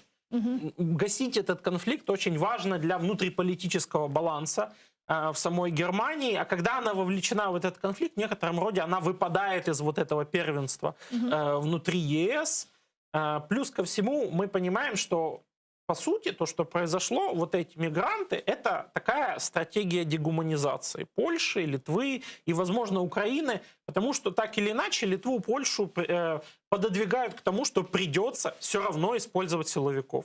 На том или ином этапе появятся кадры, где, возможно, кто-то непонятный в кого-то стреляет, где-то в толпе может что-то взорваться. Просто потому, что это, во-первых, элемент, опять же, легитимации Лукашенко, элемент возведения ситуации в такую степень остроты, где не договариваться уже будет политически проблемно для самих где эта грань европолитиков. остроты? Вот где эта степень, насколько далеко они могут зайти с этим миграционным кризисом? Мне кажется, эта грань остроты, она будет достигнута с первыми реально физическими человеческими жертвами в плане убитых. Они могут появиться в любой момент, из стрельбой непонятно откуда.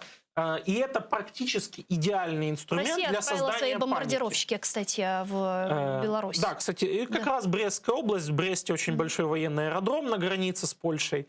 Понятно, что Российской Федерации здесь интересно в первую очередь создание вот этих вот внутриполитических расприй внутри ЕС, В то же время Беларуси и Лукашенко интересно, в первую очередь, восстановление своей вот этой внешнеполитической легитимности через вынужденные переговоры с Берлином, Варшавой и Вильнюсом. Потому что понятно, что для Лукашенко ситуация, в которой он не может хотя бы прагматично общаться с Польшей и Литвой, она очень проблемна. Потому что, несмотря на все разногласия там, про демократию, про ценности, про Запад, Лукашенко со всеми ими всегда пытался общаться прагматично, и до революционных событий у него время от времени получалось.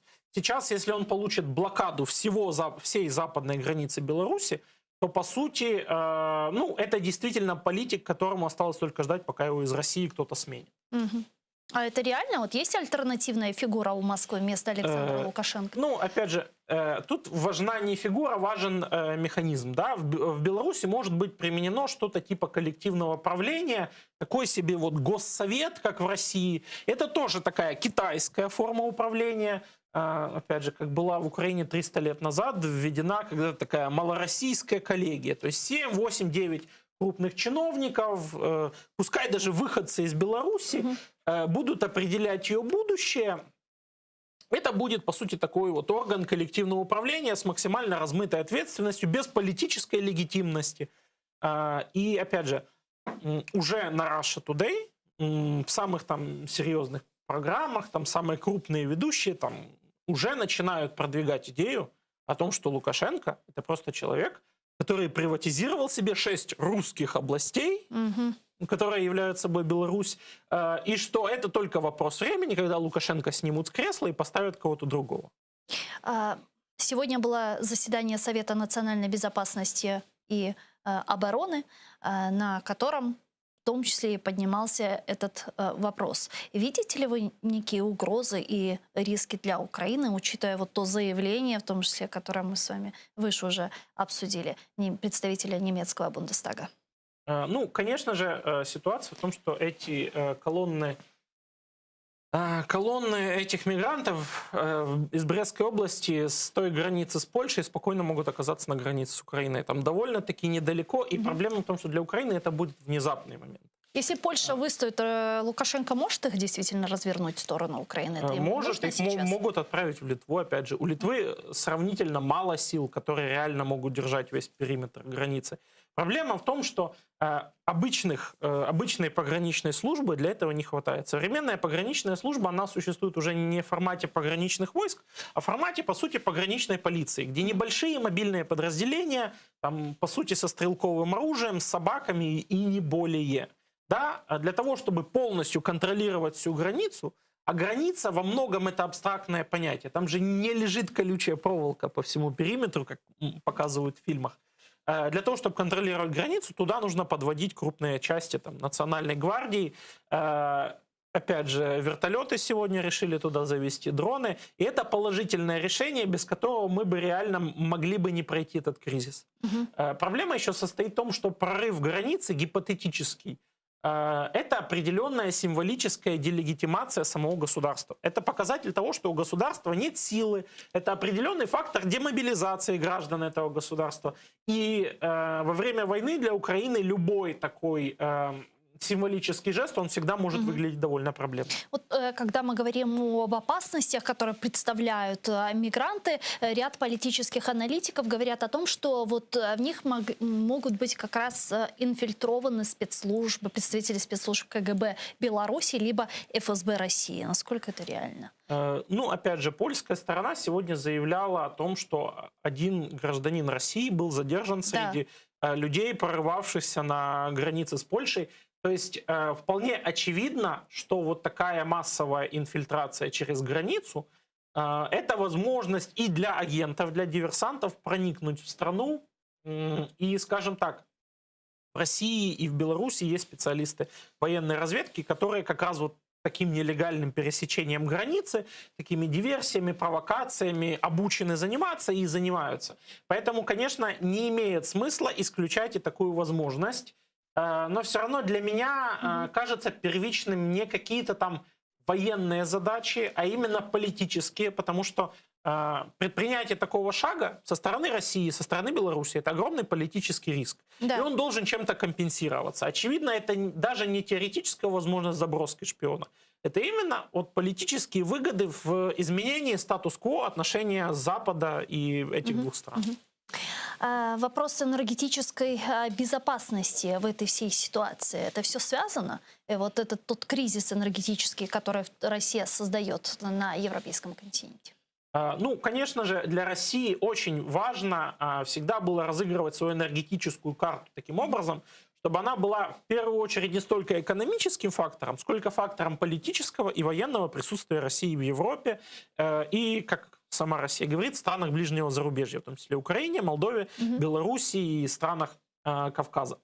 В первую очередь мы это увидели за последний месяц хотя бы на примере той же Молдовы, когда, по сути, через фиктивный долг, да, в Молдове одна крупная газовая корпорация, работающая на «Газпром», она одновременно обслуживает самопровозглашенное Приднестровье и Молдову, которая под контролем Кишинева. Долг Приднестровья, за который никогда никто не платил, записали на Молдову. Россия не признает Приднестровье, соответственно, Молдова должна какие-то баснословные суммы «Газпрому». Ее подвинули, по сути, силовым вот таким грубым путем к подписанию долгосрочного контракта газового. И для России важно не то, что она имеет кому продать свой газ, а то, что она может в обмен на газ всегда получить политические договоренности, причем довольно сильные, такие как, например, долгосрочные гарантии не вступления в НАТО и Европейский Союз, приостановка каких-то политик, связанных с интеграцией там, каких-то технологий, военно-промышленный сектор, даже там ракетных программ, например. Это все вполне реально, и это вполне из того, что лежит на столе у россиян, о чем они действительно думают. В контексте энергетической безопасности, к сожалению, еще негативно играет роль и внутриукраинский расклад, там, где олигархические группы очень сильно влияют на энергетику. В украинской энергетике, по сути, сформировалось два лобби, одно из которых очень жестко ориентировано на экспорт электроэнергии из России и Беларуси. В Беларуси недавно открыто построена АЭС, она принадлежит Росатому российскому, прямо на границе с Литвой, так чтобы литовцам еще немножечко подпортить и экологию.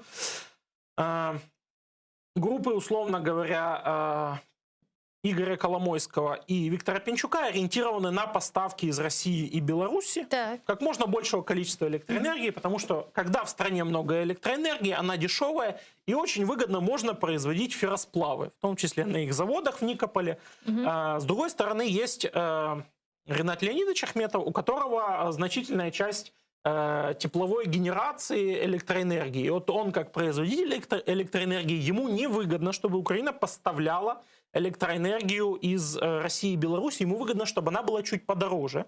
И Ренат Леонидович поэтому лоббирует позицию напротив, чтобы заблокировать поставки электроэнергии из России и Беларуси. Ну, Россия сейчас прекратила нам поставки электроэнергии и поставки угля, но тем не менее мы продолжаем получать электроэнергию от Беларуси. Но где гарантия того, что Беларусь, которая уже практически зависима от России, зимой в пик морозов вдруг не отключит рубильник? Ну, опять же, весь вопрос состоит в том, что Россия за это может выторговать и какие абстрактные договоренности они хотят нам таким образом навязать.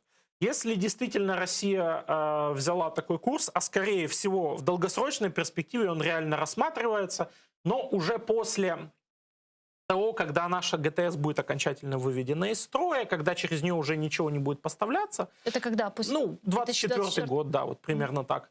На этот момент Россия, я думаю, всерьез рассматривает какой-то сценарий возвращения Украины, практически принудительного, опять же, вот этим долгосрочным газовым контрактом. Недавно Венгрия подписала такой контракт на 15 лет.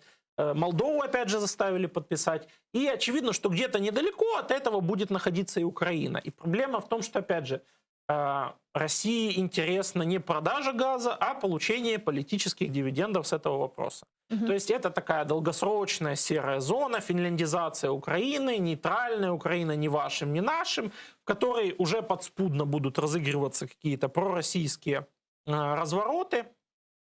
А Запад будет лишен, по сути, легального инструментария тут что-либо сделать, если Украина сама будет вынуждена отказаться там, от вступления в НАТО и Европейский Союз на уровне законодательном, там, через, например, возврат к внеблоковому статусу. Сейчас Украина планирует принимать участие в сертификации Северного потока-2. Вы наверняка слышали недавнее заявление главы энергетического комитета Бундестага Клауса Эрнста, который сказал, что Украина не должна принимать участие в сертификации, и, по его словам, ее единственной задачей является оплата счетов за газ. Он заявил, что Северный поток-2 необходимо запустить как можно скорее, он якобы поможет снизить цены на газ в Германии. Вот скажите, в случае, если Украину допустят к сертификации Северного потока-2, по этому вопросу вчера советница НАК «Нафтогаз» Украины Юлия Залищук, Светлана Залищук в нашей студии выразила такой оптимизм. Это изменит как-то ситуацию? Как на нее существенно поменяет ли это на то, что будет хотя бы каким-то образом затянут процесс сертификации? Мне кажется, что сценарий, в котором Украину допускают, он вообще очень маловероятен, потому что это все равно непосредственно зависит от Германии и от ее позиции. И Германия уже неоднократно сталкивалась, когда в вопросах, связанных с получением разрешений, сертификацией, она наталкивалась на противодействие таких государств, как Польша, страны Балтии и Дания, в которой, по сути, вообще разыгрался, можно сказать, целый шпионский роман между группами влияний, связанных с США, с одной стороны, и с другой стороны, с Германией. Да?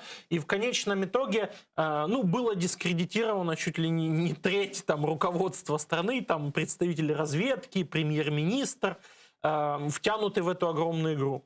Поэтому я не думаю, что... Скажем так, те, кто уполномочены решать вопрос сертификации, его решат в пользу того, что еще Украина может в этом вопросе высказать свое слово. К сожалению. И мне кажется, что самым адекватным на самом деле решением из таких довольно пока не лежащих на столе для Украины является продвижение другой идеи, высказанной в «Нафтогазе», о том, что на украинскую ГТС должны распространяться нормы регуляции третьего энергопакета ЕС. В таком случае мы можем добиться хотя бы существенной деполитизации самого этого российского газа в трубе. Да? Российский газ тогда реально не будет являться оружием принуждения Украины к каким-либо политическим договоренностям. Экономические цены, тарифы, это уже другой вопрос, это не смертельно. Вопрос газа российского в Украине, он сугубо политический. Это вопрос российской монополии, которую она крутит в любую сторону. Дякую вам дуже, пане Ярославе Чухсаловну, що приїхали к нам в студію, ответили на наші вопроси. Голова Центру політичних студій «Доктрина» Ярослав Божко був гостем нашей студии. А я с вами не прощаюсь, мы сейчас прерываемся на 5 минут. Далее эфир телеканала АТР продолжает информационная программа «Заман». Не пропустите, самые актуальные новости наши журналисты подготовили для вас. А после мы вернемся в эту студию и продолжим информационно-аналитическую программу. Бугунь, Коршкенч.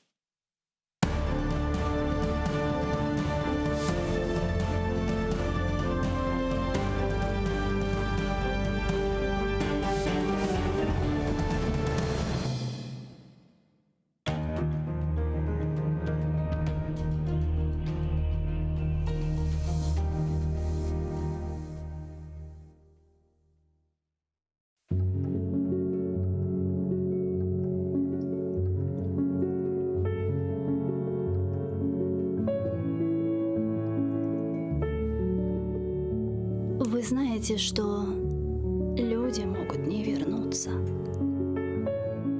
Зажав всю волю в кулаке, вас отпустить. И как-то утром с мыслями, но не о вас проснуться. И больше вас не ждать, и не о вас грустить. Вы знаете, что люди могут не вернуться. Не выдержав свой мир, сломав, вас не простить. И со слезами на глазах от вас на 1000 ключей замкнуться. И понимая, что нет сил вас навсегда забыть. Вы знаете, что люди могут не вернуться. И могут не писать, не волноваться, не звонить. И никогда вам больше к ним не прикоснуться. Задумайтесь. А кто еще вас сможет так же полюбить?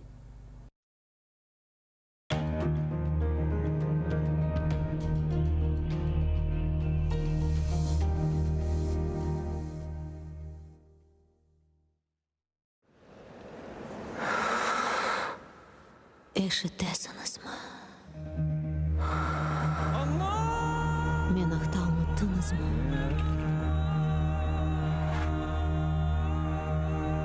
Мен мында. Бу менің топрағым. Менің қырымым.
Bu dünyadan gider olduk. Kalanlara selam olsun. Bizim için hayır dua kılanlara selam olsun. Ecel buke belimizi, söylemeye dilimizi. Hasta iken alımızı soranlara selam olsun. Tenim ortaya açıla, yakasız gülmek biçile, bizi bir asan veçile, yuvanlara selam olsun. Silah verele kazdığımıza, gider olduk dostumuza. Namaz için üstümüze duranlara selam olsun. Derviş Yunus söyler sözü, yaş dolmuştur iki kozu. Bilmeyen ne bilsin bizi, bilenlere selam olsun.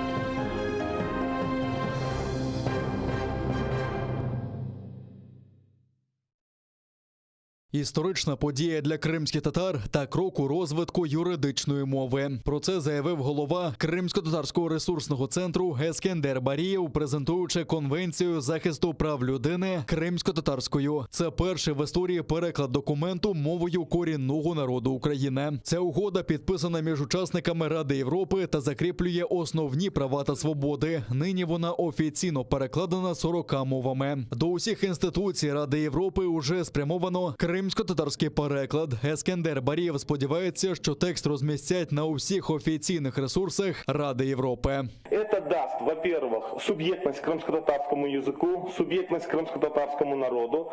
Во-вторых, как я уже отмечал, очень важно, чтобы сам крымско-татарский народ мог развивать свой юридический язык и, соответственно, знакомиться и изучать международные правовые документы для защиты своих прав, как индивидуальных, так и своих коллективных прав.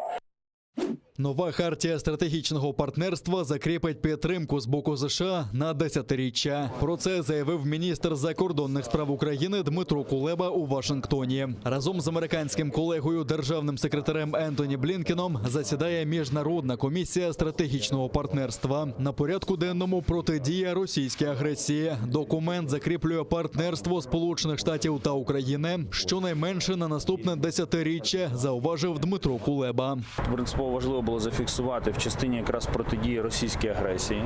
Тобто це вже буде говорить про, коли ви побачите цей текст і цю частину присвячену російській агресії, ось ця хартія, вона зацементує американську політику на роки вперед і повністю зніме будь-які занепокоєння або підстави говорити про зраду. Тому що підтримка Сполучених Штатів залишиться абсолютно непорушною. Хартія запустить роботу державних апаратів двох країн в інтересах безпеки США та України. Крім засідання комісії, українська делегація матиме зустрічі у Пентагоні, Раді нацбезпеки Сполучених Штатів та з експертними колами. Міністр Кулеба заспокоїв, що США та Україна не мають розбіжностей щодо скупчення російських військ біля українських кордонів.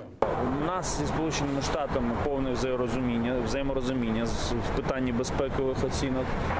Вздовж українського кордону, на Донбасі, в Криму, в Білорусі. Це все сформовані точки напруження. І вони в будь-який момент можуть бути активовані.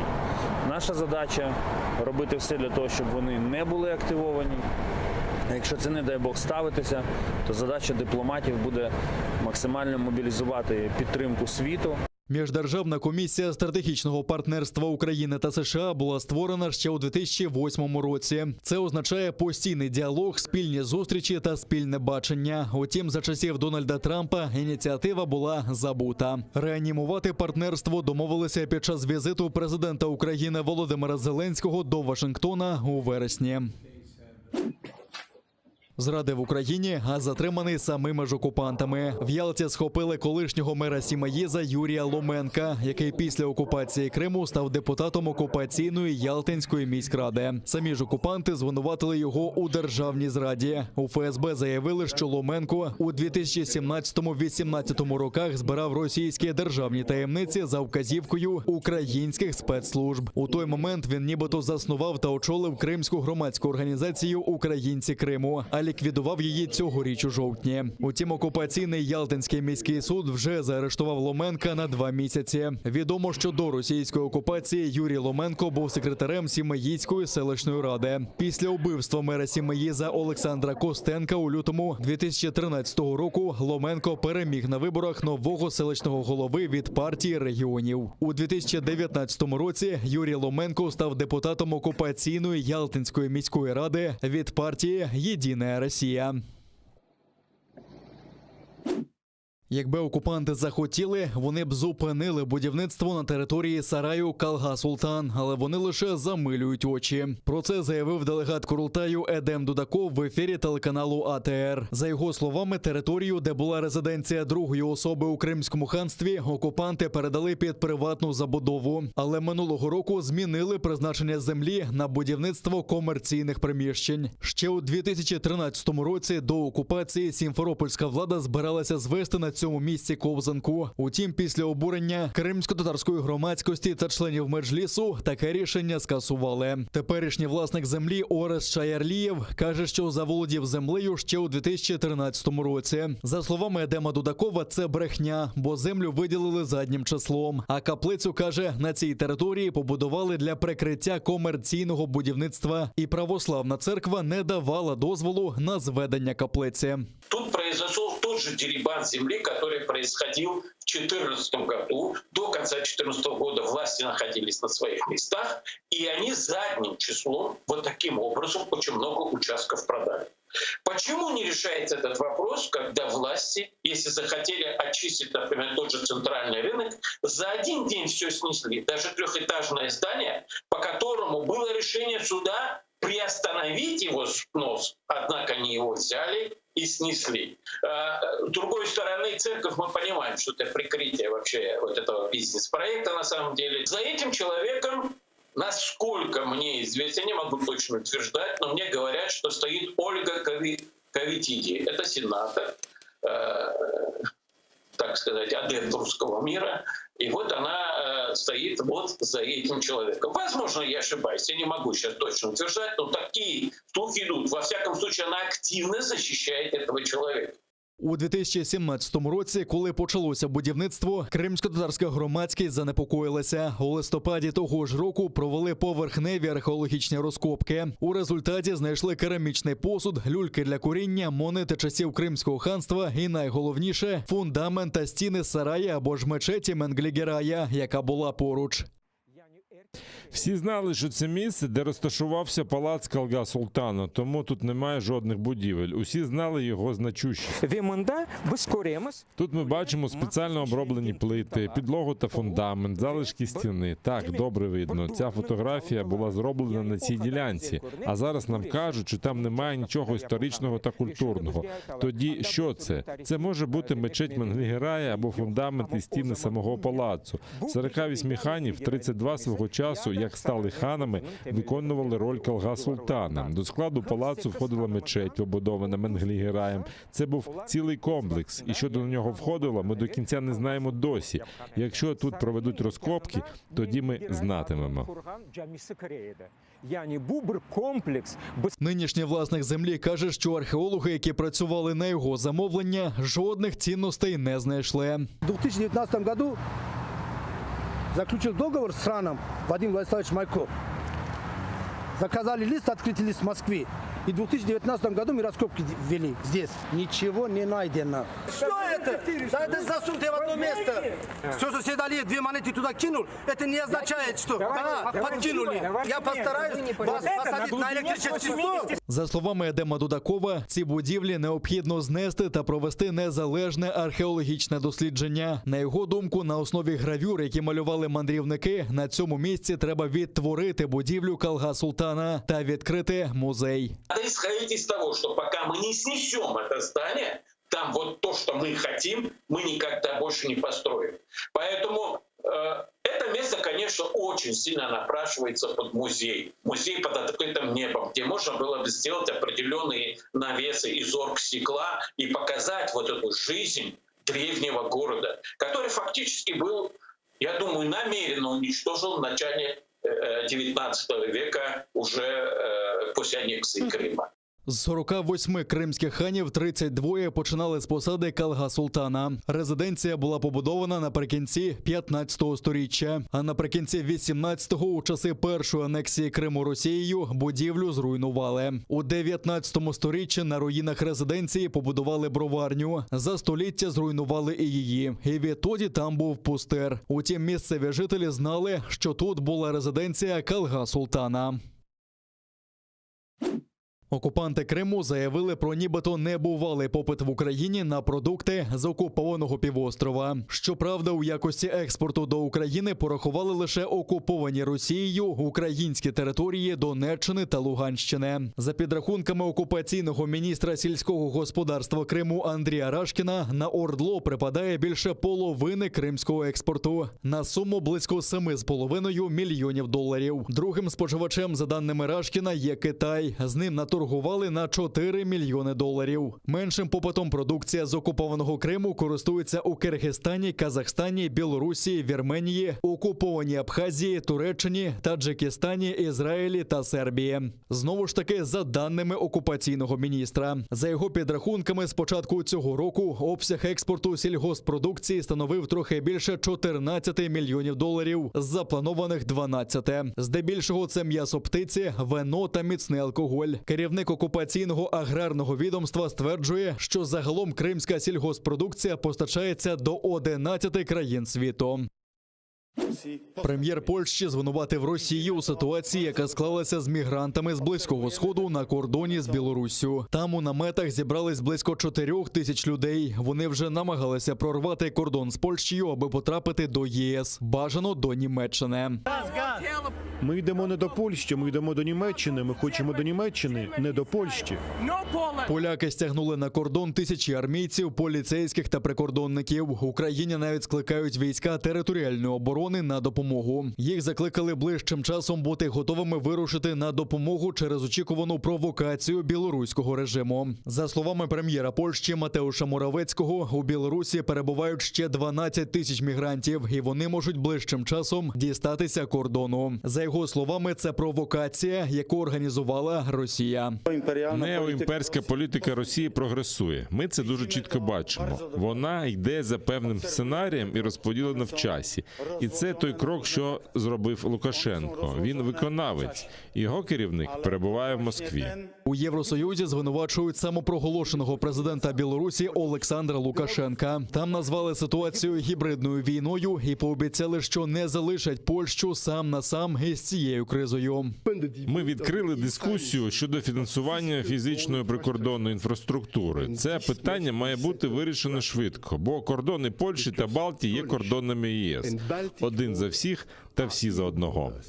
Чому ми вважаємо, що санкції кусаються? Тому що режим Лукашенка починає поводитися як гангстерський режим. Санкції завдають їм болю, і вони не знають, що робити, та намагаються підірвати Європейський Союз запуском гібридної атаки проти однієї з країн-членів ЄС. Так, ми вважаємо, що санкції працюють, і ще більше санкцій вже на підході.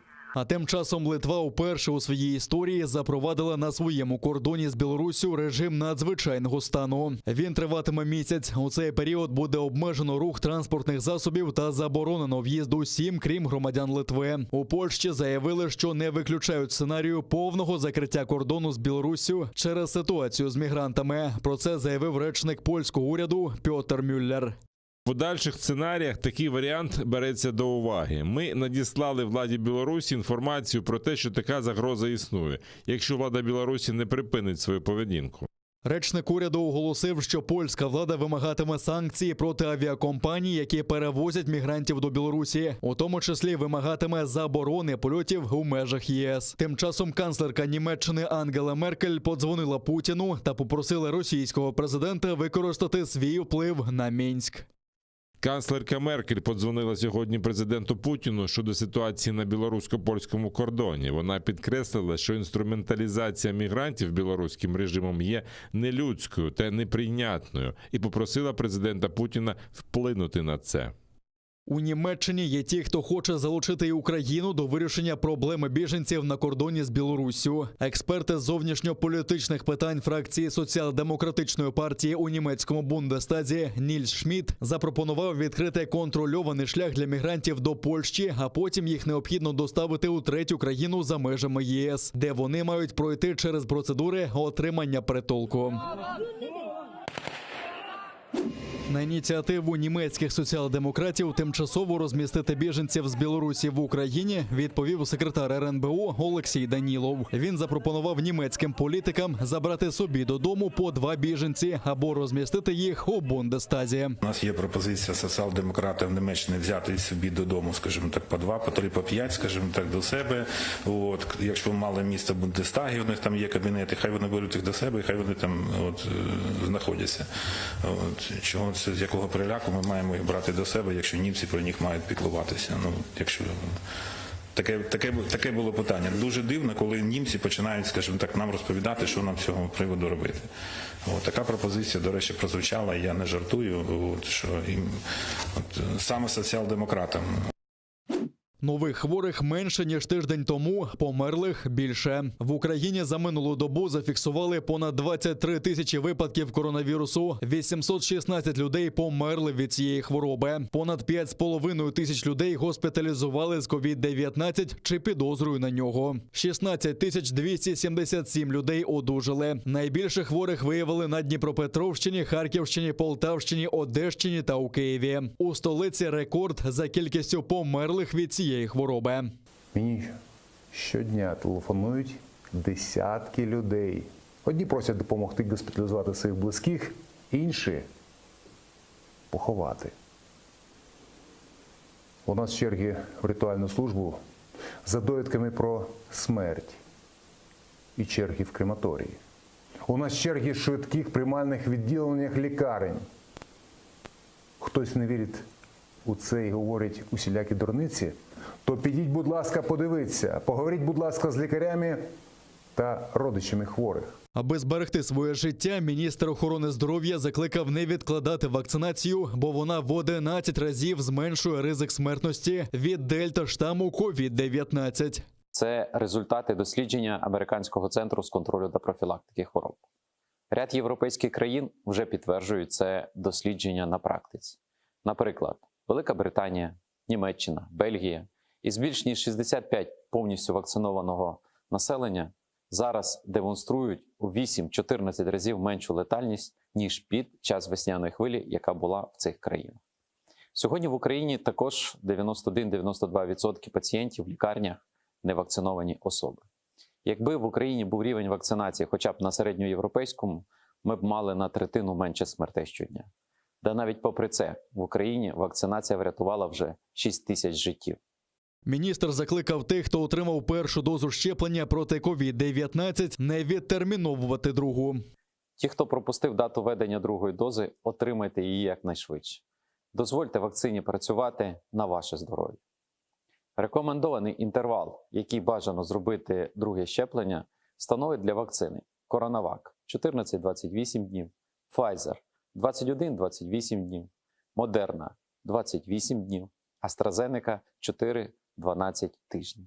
Зараз, за даними МОЗ, в Україні наявні 10 мільйонів 300 тисяч доз різних вакцин. Зокрема, майже 3 мільйони доз вакцини Moderna, 800 тисяч доз вакцини AstraZeneca, 4,5 мільйони доз CoronaVac і 2 мільйони доз Comirnaty від Pfizer.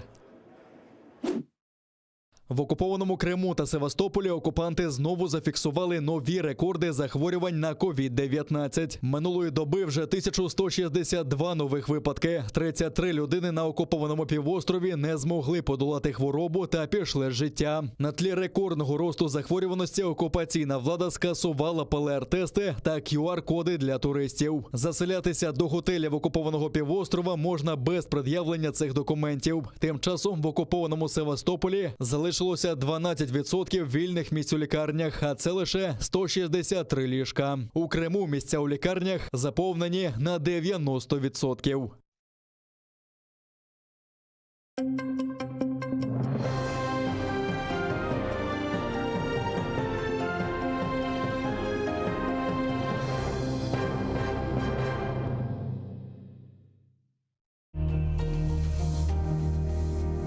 Ізраїльські вчені створили унікальний засіб, що містить природні інгредієнти.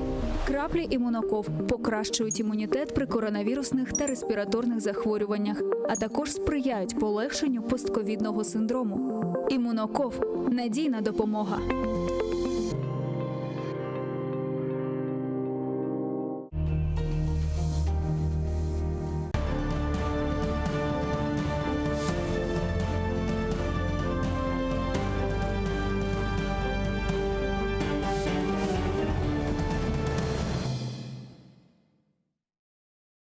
Селям алейкум, харлах шамлар. Витаю. В эфире телеканала АТР. Вы смотрите информационно-аналитическую программу «Бугунь». В студии для вас работаю я, Гульсум Халилова. И следующие 35 минут в этой студии с гостем, который подключится к нам в режиме онлайн, мы обсудим основные новости и события сегодняшнего дня.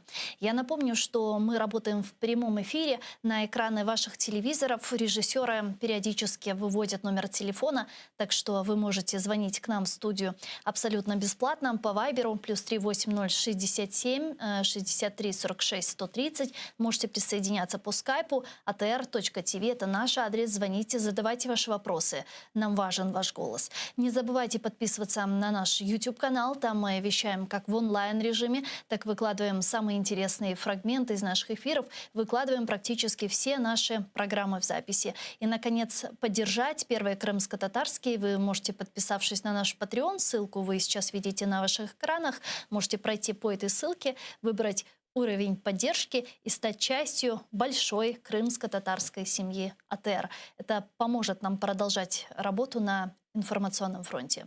Я же рада представить гостя. С нами сейчас на прямой связи украинский политический деятель, дипломат, экс-представитель политической подгруппы трехсторонней контактной группы в Минске, пан Роман Безсмертний. Пан Романе, вітаю вас. Селям алейкум. Доброго вечера. Доброго вечера. Пане Романе, сегодня очевидно, что на международной мировой шахматной арене разыгрывается очередная партия. Мы видим тот искусственно созданный миграционный кризис на польско-белорусской границе. Мы видим тот энергетический, также искусственно созданный кризис на европейском континенте. Все чаще и чаще появляются информационные сообщения о том, что Россия снова концентрирует свои войска у границ Украины. Вот наблюдая за всем этим, что происходит и связаны ли все эти события, по-вашему? Безумовно, вони пов'язані вони одним словом – це Росія. А бути зовсім точно – це Путін, Кремль, тому що авторство всіх цих штучно створених криз, воно належить Кремлю. І, знаєте, повертаюся зараз до виступу Путіна на Валдайській конференції, де він сказав, що кількість проблем, які зараз нагромадилися, можуть бути розв'язані лише в один спосіб – спосіб війни. І я розумію, яку мету ставили перед собою організатори того, що зараз іменується міграційна криза. Головна мета – щоб там пролилася кров. І зрозуміло, що озброївшись тезою про їх там нет, перш за все Кремль за мету поставив розпочати конфлікт між білорусами і поляками. Треба розуміти чудово, що у цій міграційній кризі немає ні мігрантів, ні біженців. Є просто спецоперація, де під прикриттям якоїсь кількості людей, які дійсно потребують соціальної допомоги, дітей, жінок, Росія вчергове з території Білорусі проводить спецоперації. Точно так, як вона з допомогою своєрідної співпраці з Німеччиною проводить спецоперацію по руйнуванню енергетичної системи Европы. Ну, давайте попробуем разобраться, вот в чем заключается эта спецоперация, чего добивается Путин этим миграционным кризисом. То есть он таким образом пытается разделить снова Европейский Союз и столкнуть лбами Польшу с Брюсселем? Мінімум, що хоче Путін, це показати немічність Європейського Союзу в протидії такій проблемі. І чи ми повертаємося там до попередніх фрагментів міграційної так званої кризи на півдні Європи, чи нещодавної в Литві, Латвії, зараз в Польщі. Всі ці речі, вони рукотворні, і все, чого домагається Путін, це мінімум розколу в Європейському Союзі, максимум це розвалу Європейського Союзу як такого. І куди би не глянули зараз, чи будемо вести мову про цю міграційну кризу, чи про енергетичну кризу, то скрізь відчувається ця постановочна задача. Я вже не кажу там речі, які пов'язані індивідуально, які застосовуються через хабарі, через бізнес-схеми, через пряму підтримку певних право- і ліврадикальних політичних сил, що робить Кремль. Кремль фактично штурмує те, що називається Європейський Союз. Європейський Союз зараз в силу зрозумілих обставин не може зорієнтуватися і навіть з дефініціями визначитися не може. От, коли слухаєш, як називають людей, які сьогодні знаходяться на кордоні білорусько-польському, по відношенню до них іменують там біженці, мігранти, частково так, частково там є мігранти і біженці, але їх набагато менше, ніж представників спеціальних військ, які під одягом і під вивіскою мігрантів і біженців будуть проникати в Європу для того, щоб там здійснювати, починаючи від диверсійних операцій, закінчуючи різного роду акціями, які будуть руйнувати Європейський Союз, європейську спільноту. І насамперед належало б ці речі розтлумачити європейцям і об'єднатися в тому, щоб організувати протидії.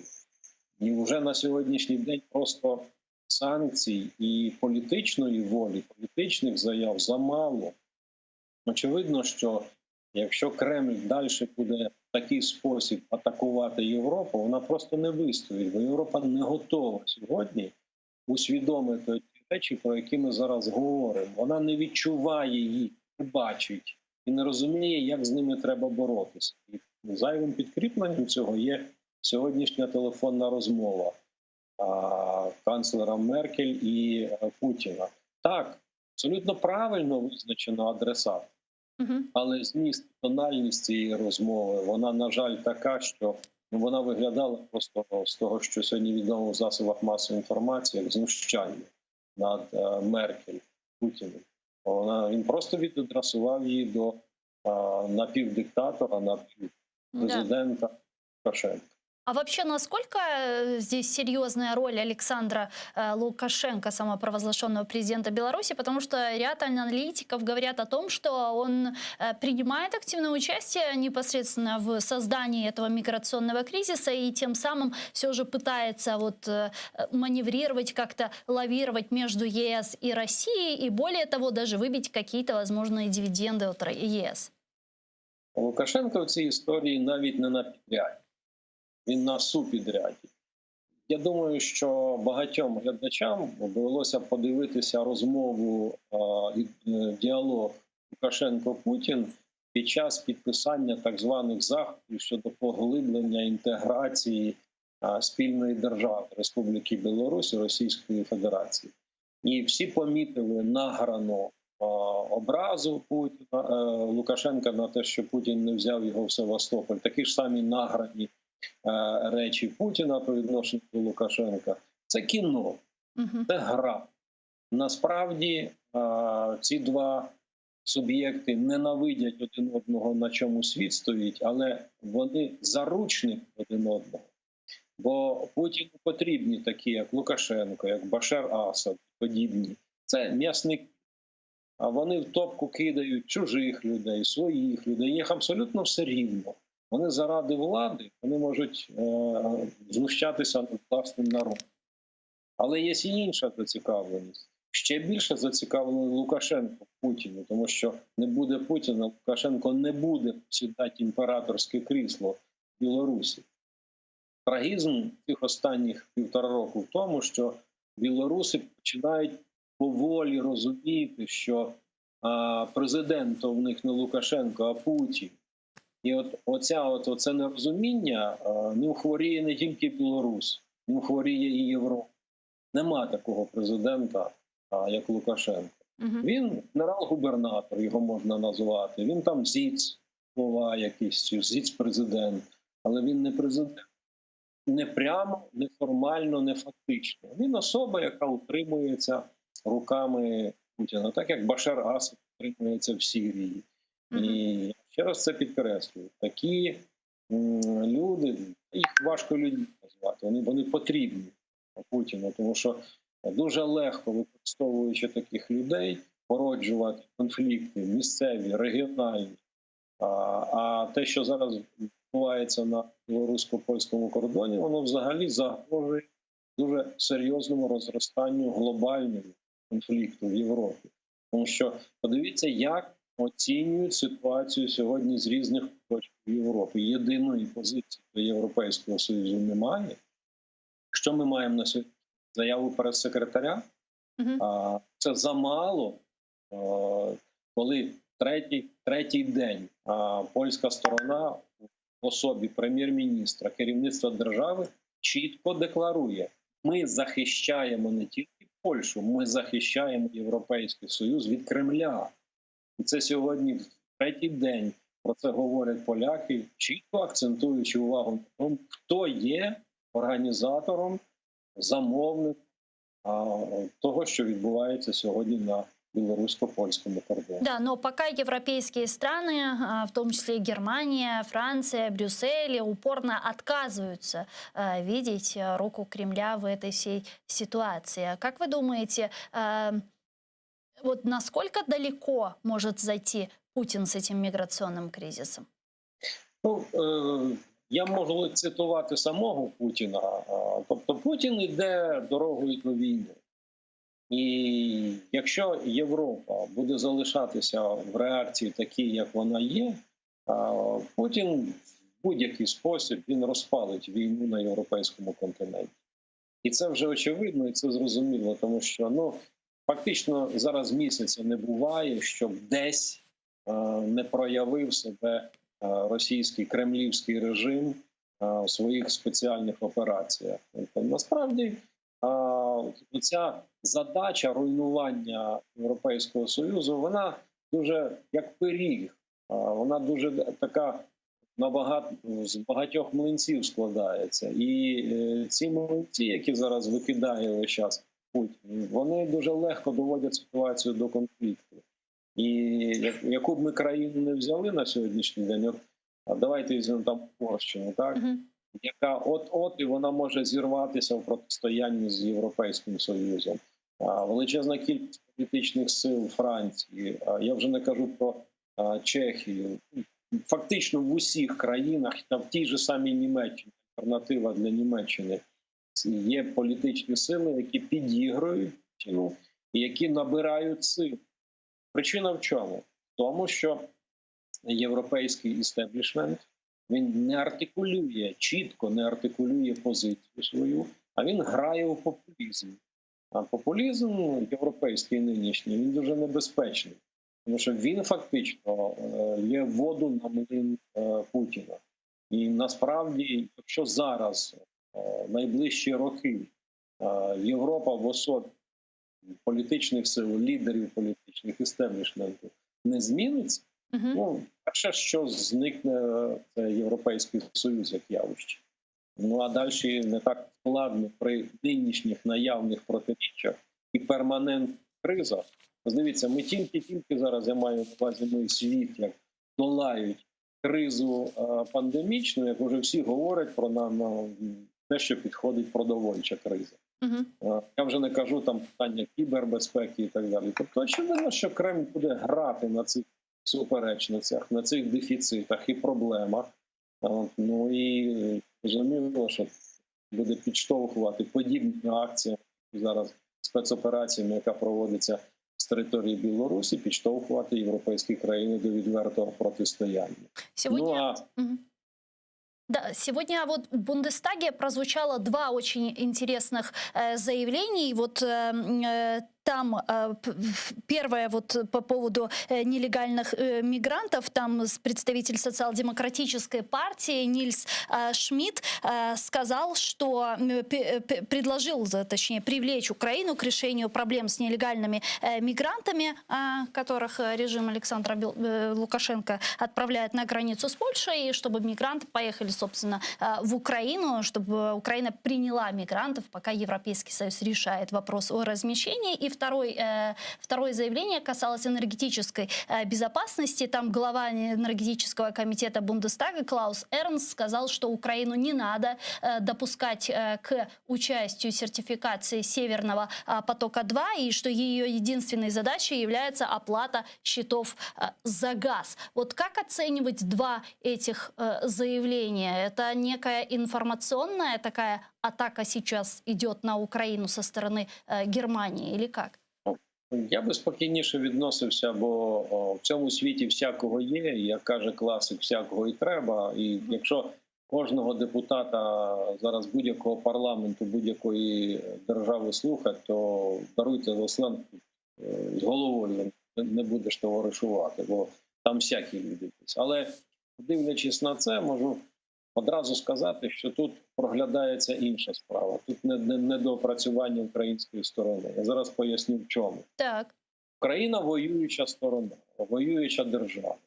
І насправді при застосуванні подібних операцій під час війни сторона, яка захищає свій суверенітет і територіальну цілісність, вона відкриває вогонь на враження без попередження.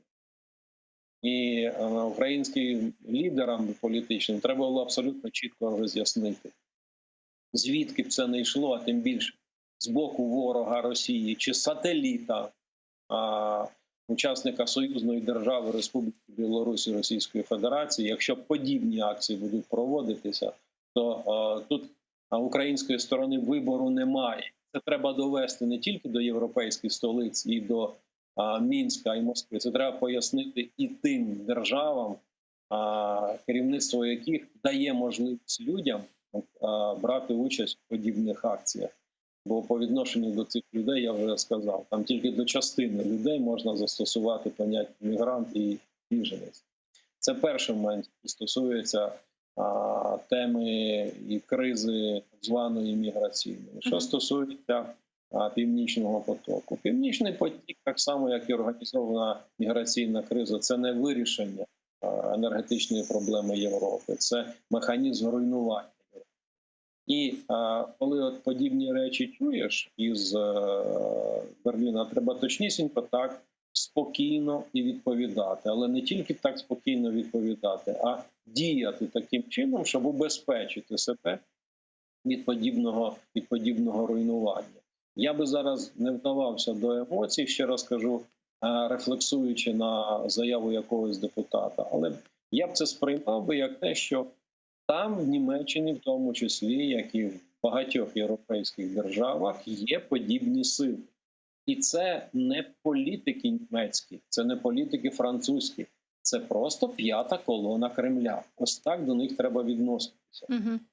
І те, що сьогодні Кремль заліз в парламент, в уряди, а я вже не кажу там корпорації міжнаціональні, транснаціональні європейські, це лише говорить про те, що в Європі треба дуже серйозно задуматися над тим, яка її перспектива і як зараз убезпечити себе від руйнування.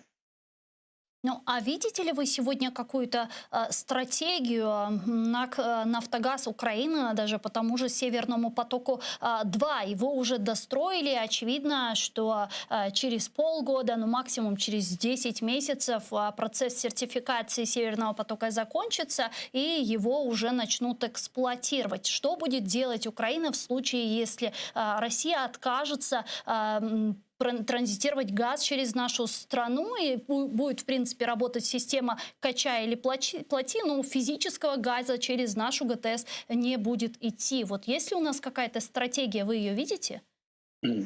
Перше, давайте розділимо проблеми, бо коли їх багато, здається, що вони не піддаються вирішенню, але насправді вони не є такими складними. І так, перше, і міграційна криза, і енергетична криза – це не є кризи природні, це є рукотворні кризи. Мета яких – це руйнування європейської спільноти, руйнування України як держави. Це перше. Друге, як проти таких речей треба боротися? Так. Якщо хтось думає, що це конкуренція, це економічні механізми, це бізнес, він себе обманює. Тому перше, що треба зробити, це на фактах, на свідченнях пояснити, що це спецоперації проти Німеччини, проти Франції, проти Європи. Це ключова задача. От так, як розказували, що анексія Криму, війна в Донбасі – це не громадянська війна, це війна і агресія Росії, так треба в цих речах пояснювати німцям, що нинішній аналіз росту цін, кризи енергетичної, він показує, Кремль не цікавить, скільки буде потоків, 1, 2, 3, які об'єми покаже. Він захоче, він буде гендлювати. І це європейцям треба донести, показавши на статистиці, на цифрах і так далі. Друге, безумовно, що ключову роль в організації розуміння цього протидії відіграють на сьогоднішній день не ключові європейські держави, за ними рішення. Ключову роль у цьому процесі відіграють Балтійські держави 3, Польща і Україна. Тому що ці держави в першу чергу розуміють, з чим вони мають справу. Координація дій, мінімум між Вільнюсом, Варшавою і Києвом, щільна координація, вироблення пропозицій, ангажування європейського керівництва, європейських держав до застосування таких механізмів є ключовим елементом. Адже зверніть увагу, якщо по Литві, Латвії, Естонії НАТО надавало серйозну допомогу, то зараз, от в ситуації, яка склалася, поляків ніби достатньо для того, щоб вони вирішили свою проблему. Але ж ні в Латвії, ні в Литві, ні в Естонії прориву кордону не було. В Польщі ми зараз бачимо на другу добу вже незрозуміло, яка кількість прорвала кордон. Тобто, про що це свідчить? Це свідчить про те, що об'єднання зусиль і насамперед в цьому міжмор'ї, Балто-Чорноморському міжмор'ї, це завдання номер 1. А тепер давайте подивимося, наскільки воно на сьогоднішній день є можливим з точки зору Вільнюс, Варшава, Київ. Можливе, якщо очільники 3 держав розуміють це і здатні співпрацювати. І його треба ширити далі на південь, для того, щоб закрити фронтальну атаку. По-перше, це зближує Україну з європейською спільнотою, з НАТО. Це дає можливість виробляти спільну систему протидії. Це чітко визначить місце України в цьому процесу протидії агресії російській. І наступне, це дасть можливість Україні отримувати сильнішу допомогу в нинішніх умовах. Тому на даному етапі тут всі інструменти хороші. І перший із них – це як держави, які бачать, розуміють і першими зіткнулися з цією проблемою, нам належить постукатись, пояснити європейцям, що насправді відбувається. А далі запропонувати разом із сусідами відповідний порядок денний і відповідні інструменти для Європейського Союзу. Отримавши ресурси, підтримку Європейського Союзу, далі можна про щось говорити, про конкретні кроки. Кожен окремо, який би він сильний не був. Я не випадково привів приклад Литви, Латвії, Естонії і Польщі. Який би сильний не був, він не вистоїть, тому що насправді ми маємо справу з квазі-методами війни, до яких світ на сьогоднішній день просто не готовий. Адже комбінування енергетичної, міграційної і інших криз, воно дезорганізує не тільки політичну систему, воно дезорганізує армію, воно не дає можливість прямо застосувати ресурс сили проти таких форм атаки, які застосовує сьогодні Кремль. А какая роль Соединенных Штатов Америки? Потому что в Украине многие, даже представители украинского истеблишмента, обвиняли как раз Соединенные Штаты Америки за то, что те заключили это соглашение, общее заявление с Германией по Северному потоку-2, которое, в принципе, дало карт-бланш Путину на вот тот энергетический кризис, который он сегодня создал. Ну, з моєї точки зору, було б це рішення Байдена, не було, була б та домовленість, не була, доля Північного потоку, вона була вирішена. Тобто вона знаходилася повністю в руках Кремля. І заслуга України і так є велика в тому, що завдяки позиції України час, Європа і світ отримувала час. Те, що за цей час Європа не протверезіла і не зрозуміла, що відбувається, це не до України питання, це питання до європейців. Тепер я упустив один момент, який ви підняли, питання, а що треба робити Україні в нинішній ситуації, коли вже очевидно, що Північний потік буде запущено, що Україна обмежить об'єми транзиту через свою територію і так далі. Ну, по-перше, треба завжди пам'ятати, що ця транзитна система працювала в аверсному напрямку не з сходу на захід, а з заходу на схід. Це перший момент. Другий. І очевидно, що тема диверсифікації джерел залишається. Я вже не кажу про те, що насправді, якщо подивитися об'єктивно на енергосистему, енергозатратність України, то з точки зору соціальної, гуманітарної сфери Україні давним-давно можна було і необхідно було переходити на зовсім інші системи енергозабезпечення. З точки зору забезпечення бюджетних одиниць, шкіл, дитячих садків, навчальних закладів, вищих, etc., etc. Тобто це питання є абсолютно підйомним. Наступна мова має вестися про створення нових систем постачання. Про це багато про плаваючі LNG-термінали, про розвертання цілого ряду джерел постачання і так далі. Тобто в цьому відношенні Україна має колосальний запас маневру. На сьогоднішній день перевагою навіть України те, що Україна зберегла атомну енергетику. Дуже важливо, що зараз у цій ситуації правильно вести себе в програмі вуглеводневої нейтральності. Тому що тут дуже небезпечна ця річ. Якщо на нинішній енергетичну кризу накладеться ще і оці всі протистояння кліматичним загрозам, вуглецева нейтральність, спроба побігти попереду поїзда, можна самим собі створити. Тому у цьому відношенні треба чітко розуміти, по якій програмі Україні треба розвивати видобуток вугілля, коли, в яких об'ємах, в який спосіб відмовлятися від цього джерела і так далі, на які компенсуючі потужності треба переходити і так далі. Ну, я вже не кажу про те, що це питання має бути не тільки проблемою і політикою уряду. Цим питанням треба займатися на рівні регіонів. По 11 регіонах є дуже хороші програми заміщення енергопостачання, але ж вони знаходяться на рівні програм або початковому по виконанню. А Україна на сьогоднішній день серед європейських держав одна з небагатьох, яка потенційно має можливості замістити енергопотреби десь на 40% відновлювальним джерелам енергопостачання. Ці дані, ці розробки ще початку 2000-х років. Але, на жаль, ці розробки так і залишалися розробками. Причина дуже проста. Тому що політичне керівництво держави, великий бізнес, сидячи на трубі, дуже легко маніпулювали політичною системою, виборами, обранням тих чи інших осіб на керівництво в державі, тих чи інших політичних сил, приводячи до парламенту. І знаєте, коли мені кажуть, що це ось там буде менше, разу менше, окрім проблеми, яку це може принести, це принесе ще й мінімізацію корупції.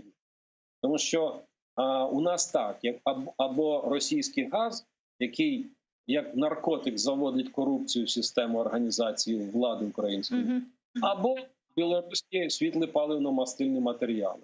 Ну скільки ж вже можна на цю тему говорити? Але ж за останній квартал об'єм імпорту з Білорусі зріс. Кому ще треба сказати, що це не білоруські світлі паливно-мастильні матеріали, це російські? Ні. Таке враження, що ми маємо справу з якимись глухими людьми. Причина тут дуже проста. Да, а кто ответственный за это все? Вот сейчас вот мы видим этот энергетический кризис, который сложился. Россия отказалась поставлять Украину уголь и электрику. Сейчас мы закупаем электричество у Беларуси. Но где гарантия того, что зимой в разгар мороза Беларусь вдруг не отключит эту электрику, не отключит этот рубильник, и мы не останемся без света? Перше, ніяких гарантій немає. Більше того, білоруси припинили так само постачання сьогоднішнього дня електроенергії. І очевидно, що маючи таких фахівців, які сьогодні не можуть баланс подати енергетичний, ми приречені на постійне перебування в проблемі. Нинішня ситуація, яка склалася в Україні, вона не створена вчора чи позавчора. Рішення по такій ситуації приймалися в лютому, березні поточного року. Тобто тут куди не глянь. Якщо говорити про запаси вугілля на ТЕЦ, то ці запаси, графік їх поповнення, їх скоро будуть знати двірники. Бо всі прекрасно знали і розуміли, коли є основні періоди поповнення складів енергетичної марки, енергетичної вугілля. Ні, тим не менше цього не робили. Це означає, що рішення були прийняті в лютому і цілеспрямовано йшли на ситуацію створення дефіциту. Тут наклалися декілька дуже безпечних речей. Перше – це відновлення цього політики вуглецевої нейтральності і бізнес побіг за тими коштами, які там у фонді, а їх в межах 100 мільярдів назбиралося зараз для допомоги подібним державам для того, щоб забезпечити відповідні проекти. І для мене закономірним було те, що в Глазго на презентації виступили Миронівський хлібопродукт з програмами енергозаміщення і так далі. Зрозуміло для чого. Хто ж туди міг поїхати? Зрозуміло, що тільки Миронівський хлібопродукт, який займається програмами в Україні, так слово займається. І так далі. Це перша річ. Друга, уряд не проявив волю. І на сьогоднішній день фактично шахти, які державні видобували вугілля, з ними не розраховувалися за попередні місяці і зараз не платять їм. Більше того, їм весь час погрожують. Ви або будете видобувати і безплатно поставляти, або ми вас закриємо.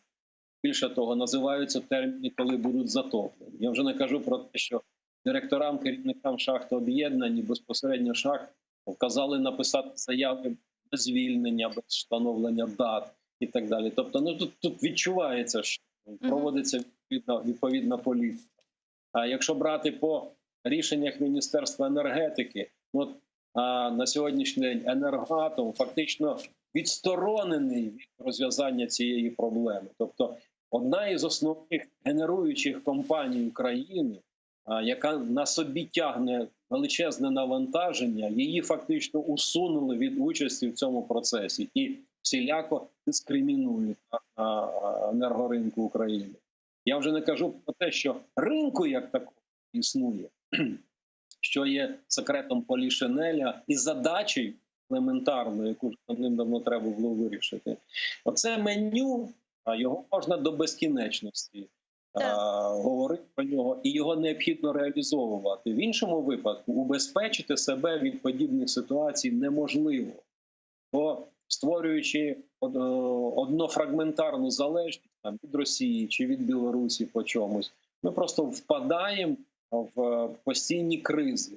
При всьому тому, що не тільки на рівні теоретичному, на практичному рівні зрозуміло, що і як треба зробити, щоб диверсифікувати, щоб забезпечити баланс споживання електроенергії, та й по будь-яких речам треба цей баланс забезпечити. И, пане Романе, останнє запитання. Вот когда мы говорим о том, что почему на 8-м году войны с Россией мы все же держимся за этот транзит и пытаемся договориться в этом вопросе каким-то образом. Вот глава НАК «Нафтогаз» Украины Юрий Витренко сказал, что если прекратится транзит российского газа через украинскую ГТС, то это, в принципе, может породить за собой широкомасштабное вторжение России в Украину, и вот сохранение этого транзита является таким сдерживающим фактором. Вы с этим согласны?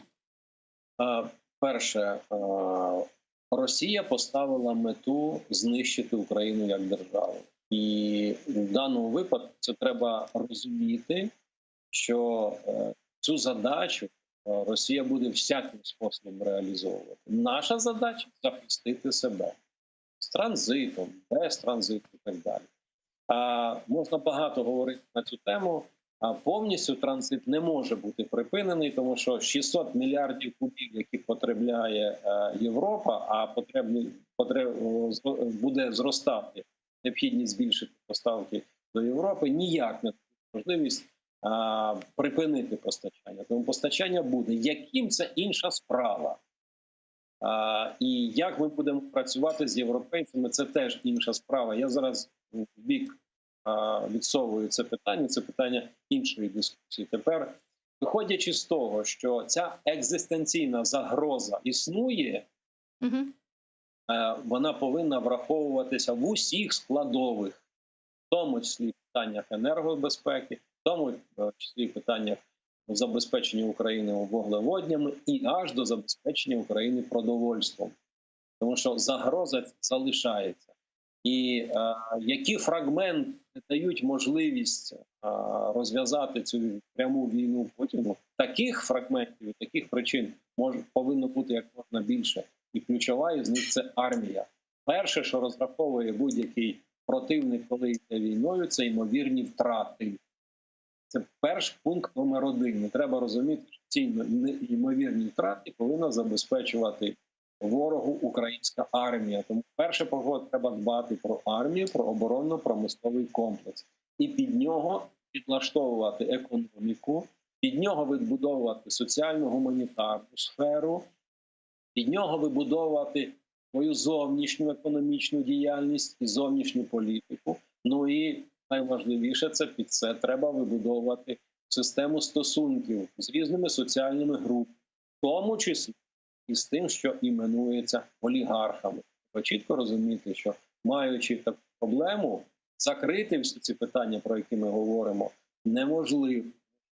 В енергетичній кризі, яка зараз є в Україні, є роль, в тому числі і монополістів. Дякую вам дуже, пане Романе. Чохсагл нас, что нашли время, подключились к нам в эфир и ответили на наши вопросы. Тешекерлер. Роман Бессмертный был с нами на прямой связи. Украинский политический деятель, дипломат и экс-представитель политической подгруппы в трехсторонней контактной группе в Минске. Я, к сожалению, вынужден с вами попрощаться, но вы оставайтесь первым крымско-татарским телеканалом АТР. Буквально через 3 минуты эфир продолжает информационная программа «Заман» на украинском языке. Наши журналисты подготовили самые актуальные новости для вас. Мені сізіне сағлықлашам сайғылар қадашлар. Ярын Аллах сметете бұл студияда көрішкенже.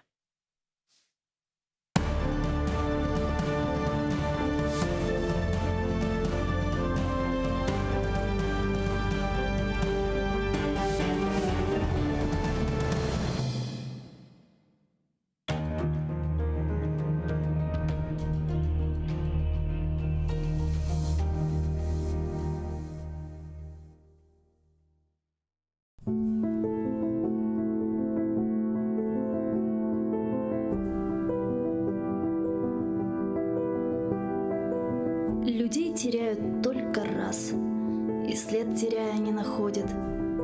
А человек гостит у вас, прощается и в ночь уходит.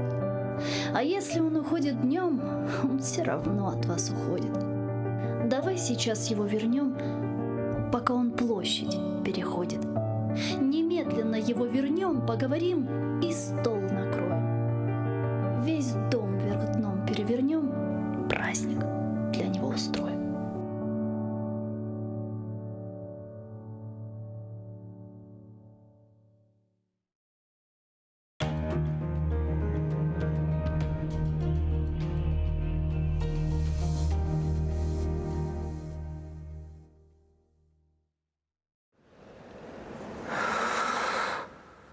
Эшетесанысма.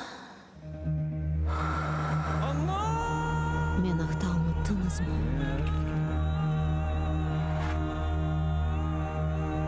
Мен мұндам. Бұ менің топрағым. Менің қырымым.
Etrafta tız, güneş yok. İsinmege ateş yok. Bıktım tiller botkasından. Laf etmege dildeş yok. Uymak için zamanға, tükürle vicdanға. Bir kaç kaşık çın katıla, kazan yalanға. шефқатқа кен ашланған, юрт көзлері яшланған, гуя ақының қара еле қарышмасы башланған. Баба деде өлкесі, далғаларының өкесі, бұзла ятқан ювшанларының иңілдісі, өпкесі. Ашқыңа атландырдың, ақылымны алдырдың. Янмаз едім, тұташтырдың, севмез едім, севдірдім.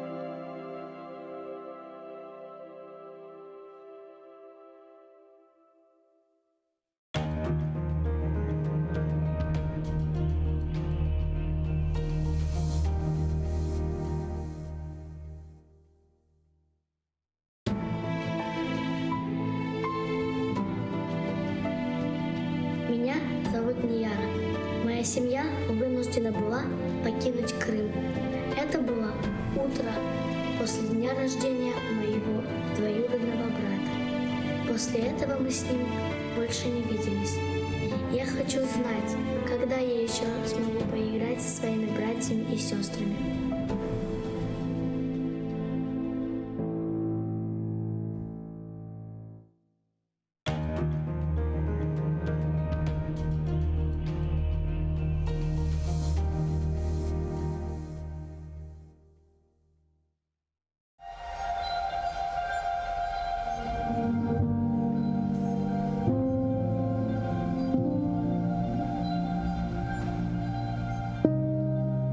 Қысмет етсе, егер ярын уянсам, дүния кене баш ұрар морт қалбеме. Маңлайындан сызылған алқанны сілер дүния шашмалаған лебіме. Алланырлар менім сияқ леблерім, куванырлар бұлытларға күнешке. Нұрлар яғар, мықлар яғар үстіме, бешік сынар. Қабыр түшер атешке. Атешлерге алданыр хор сөзлерім. Учдан ажға қалбыны айдар сабанлар. Тавырларын излеріне толған су. Көзлерімде тамчы барылдар. Қысмет етсе ярын таңда уянсам, ұрылажам барып дүния қалбіне. Қанатлары қырық, көксу ярылған бір құш олып, сіліне жемлебіне. Ярын таңда уянмасам туғанлар. Деңізіме айтым көз яш төкмесін. Кайнатқа білдірмесін тазие. Айтым ona. Мен қайтарым. Беклесін.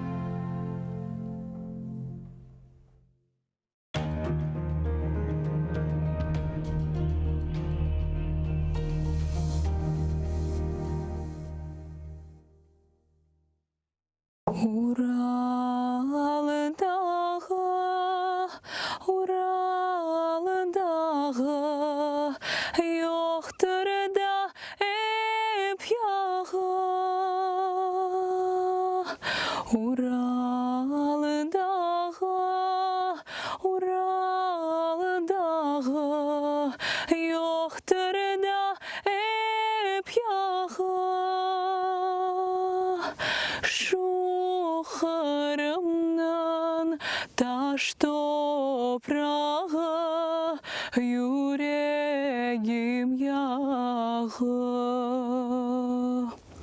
Şuxarımdan taş toprağı, yüreğim yağı. Yansın da yansın, Ural'da yansın, yansın da kul olsun.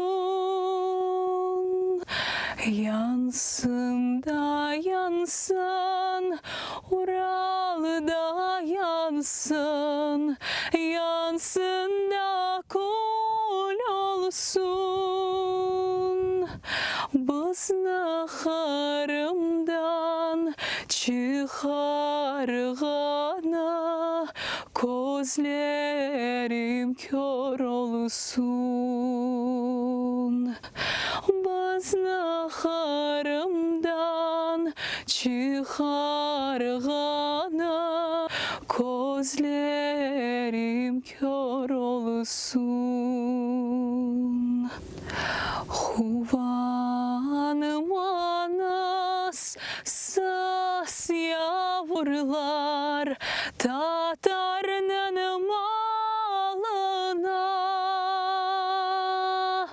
Huvanım anas sas yavrular Tatar'nın malına. Biz haytırmız siz ketersiz Ural'nın dağına. Biz haytırmız siz ketersiz Ural'nın dağına.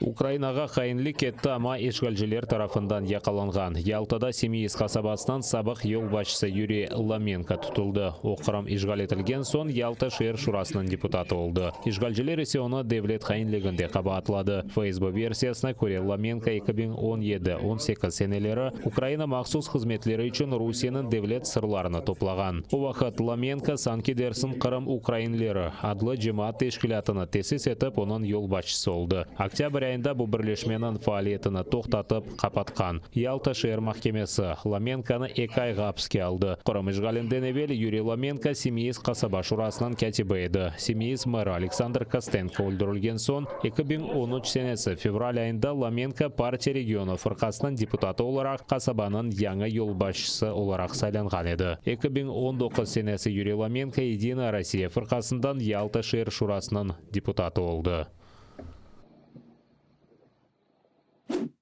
Ишғалжылер істесе қалға Султан сарай олған территориядаки қанунсыз құружылықна тоқтатар еді. Олар есе көз бояма әрекеттер япа. Бұны құрылтай делегаты Эдем Дудаков АТР яйында айтты. Оның сөздеріне көре Қырым ханлығында екінші шақысынан сарай тұрған топрақны ишғалжылер акимиеті башта шақси ев құрылмасы үшін айырған. Кечкен сенесе топрақның құллану статусы тижарет үшін деп деңіштірілген. Да 2013 сенесі ишғалден evvel Ахмеджет акимиеті топрақны тайлақ құрылмасы үшін айырajaq. Ама Қырым татар фааллері ве меджлис темсілжілерінің наразылығындан сон бұл қарар ләғу етілген еді. Ама шымдыки топрақ сайбы Орыс Шаярлиев да 2013 сенесі бұл топрақнан сайбы олғанны қайдеті. Эдем Дудаковтың сөздеріне көре бұл ялан топрақ кечкен күн тарихынен айырылғандыр. Бұл территориядаки кілсені есе илкевелі құружылық құрчаланмасы үшін тікледілерді. Чүнке рус кілсесі біле бұңа разылық бермеген. Тут произошел тот же дерибан земли, который происходил в 2014 году. До конца 2014 года власти находились на своих местах, и они задним числом вот таким образом очень много участков продали. Почему не решается этот вопрос, когда власти, если захотели очистить, например, тот же центральный рынок, за один день все снесли, даже трехэтажное здание, по которому было решение суда приостановить его снос, однако они его взяли и снесли. С другой стороны, церковь, мы понимаем, что это прикрытие вообще вот этого бизнес-проекта на самом деле. За этим человеком, насколько мне известно, я не могу точно утверждать, но мне говорят, что стоит Ольга Кавитиди. Это сенатор, так сказать, адепт русского мира. И вот она стоит вот за этим человеком. Возможно, я ошибаюсь, я не могу сейчас точно утверждать, но такие слухи идут. Во всяком случае, она активно защищает этого человека. 2017 senesi bu yerде құручылық башлатылғаны вақыт Қырым-татар жамаатчылығы телеашланды. 2017 senesi ноябрь айында археологик қазма ишлері кечірілді. Оның нәтижесінде Қырым ханлығы заманына айыт керамет сауытлар, юлелер, капиклер тапылды ве ене сасы сарай, яда Менгли Герай хан құрған жамиге айыт темел ташлары ве диварлар көрінді. Yani herkes bileydi bu Kalga Sultan sarayı olğan bir yerdir. Onun için kimse ne bir kuruculuk göremiz, yani boş bir yerdir. Çünkü herkes bileydi onun emniyetini. Ve bunda biz göremiz böyle mahsus işlengen plitalar, pol ve bir temel, bir duvarının kalıntıları. Yani o kadar güzel görünüyor ve bu resim onun uçaskasında yapılgan idi. Ve şimdi bizge aytalar, anda bir türlü tarihi demek medeni şey yok. Ama o zaman bu nedir? Bu bekimde ya Mengli Giray'ın camisi ya da sarayın özünün temellerinden ve onun duvarlarından. 48 hanımızdan 32'si Olar öz vaxtında, yani han olmazdan evvel Kalga Sultanlıq yapqan ediler. Sarayının erkanında Mengli Giray hanının kurgan camisi kireydi. Yani bu bir kompleks. Biz tam manada... Şimdiki toprak sahibi ise Sankt-Petersburg'ni odabet etken arxeologlar hiç bir kıymetli şey tapmağanını bildirdi. В 2019 году заключил договор с РАНом Вадим Владиславович Майко. Заказали лист, открытый лист в Москве. И в 2019 году мы раскопки ввели здесь. Ничего не найдено. Что это? Да это засунутое в одно место. Все, что Седалиев 2 монеты туда кинул, это не означает, что да, подкинули. Я постараюсь вас посадить на электрический стол. Эдем Дудаковтан сөздеріне көре эпосы иншаатлар бозылып, мұстақыл экспертиза ве археологик қазмалары кечірілмелі. Нәтижеде Қалға Сұлтан сарайына ошаған бина құрылмалы, яда ачық авада музей тешкіл етілмелі. Надо исходить из того, что пока мы не снесем это здание, там вот то, что мы хотим, мы никогда больше не построим. Поэтому это место, конечно, очень сильно напрашивается под музей. Музей под открытым небом, где можно было бы сделать определенные навесы из оргстекла и показать вот эту жизнь древнего города, который фактически был, я думаю, намеренно уничтожен в начале 19 века уже после аннексии Крыма. Қырым ханлығында олған 48 хандан 32-сі бұл ерде илкебелі Қалға Сұлтан олған еді. Сарай 15-ші асырның сонында құрылғаны белледір. 18-ші асырның сонында Қырымна Русия işgal еткен сон руслар тарафындан йоқ етілген еді. 19-ші асырда бұл ерде бира заводы құрылған еді. Ама оны 1950-60-ші сенелері бозғанлар. Бұл вақыттан берлі бұл территория бош тұрайды. Чүнки чоқысы ерлі сәкінлер анда Қалға Сұлтан сарайы олғанны біледі. Қырым-татарлар үшін мұйым тарихи әдесе ве тіліміздің адлие сөзлерінен зенгінлешмесі ве инкишаф етмесі. Бұны Қырым-татар ресурс мерkezінің yolbaşысы Ескендер Бариев инсан ақлары конвенциясының Қырым-татар версиясына тақдим етер екен хабар етті. Тарихте бұл весиқаның ilk сефер Украинаның тамыр халқы тіліне тержімесідір. Бұл аңлашма Авропа Шурасы азалары арасында имзаланған ве инсанларының esas ақлары ве сербестліклеріні белгілемекте. Шымдылық о ресми шекілде 40 тілге тержіме етілгендір. Авропа Шурасынан әрбір институцияларына Қырым-татар весиқасы да yollanıldı. Ескендер Бариев конвенцияның Қырым-татар тілінде метіні Авропа Шурасының ресми ресурсларында держ етілежегіне үміт ете. Это даст, во-первых, субъектность крымско-татарскому языку, субъектность крымско-татарскому народу. Во-вторых, как я уже отмечал, очень важно, чтобы сам крымско-татарский народ мог развивать свой юридический язык и, соответственно, знакомиться и изучать международные правовые документы для защиты своих прав, как индивидуальных, так и своих коллективных прав. Кечкен күн душман екі керят ешкес режиміні бозған. Бірлешкен Құветлер операциясынан штабында ишгалжелерінің душман фаалиеті эксілгеніні қайдетілер. Ишгалжелер опытна ве Новоалексеевка қасабаларына қорчалыған Украин арбилері позицияларына граната атыжы, бұйық калибрлық құршын атыжы тіртібатлары ве башқа селянен ұжым еткен. Украин әскерлер арасында инсан ғайыплары жоқ. Бүгін саба ишгалжелер артиллерия системаларына қолланған. В районі Причепилівки окупанти вели вогонь з мінометів калібру 82 мм. Втрат серед особового складу об'єднаних сил немає. Українські захисники відкривали вогонь у відповідь, не застосовуючи заборонене мінськими домовленостями озброєння, та змусили противника припинити обстріли. Завдяки зусиллям наших воїнів рубежі українських підрозділів залишилися незмінними. Підрозділи Об'єднаних сил тримають ситуацію під контролем та продовжують виконувати визначені завдання з відсічі і стримування збройної агресії Російської Федерації. Ишгалжилер Украинада Крым махсулатларына алған бұйық талап аққанда хабар етті. Фақат бойлы нәтижеге келмек үшін олар Ярмададан Русия тарафындан ишгал етілген Донец ве Луганск вилаетлеріне ихрач етілген махсулатларына сайды. Қырым қой қожалығынан Назир Андрей Рашкиннің есапламаларына көре Донец ве Луганск вилаетлерінің ишгал етілген территорияларына теслим етілген ихрачнан ярысы $7,5 миллион фиаты олған Қырым махсулатыдыр. Рашкиннің малыматына көре Ярмада махсулатларынан екінші истемалжысы Чиндер. Ондан Қырым $4 миллион алды. Қырғызстан, Казахстан, Беларусия, Эрменистан, ишгал етілген Абхазия, Түркия, Таджикистан, Израиль ве Сырбыстаннан Қырым махсулатларына талабы да аздыр. Андрей Рашкиннің есапламаларына көре ел башлағанынан берлі ихрач етілген қой қожалығы махсулатларының фияты $14 миллион етті. Чоқсалларда бұл құш еті, шарап ве кескін алкоголь ичімліклерідір. Рашкин айтқанына көре Қырым қой қожалығының махсулатлары дүнияның 11 мемлекетіне теслим етілі. Полония баш назиры Русияны яқын шарқтан Беларусия сыңырына келген мигрантларнен бағлы вазиетте қабатлады. Сыңырда топланған 4000-ге яқын инсан чадырларда яшай. Олар Европа бірлігіне, хусусан Алманияға кетмек үшін Полония сыңырындан кечмеге тұрышты. Ама анда бұлынған бинглер желе хаскерлері, полис хадемлері ве сыңыржылар мигрантларны ебермеді. Беларусия режимінің провокациясына қаршылық көстермеге азыр олмақ үшін Полонияда территориаль мудафа ордуларны ярдымға чағырдылар. Полония баш назиры Матеуш Моровецкий айтқанына көре Беларусияде да 12 000 мигрант болуна. Олар яқын вақытта Полония сыңырына барып ете біле. Моровецкийнің сөздеріне көре бұл Русия тарафындан тешкіл етілген провокациядыр. Неоімперська політика Росії прогресує. Ми це дуже чітко бачимо. Вона йде за певним сценарієм і розподілена в часі. І це той крок, що зробив Лукашенко. Він виконавець. Його керівник перебуває в Москві. Авропа бірлігінде оз-озына илан еткен Беларусия президент Александр Лукашенконы сыңырда yüz берген вазиетте қабатла бұны гибрид женг деп адландырдылар. Авропа бірлігі Полонияға бұл проблеманы чезмеге сөз берді.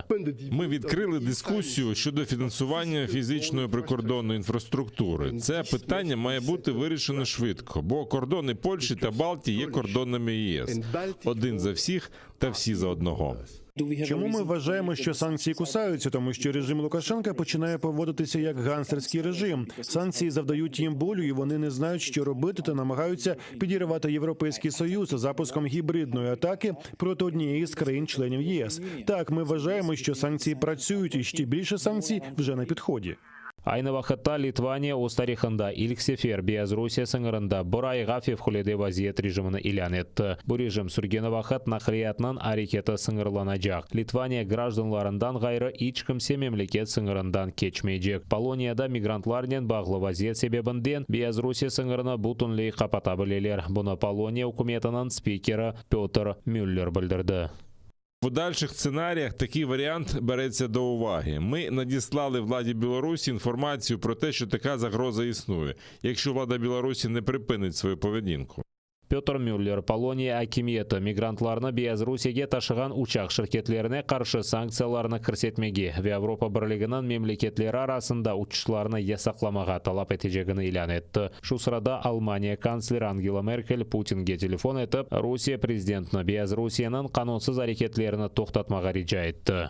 Канцлерка Меркель подзвонила сьогодні президенту Путіну щодо ситуації на білорусько-польському кордоні. Вона підкреслила, що інструменталізація мігрантів білоруським режимом є нелюдською та неприйнятною і попросила президента Путіна вплинути на це.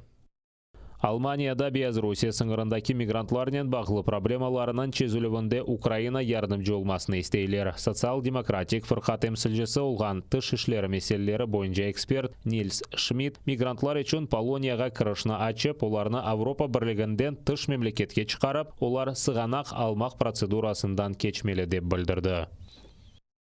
Стратегик ишбірлік аққанда яңы хартия Америка Бірлескен Девлеттері тарафындан қол тұтуына 10 елларға бекітмелі. Бұны Украина тышышлары назирі Дмитро Кулеба Вашингтонда олғаны вақыт білдірді. Америкалы ишдеші, Америка девлет кәтебі Энтони Блинкен еле девлеттер ара стратегик ишбірлік топлашы өткерілмекте. Күн тәртібінде Русия тәжауызына қаршылық көстерілмесідір. Кулебаның сөздеріне көре, хартия ең азындан кележек 10 елға АБД ве Украинаның ортақлығына таздықлай.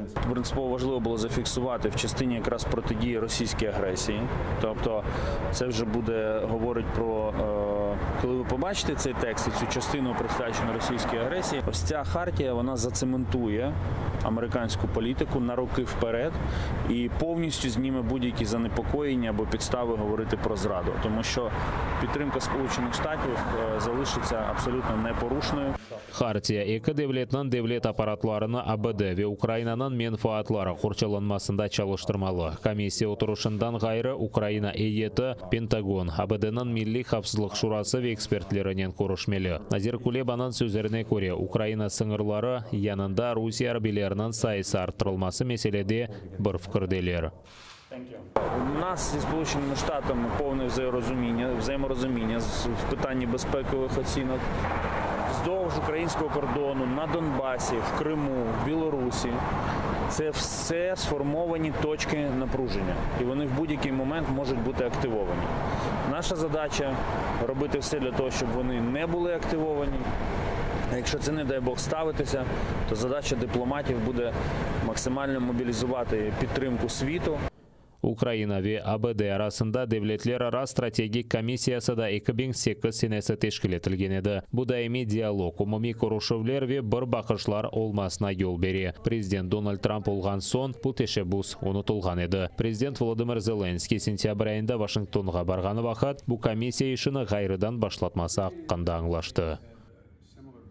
Бір апта evvel олғанна көре ковид хасталарының сайысы азлашты. Хасталық ақырлашмасы нәтижесінде вефат еткенлерінің миқдары есе артты. Украинада кечкен күнчин вирусы 23 bin инсанда белгіленген. 816 кіші хасталықны еңіп оламады. Ковидке ұғыраған еді оның әлеметлері олған 5,5 бинден зиеді инсан хастаханеге түшті. 16,277 кіші түзелген. Хасталарының чоқысы Днепропетровск, Харьков, Полтава, Одесса вилаетлері ве Киев шерінде. Украина пайтақтында ковид хасталығы нәтижесінде вефат еткенлерінің рекорды қайдетілі.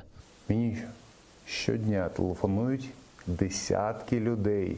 Одні просять допомогти госпіталізувати своїх близьких, інші поховати. У нас черги в ритуальну службу за довідками про смерть і черги в крематорії.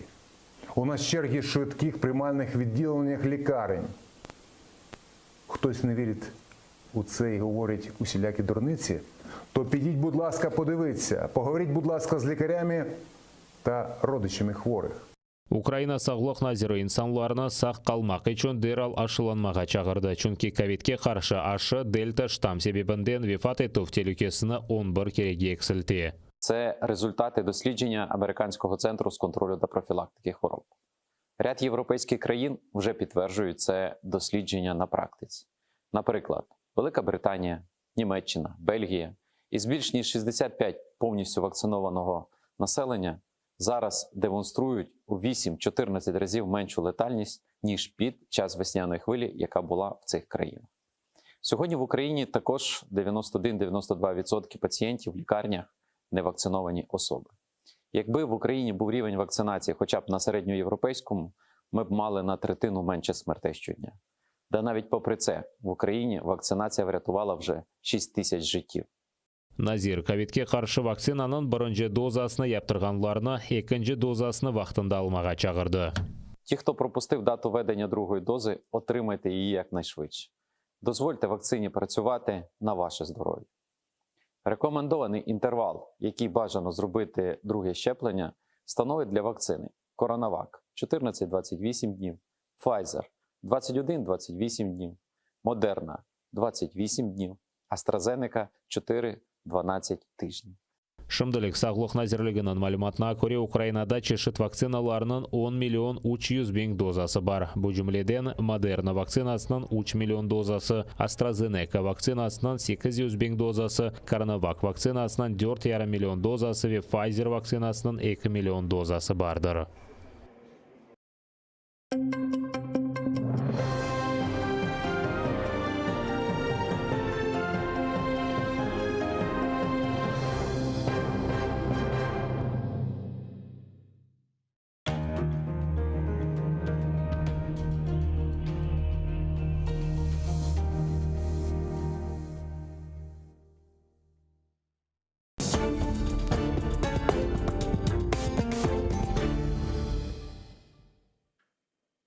Добрый вечер. Вы смотрите телеканал АТР. В эфире Прайм Мацарский. Я, Юрий Мацарский, буду вам рассказывать обо всем самом важном и интересном из того, что произошло в последние дни в мире.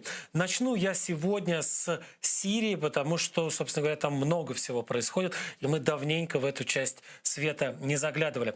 Начать стоит с того, что в самом конце октября, буквально вот неделю назад, может быть, чуть больше, уже 2 сегодня, уже середина ноября. В конце октября турецкий парламент продлил разрешение турецкой же армии на пребывание на территории Сирии.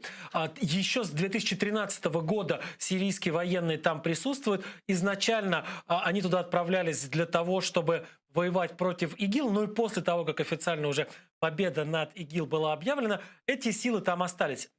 Прошу прощения, вместе с турецкой регулярной армией на севере Сирии действуют, вот вы сейчас видите их на экране, так называемые турецкие прокси. Это, значит, какое-то местное ополчение, люди, которые часто имеют сирийские паспорта, а те люди, которые родились и прожили большую часть жизни как раз в Сирии, но те, которые выступают на стороне оппозиции, которые не хотят возвращения режима Асада, и вот они, собственно говоря, нашли общие интересы с Турцией. Турции тоже не очень хочется, чтобы там появилось какое-нибудь такое серьезное курдское, даже пускай квазигосударство, чтобы туда вернулся Асад, и они поддерживают финансово, поддерживают оружием вот эти вот самые группы. То, что вы видите сейчас на экране, это на самом деле не боевые съемки, это съемки учений, которые проводят одна из самых крупных вот этих самых протурецких групп. Вы видите, у них даже у многих на рукавах флаги нашиты не только вот этой вот самой независимой Сирии, но и турецкие флаги. Это дивизия, которая называется «Султан Мурад», названа она в честь османского султана Мурада IV. По легенде, это был последний султан, который лично шел во главе армии. Вот сейчас вот они тем самым подчеркивают, что они находятся в Сирии как такая рука неоосманов, как рука Турции, как рука Стамбула, или вернее даже Анкары. После того, как, вот, собственно говоря, 26, по-моему, или 25 октября было парламентом Турции поддержано еще продление на 2 года пребывания войск в Сирии, заговорили о том, что, судя по всему, сейчас будет, это не просто так продлили, и не просто так надолго продлили. Судя по всему, Турция готовится к какой-то настоящей большой военной операции. И тут же появились вот такого рода видео, которые были сняты вот как раз с турецкими союзниками в Сирии, что только подчеркнуло, да, вероятную готовность Турции начать что-то такое масштабное, какое-то масштабное наступление. Но, судя по всему, если бы такое масштабное наступление и состоялось, то оно, наверное, бы состоялось куда-нибудь в направлении юга, туда, где, собственно говоря, продолжают асадиты удерживать города и провинции. Но похоже, что этого наступления нет. Вместо этого турки пытаются договориться на каких-то условиях с россиянами, с американцами, которые тоже присутствуют на севере Турции, которым там всем втроем страшно неуютно друг с другом. Ну почему втроем? Там есть еще и другие самые разные группы, и другие самые разные армии, которые, собственно говоря, тоже претендуют на контроль над этой территорией. Если вы помните, у меня не так давно был Тарас Ибрагимов в этой студии. Он как раз был на севере Турции, рассказывал, что он там был в одном из городов, в Хасаке, который в одном городе находятся сразу и, вот, собственно говоря, протурецкие силы, и какие-то курдские силы, и россияне, и асадиты, или в одном городе, или там в нескольких там десятках километров от города, они вот все вместе стоят. Вот эта вот пестрая мозаика, она часто уже около 10 лет такой разнополосится, через полосица власти, часто уже около 10 лет в Сирии встречается. Но, кстати, замечу, что в самой Турции, в той стране, которая присутствует, что называется, ногами собственных военных на территории Сирии, оппозиция призывает уже часто к тому, чтобы, наверное, стоило бы вывести оттуда войска, и часть турецкой оппозиции, прошу прощения, голосовала против продления мандата, настаивая на том, что, собственно говоря, солдатам и офицерам турецких вооруженных сил пора домой, им, значит, нечего делать на территории Сирийской Арабской Республики. Мотивировка была следующей. Слушайте, ну все, ребят, по большому счету Асаду удалось удержаться у власти. Асад после 10 с лишним лет войны смог каким-то образом, собственно, это президентство свое удержать, еще вернуть под свой контроль, так или иначе, там условно или безусловно, но большая часть территории нынешней Сирийской Арабской Республики сейчас снова находится под контролем Башара Асада. Конечно, это произошло не без помощи его союзников, не без помощи, в первую очередь, Ирана и России, но, тем не менее, так оно и есть. Да? Он вернул себе контроль над большей частью территории Сирии. И, собственно говоря, турецкая оппозиция говорит о том, что, ну, ребят, надо теперь каким-то образом возвращаться домой и пытаться наладить разговор с Асадом, пытаться наладить с ним какой-то диалог для того, чтобы, ну, он учитывал в своей политике наши интересы, чтобы он взял под контроль, разгромил или с нашей помощью каким-то образом ликвидировал те группы, которые потенциально могут угрожать турецким национальным интересам и турецкой безопасности. Тем более, говорят они, смотрите, ведь арабские страны уже налаживают отношения с Асадом. Почему бы тогда и Турция не наладить, если, в конце концов, те страны, у которых были страшные разногласия с режимом Башара Асада, те страны, которые, ну, открыто поддерживали и помогали вооруженной оппозиции, слали им деньги, слали им оружие, обеспечивали им дипломатическую поддержку, вдруг теперь начинают с ним разговаривать. Уже идут разговоры о том, что в ближайшее время вернется Сирия в Лигу арабских государств. Потихонечку послы самых разных арабских стран, которые в начале войны, 10 лет назад, 9 лет назад, покинули Сирию, сейчас возвращаются в Сирию. И на все более и более высоком уровне происходит кооперация между как раз самыми разными, в том числе и богатыми арабскими столицами, и Дамаском. Вот буквально пару дней назад с таким для многих неожиданным визитом прибыл в Дамаск глава внешнеполитического ведомства Объединенных Арабских Эмиратов, зовут его шейх Абдулла бин Заид, и он встречался с Асадом, был у него в гостях в его резиденции. По факту этих переговоров, по факту этой встречи было выпущено какое-то информационное коммюнике, в котором говорилось, что стороны там пришли к согласию по ряду ключевых принципиальных вопросов. Конечно, это наделало переполоха в мире. Например, в Америке, в Соединенных Штатах Америки вышло заявление, в котором говорилось о том, что совершенно неожиданно для нас вот была эта самая встреча. Мы совершенно не представляли себе, что такое может произойти, что вдруг наши союзники из Эмиратов возьмут и встретятся с человеком, который совершает и продолжает совершать военные преступления. Там с нотами возмущения выступили представители Конгресса и Сената. Там есть несколько сообщений от конгрессменов, от сенаторов американских, в которых говорится, что, ребят, слушайте, если такое происходит, значит, мы где-то проигрываем нашу информационную войну.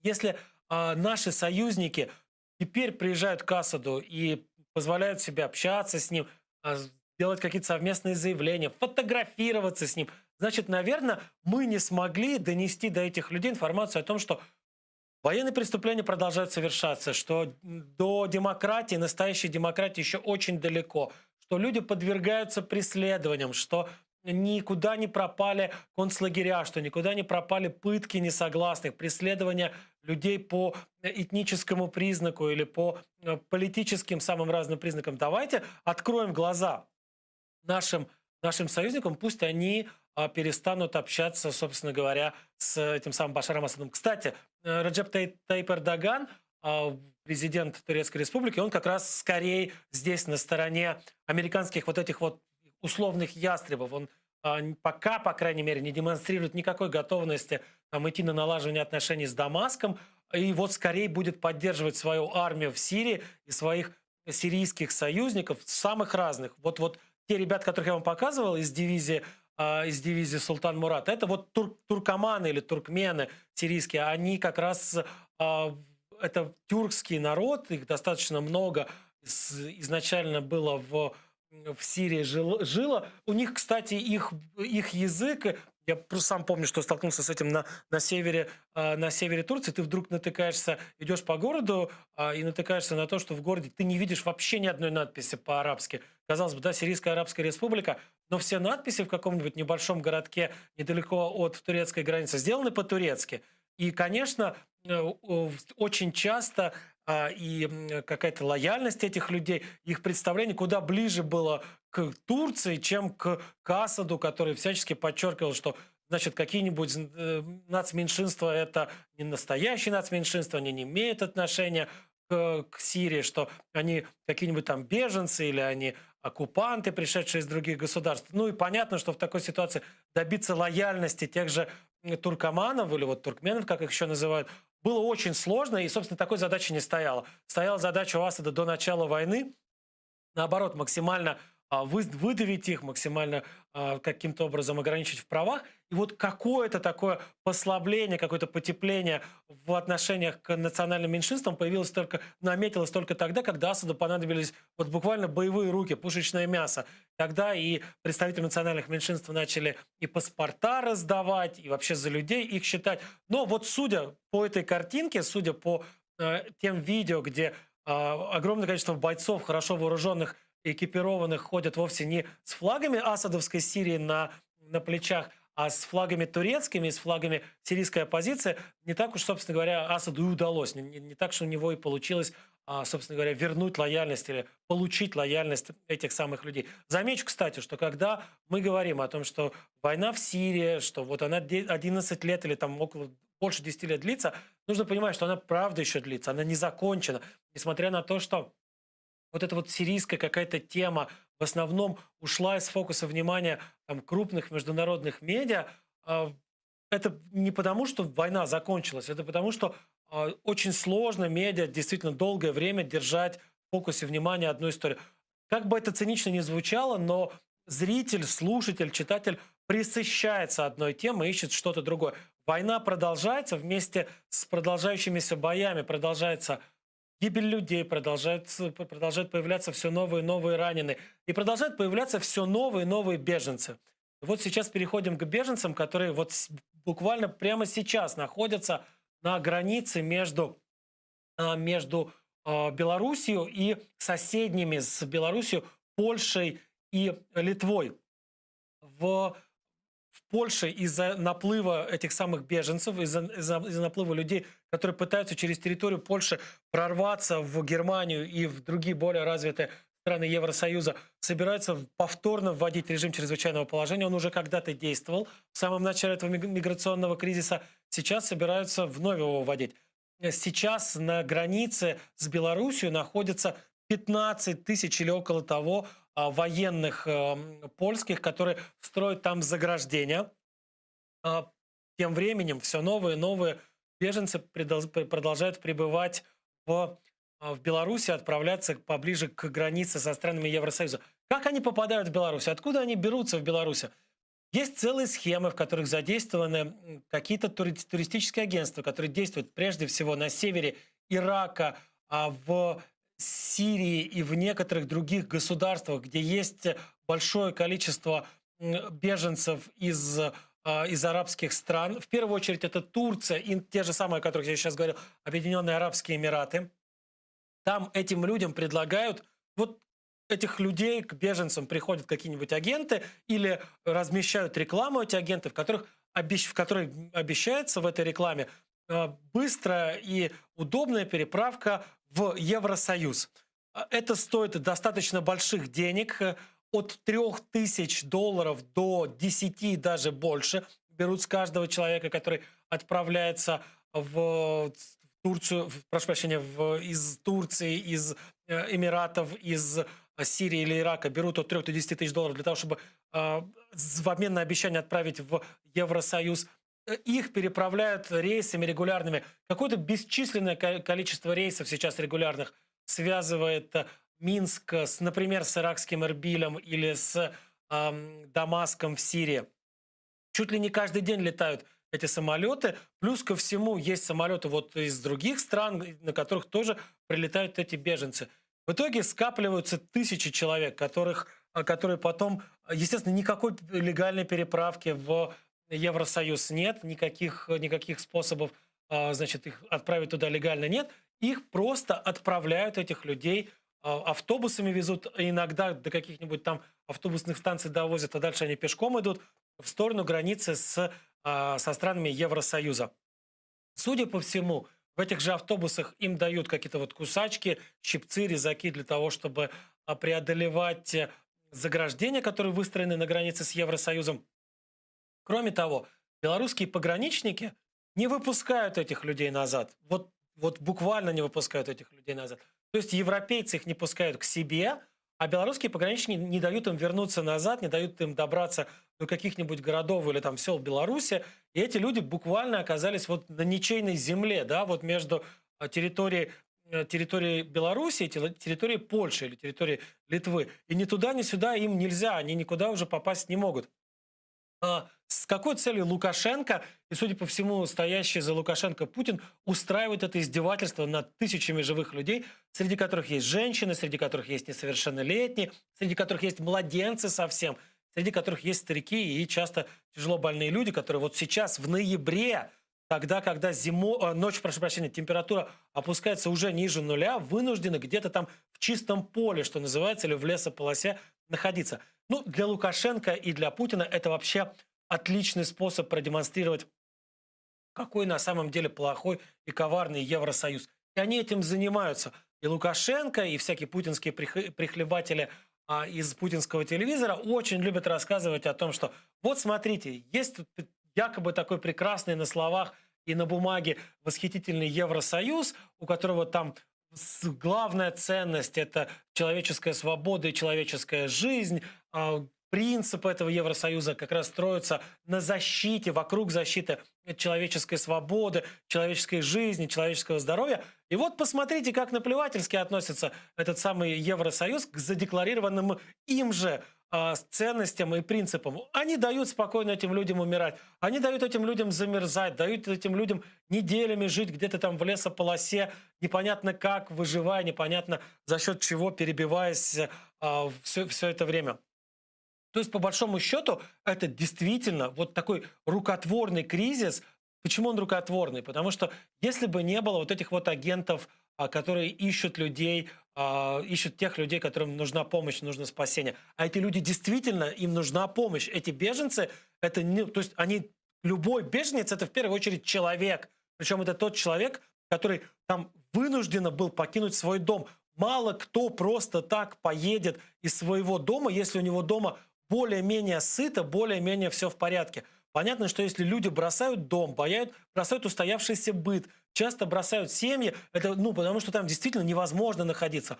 Это потому что там есть реальная угроза жизни, здоровью, благополучию и так далее. То есть это действительно несчастные люди, которые купились на обещания агентов лукашенковских, которые продали часто вообще все, что могли продать. За какой-нибудь бесценок отдали там дом, машину, какую-то землю, если она была у них в собственности, для того, чтобы потом, в конце концов, оказаться вот так вот. Хорошо, если в палатке, которые пытаются туда передавать какие-то гуманитарные организации, польская, например, польская католическая церковь участвует в помощи этим людям. Но это вот в лучшем случае, а в худшем-то случае может еще и палатки не достаться, может не достаться места у костра. Ну вот для Лукашенко все эти человеческие жизни вообще ничего не стоят. Вот важно просто понимать, когда он начинает лить крокодиловые слезы по поводу того, что А к нам эти люди попали совершенно легально. Я не имел права их не пустить, потому что у них все документы были в порядке. А попали они к нам легально и потом пошли в Германию или там в другие европейские страны, потому что Германия и другие европейские страны сначала разбомбили их дома, а потом сами их позвали к себе, а теперь заперли на границе. Вот когда Лукашенко такое говорит, нужно понимать, вот он не просто врет, он демонстративно вытирает ноги о человеческой жизни. Ему совершенно наплевать, что будет с этими людьми. Его совершенно не заботит судьба этих беженцев, этих мигрантов, которые вот застряли. Вот вы видите вот съемки с вертолета, которые сделаны были поляками вот буквально день назад или там несколько даже часов назад. И что делать этим людям? Как вот бороться с Лукашенко, с Путиным? Нет простого ответа. Ну вот известно, что какая-то часть смогла прорваться. Поляки рассказывают о том, что их задержали. Но вот известно, тем не менее, что вот с начала этого кризиса, а этот кризис, ну вот он стартовал с того момента, когда Лукашенко пиратским образом захватил самолет Ryanair, заставил его сесть в аэропорту Минска и задержал, его спецслужбы задержали 2 людей, которые находились на борту, Роман Протасевич и его девушка. Вот тогда Лукашенко начал провоцировать этот самый кризис. Но с того момента известно, что, по крайней мере, 2, а то, может быть, уже и больше тысячи этих людей, этих несчастных беженцев из Ближнего Востока и отчасти Северной Африки. И еще, кстати, есть люди из Центральной Азии, судя по всему, в первую очередь из Афганистана. Вот несколько тысяч человек смогли все-таки пробраться и оказались на территории Германии. Понятно, что для Германии это совершенно ничтожное число людей. Понятно, что все они так или иначе там пристроятся, да, они так или иначе найдут возможность туда попасть. Но, конечно, каким-то образом нужно решать этот кризис, каким-то образом нужно находить управу на Лукашенко и на Путина. Ну вот, например, в некоторых странах Евросоюза, в первую очередь в Германии, уже призывают ужесточить санкции в отношении того и другого, ну, как тех людей, которые буквально вот оперируют всеми этими процессами, тех людей, которые, ну, пытаются спровоцировать очередной, очень серьезный, кстати, кризис в Евросоюзе. Кстати, возможно, не только в Евросоюзе, потому что есть относительно свежее заявление от Министерства внутренних дел Украины о том, что граница Украина-белорусская граница будет поставлена под усиленный контроль. Туда будут отправлены дополнительные наряды военных, полицейских и пограничников. Почему? Потому что граница в основном-то толком не охраняется между Украиной и Беларусью. Это часто леса, болота, плюс ко всему Чернобыльская зона. И по большому счету эта граница очень дырявая. И если захотят, если сообразят кто-то из этих мигрантов или им подскажут какие-нибудь из лукашенковских агентов, что есть способ, по крайней мере, шанс попасть на территорию Евросоюза не напрямую из Беларуси, а вот таким крюком через территорию Украины, возможно, они этим воспользуются. Кстати, про дырявую границу сейчас расскажу еще одну историю и перейдем к следующим темам. В белорусское телевидение государственное несколько дней назад показало интервью с американцем, который попросил политического убежища у Александра Лукашенко. Этого американца на родине обвиняют в штурме здания Капитолия 6 января этого года. Вот после того, как Трамп выступил с речью, сказал, что у него победа на выборах украдена. Вот тогда случился штурм Капитолия. По итогам его там несколько человек оказались мертвы, кто-то умер, кто-то от сердечного приступа, кто-то потом из полицейских покончил с собой. Короче, это ужасно некрасивая история, настоящее преступление. И вот один из тех людей, которого обвиняют в участии в нападении на полицейских, в участии в захвате Капитолия 6 января, вот он сейчас обратился к Лукашенко с просьбой дать ему политическое убежище.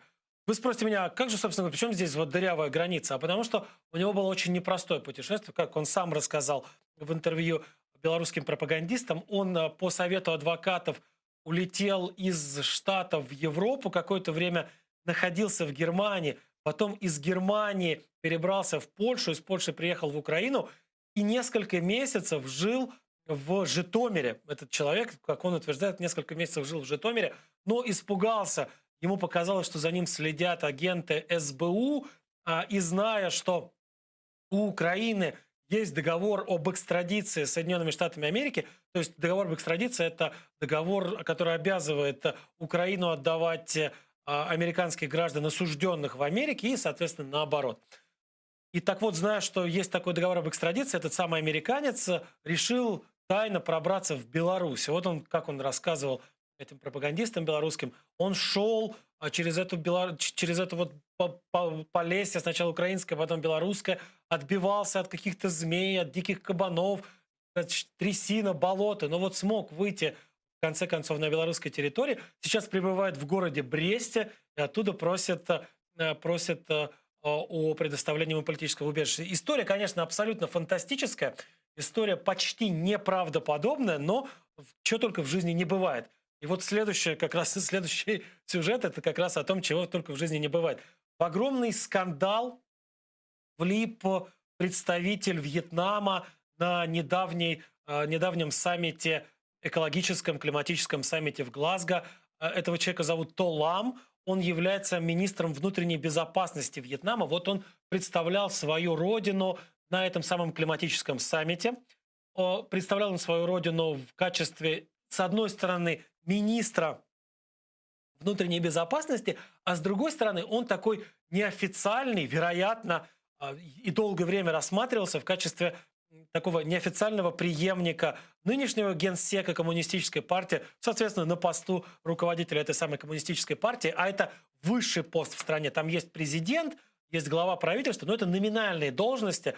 Так или иначе, они все подчинены в однопартийной вьетнамской системе, все они подчинены генсеку. Так вот, этот самый То Лам рассматривался партийными элитами как следующий генсек. И вот он приехал на саммит в Глазго.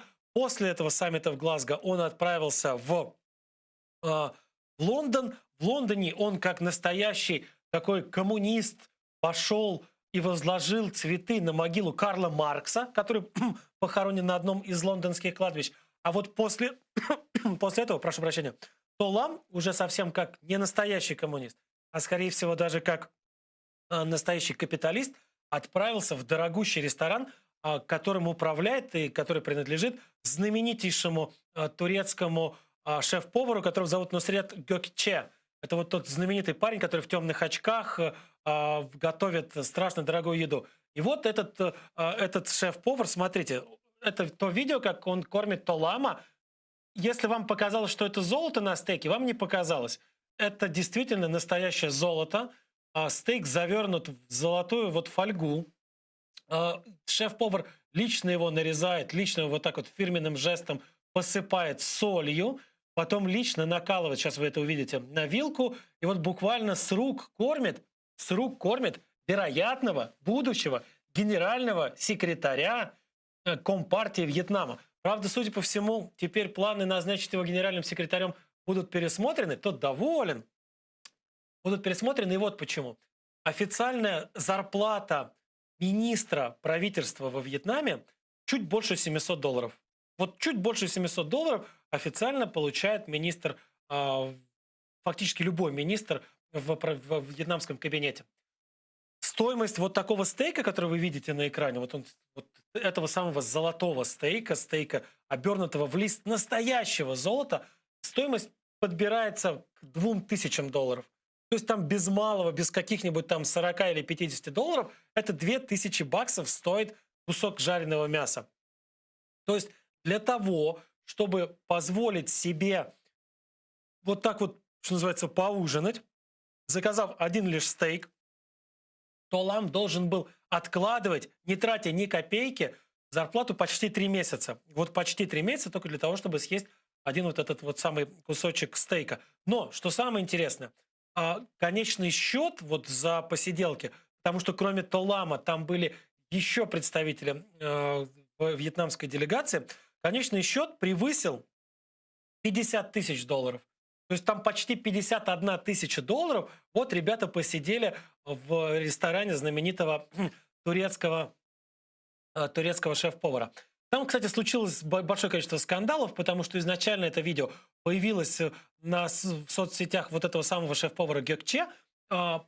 Из-за этого поднялся скандал, потому что это видео начали постить у себя представители каких-то вьетнамских оппозиционных сил, представители какого-то вьетнамского гражданского общества. И Гёкче от греха подальше снес это видео, но было поздно. Его уже успели растиражировать, его успели найти.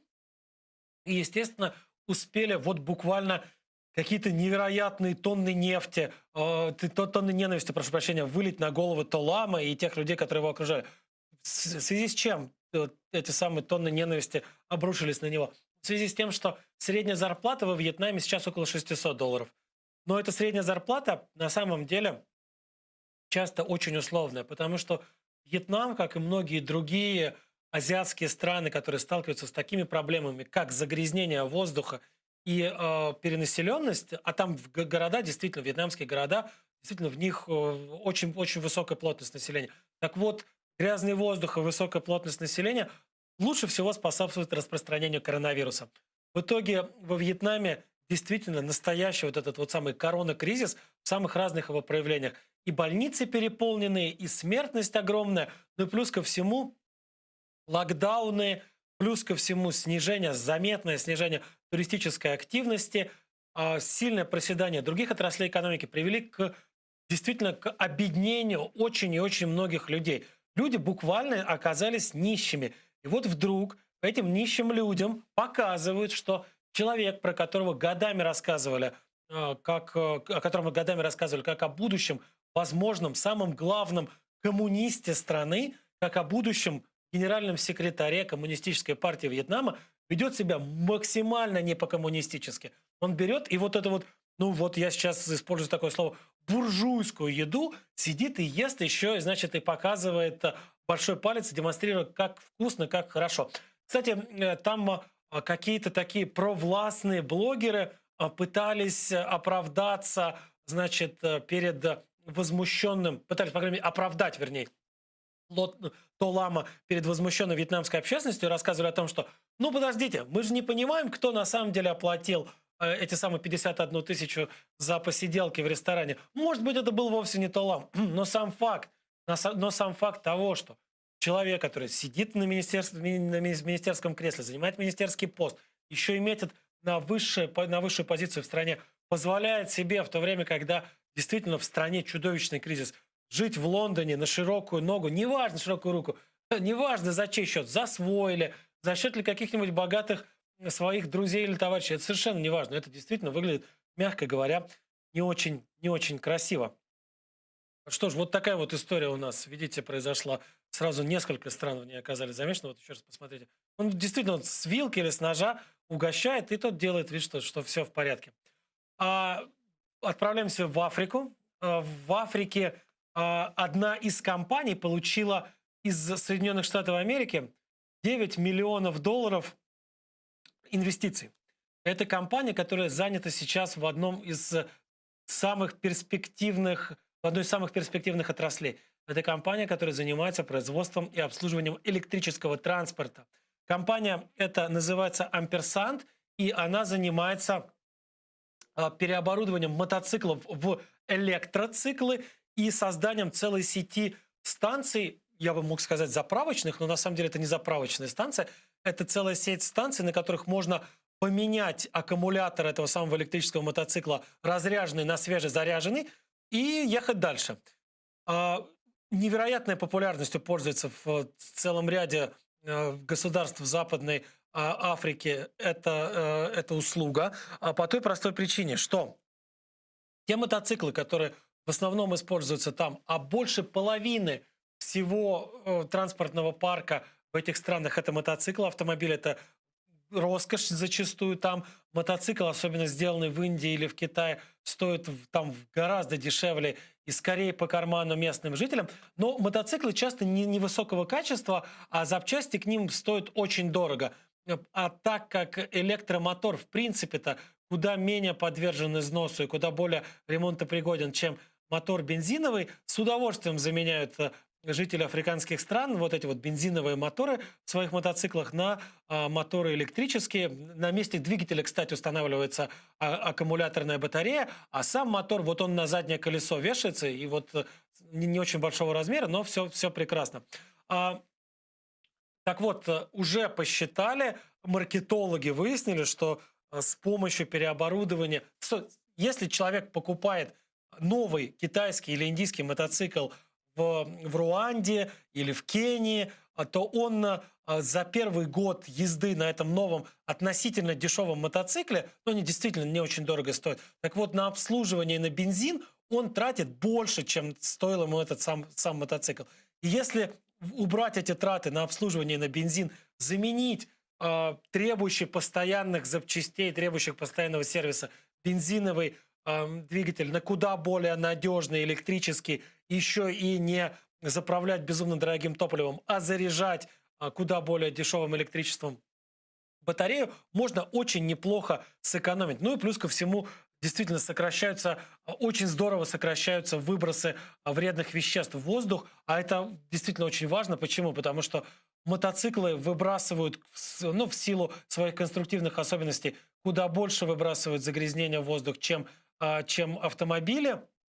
Мотоциклов в Африке огромное количество, просто безумное количество. И для того, чтобы они работали, конечно, требуется очень много топлива. И это сразу и экономическая составляющая, и экологическая составляющая. Ну и еще плюс ко всему, конечно же, появление новых рабочих мест. Потому что вот эта вот самая компания «Амперсант», они, как я уже говорил, они занимаются еще и строительством станций, на которых можно поменять. Это делается, кстати, за считанные минуты. Поменять разрядившуюся батарею на зарядившуюся. И, конечно, на каждой такой станции нужны рабочие руки. Каждую такую станцию должен кто-то обслуживать. Каждую такую станцию должен кто-то строить. Поэтому вот американцы и выделили $9 миллионов на развитие этого самого бизнеса. Кстати, компания появилась совсем недавно, в 2019 году.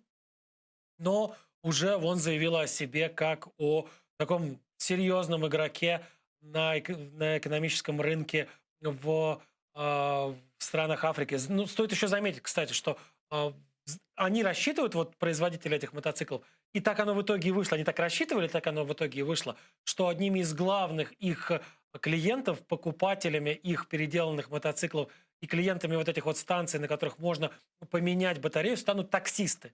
Все дело в том, что мототакси, мотоциклетное такси в Африке очень развито, стоит гораздо дешевле, чем такси автомобильное, и услугами мототаксистов пользуются миллионы жителей африканских стран. И вот уже посчитали, что с помощью переоборудования мотоцикла в электрический, не сразу, конечно, но с течением времени могут таксисты увеличить свою выручку примерно вдвое, просто экономя на бензине и экономя на обслуживании двигателя внутреннего сгорания. И вот когда появилась эта статистика, конечно, многие задумались о том, чтобы, наверное, стоит пересесть с бензиновых коптилок на электрические, куда более экономные, куда более экологически чистые мотоциклы.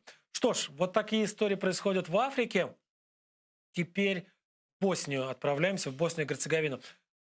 Нерадостная дата была на этой неделе. В 1993 году, именно вот в эти дни ноября, произошел обстрел знаменитого города Мостар в Боснии. Этот обстрел был запечатлен на пленку. Вот вы видите, это знаменитый мост, Мостарский мост. Он был построен, он является до сих пор одним из символов османской архитектуры. Его построили во времена владычества Османской империи над Боснией, над Балканами. И он был уничтожен попаданием, а вернее даже несколькими попаданиями хорватской артиллерии. Все дело в том, что в Боснии тогда в 92-м, 93-м, 94-м годах воевали фактически все против всех. Вот вы сейчас будете смотреть на восстановленную Боснию. Это вот видео сделано как раз Мостар. Восстановили мост после войны. Я специально решил сейчас не брать какие-нибудь очередные страшилки, не брать какие-нибудь видео с тех пор, видео с геноцидом в Сребренице или какие-то новых обострений. Вот просто здесь будут красивые картинки того, как сейчас выглядит послевоенная Босния. А я буду вам рассказывать о том, не очень красивой истории, о том, что происходит в Боснии сейчас. И мы каким-то образом с красивой картинкой будем друг друга уравновешивать и компенсировать. Дело в том, что вот когда все воевали против всех в середине 90-х, в 95 году было заключено так называемое прошу прощения, что-то я все время путаю, Дейтонское соглашение. А под этим Дейтонским соглашением поставили свои подписи представители 3 главных национальных общин Боснии и Герцеговины. Это, собственно, боснийские мусульмане или боснийцы, это боснийские хорваты и боснийские сербы. Это соглашение должно было так или иначе учесть интересы всех противоборствующих сторон. В итоге в Боснии появилось таких сразу 2 автономные территории. Одна называется по сей день Боснийско-Хорватская Федерация, а вторая называется Республика Сербская. Как понятно из названий, в одной части преобладающее население – это хорваты и боснийские мусульмане, а во второй преобладающая часть населения – это сербы. Плюс ко всему, тогда же в Дейтонских соглашениях был предусмотрен такой особый президиум. Главный управляющий орган государства – это президиум. Это не один президент, избираемый всенародно, а это такой 3-головый президент. Это 3 человека, каждого из которого избирает его община. То есть туда в президиум избирается 1 человек от боснийцев, 1 человек от хорватов и 1 человек от сербов. И вот они все вместе должны решать важные для государства задачи. Плюс ко всему, понятно, вот с самого начала же было понятно, что далеко не всегда, и вернее чаще всего, крайне редко смогут 3 разные головы договориться о чем-то важном и о чем-то конкретном. В итоге для того, чтобы страна не попадала в какие-то вот тиски неразрешимых противоречий, был еще придуман отдельный пост, который всегда занимает иностранец. Этот пост называется «Высокий представитель ООН по Боснии и Герцеговине». На самом деле у этого человека очень широкие полномочия. Казалось бы, их можно перечислить по пальцам. Ну, например, он может отменять итоги выборов, он может отменять решения парламента, и он может там назначать или увольнять любого из чиновников. Но на самом деле этот человек, по большому счету, вот он сильнее, скажем так, любой другой власти в стране. Не так давно была смена одного иностранного дипломата, ООН заменили на другого иностранного дипломата, но Республика Сербская и активно поддерживающая ее Москва не признали этого назначения. Говорят, да, давайте вообще избавляться от этого самого высокого представителя. Давайте пусть они сами как хотят, как могут, так и будут жить с этим своим 3-головым президиумом. Но это еще не самое страшное и не самое опасное из того, что произошло вокруг Боснии и Герцеговины. Дело в том, что вот эта вот самая сербская голова, зовут его Милорад Додик, нынешний представитель в президиуме, его зовут Милорад Додик, он решил какое-то время назад, что недостаточно много внимания уделяет центральное правительство Республики Сербской. И решил, что Республику Сербскую, ее интересы ущемляют на государственном уровне. И сказал, так, мы тогда будем заниматься развитием собственных административных вещей, мы тогда заменим, значит, правительство центральное только на свое, там и так есть параллельный парламент, там и так есть своя параллельная администрация, но значительная часть вещей, например, налогообложения и, например, здравоохранения всегда были в ведении центрального правительства в Сараево. В итоге уже Додик создал свою администрацию здравоохранения, сказал, нет, мы будем сами заниматься своим здравоохранением, и заявил о том, что собирается создать еще и свою отдельную налоговую службу. Но самое страшное, самое потенциально опасное, это то, что Додик уже заявил о том, что будут создавать свою отдельную армию. Он говорит о том, что мы не очень доверяем армии Боснии и Герцеговины, нам бы, наверное, хотелось бы создать свою армию, пусть это будет армия, которая будет набираться только из сербов и подчиняться только сербскому командованию.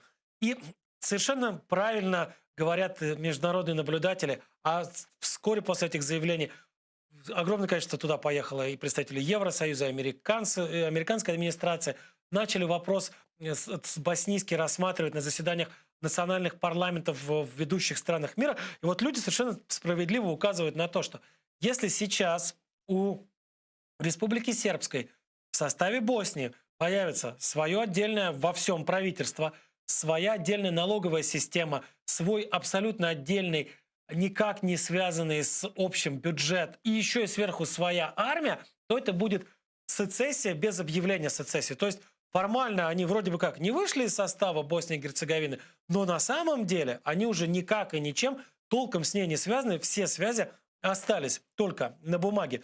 А глава Foreign Office, то есть это министр иностранных дел Великобритании Джеймс Клеверти, он сказал, что совершенно не сомневается, и для него это абсолютно очевидно, что за всем происходящим сейчас в Боснии и Герцеговине, за вот этим вот новым кризисом, который, в принципе, это потенциально грозит не просто там отделением, а новой войной, потому что вряд ли согласятся боснийцы на вот такое вот отсоединение молча, спокойно, и скажут, ну ладно, у нас война была, а у нас больше 100 тысяч человек погибло в этой войне в 90-е годы.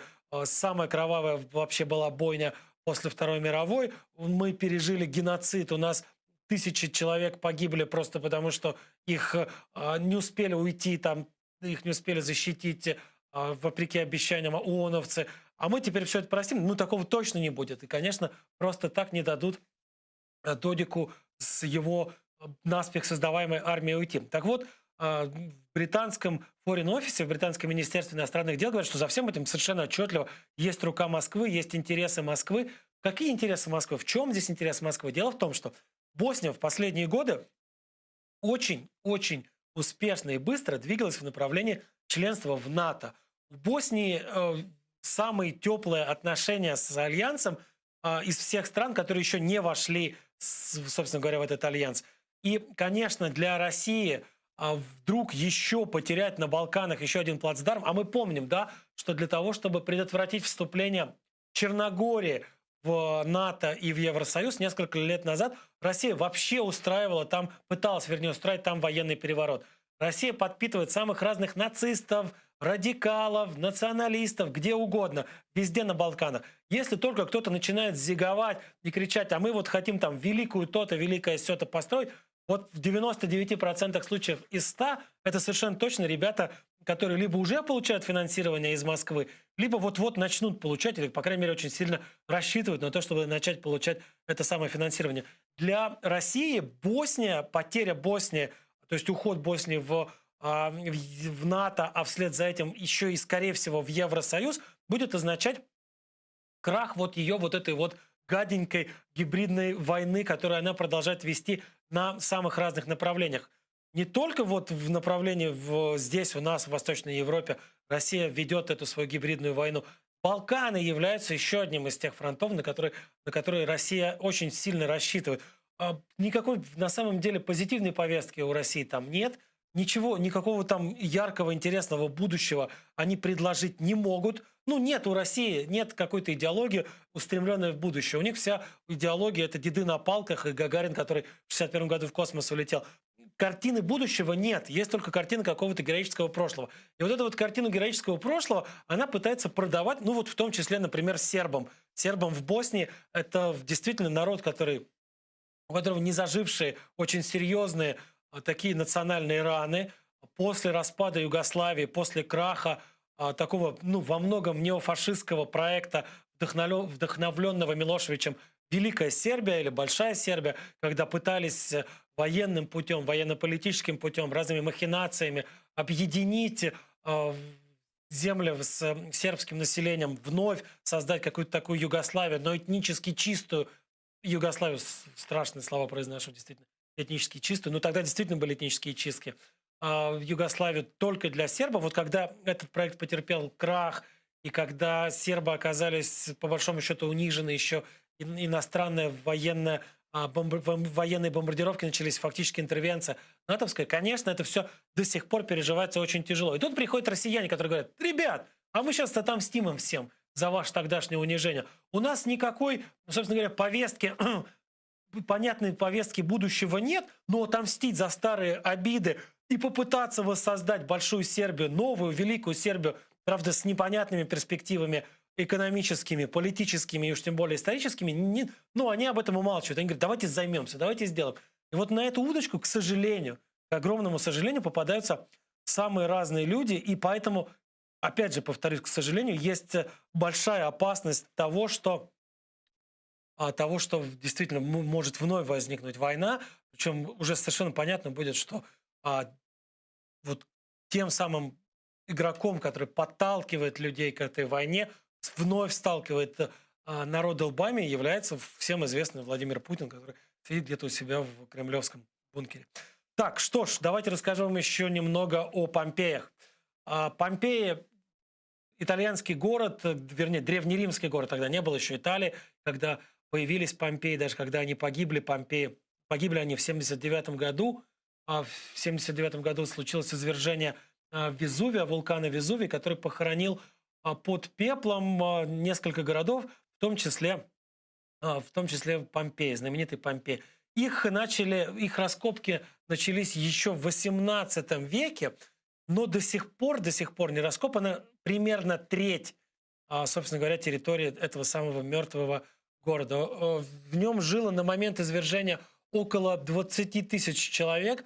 Значительная часть при начале извержения оттуда начала сбегать, но тем не менее, как минимум 2000 человек, погибших там, вот похоронено под этим самым, оказалось похоронено под пеплом и под лавой. И вот несколько дней назад ученые наткнулись на чудом сохранившуюся комнату, в которой жили, судя по всему, рабы.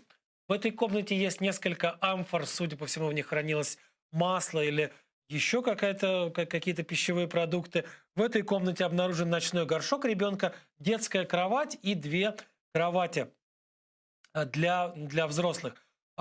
Комната небольшая, 16 квадратных метров. И, судя по всему, она использовалась не только как жилое помещение, но и как мастерская, потому что там, помимо прочего, найдены какие-то вот предметы упряжи лошадиной, с которой, вероятно, ремонтировал обитатель этой комнаты или обитатели этой самой комнаты. Любопытно, кстати, что раскопки вот в комнату в целости и сохранности нашли в вилле, которая называется вилла Цивита Джулиана, и эту виллу начали раскапывать в 2017 году.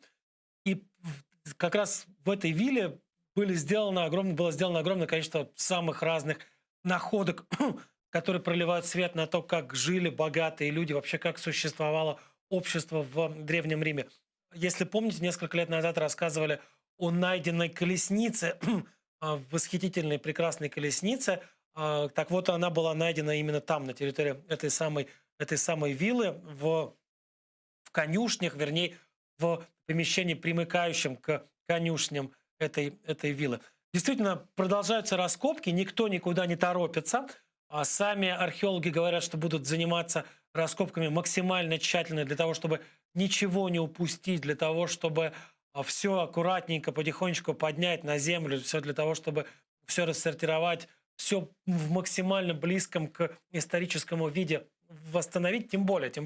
Стоит отметить, что когда начались раскопки, вот самые первые раскопки в 18 еще веке они начались, я уже об этом говорил, поначалу археологи, когда археология была, по большому счету, в зачаточном состоянии, когда не было вот такой вот современной, мощной науки со своими методами, со своими подходами, со своим инструментарием, но вот уже были археологи, которые по какой-то причине часть выкопанного из земли добра уничтожали на месте.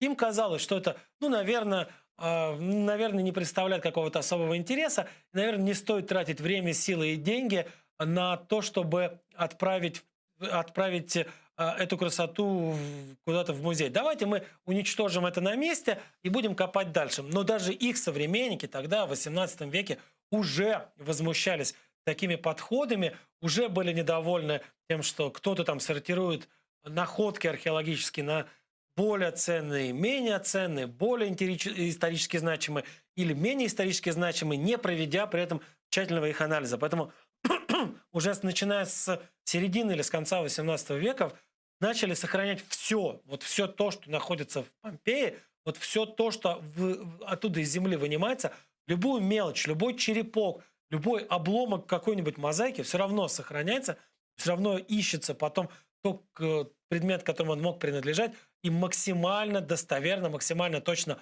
восстанавливаться. Поэтому можно сказать, что вот когда я говорю, что треть Помпеи еще остается под землей, что треть города, древнего города, еще не раскопана, нужно понимать, что вот эту вот оставшуюся треть тоже могут раскапывать еще и 100 лет, и 150 лет. Тем более, если действительно будут найдены какие-нибудь очередные такие богатые, сложные строения, в которых обязательно будет большое количество предметов, которые потребуют восстановления, медленного, тщательного восстановления. Но это же не просто восстановление, это же очень часто необходимо создать какую-то вот схему, карту тех кусочков, которые найдены, например, кусочков мозаики. К этому, кстати, в последние годы все чаще подключается искусственный интеллект. С помощью самых разных программ, с помощью нейросетей пытаются ученые и в большинстве случаев успешно восстановить облик того или иного помещения, восстановить то, как выглядела та или иная скульптура, буквально до того, что вот из черепков, как из пазла, умудряются собрать какие-нибудь обломки амфоры в новую, вернее, в обновленную целую амфору. Что ж, на этом сегодняшний Прайм Мацерский подходит к концу. Прощаюсь с вами, увидимся через несколько дней. Всего хорошего.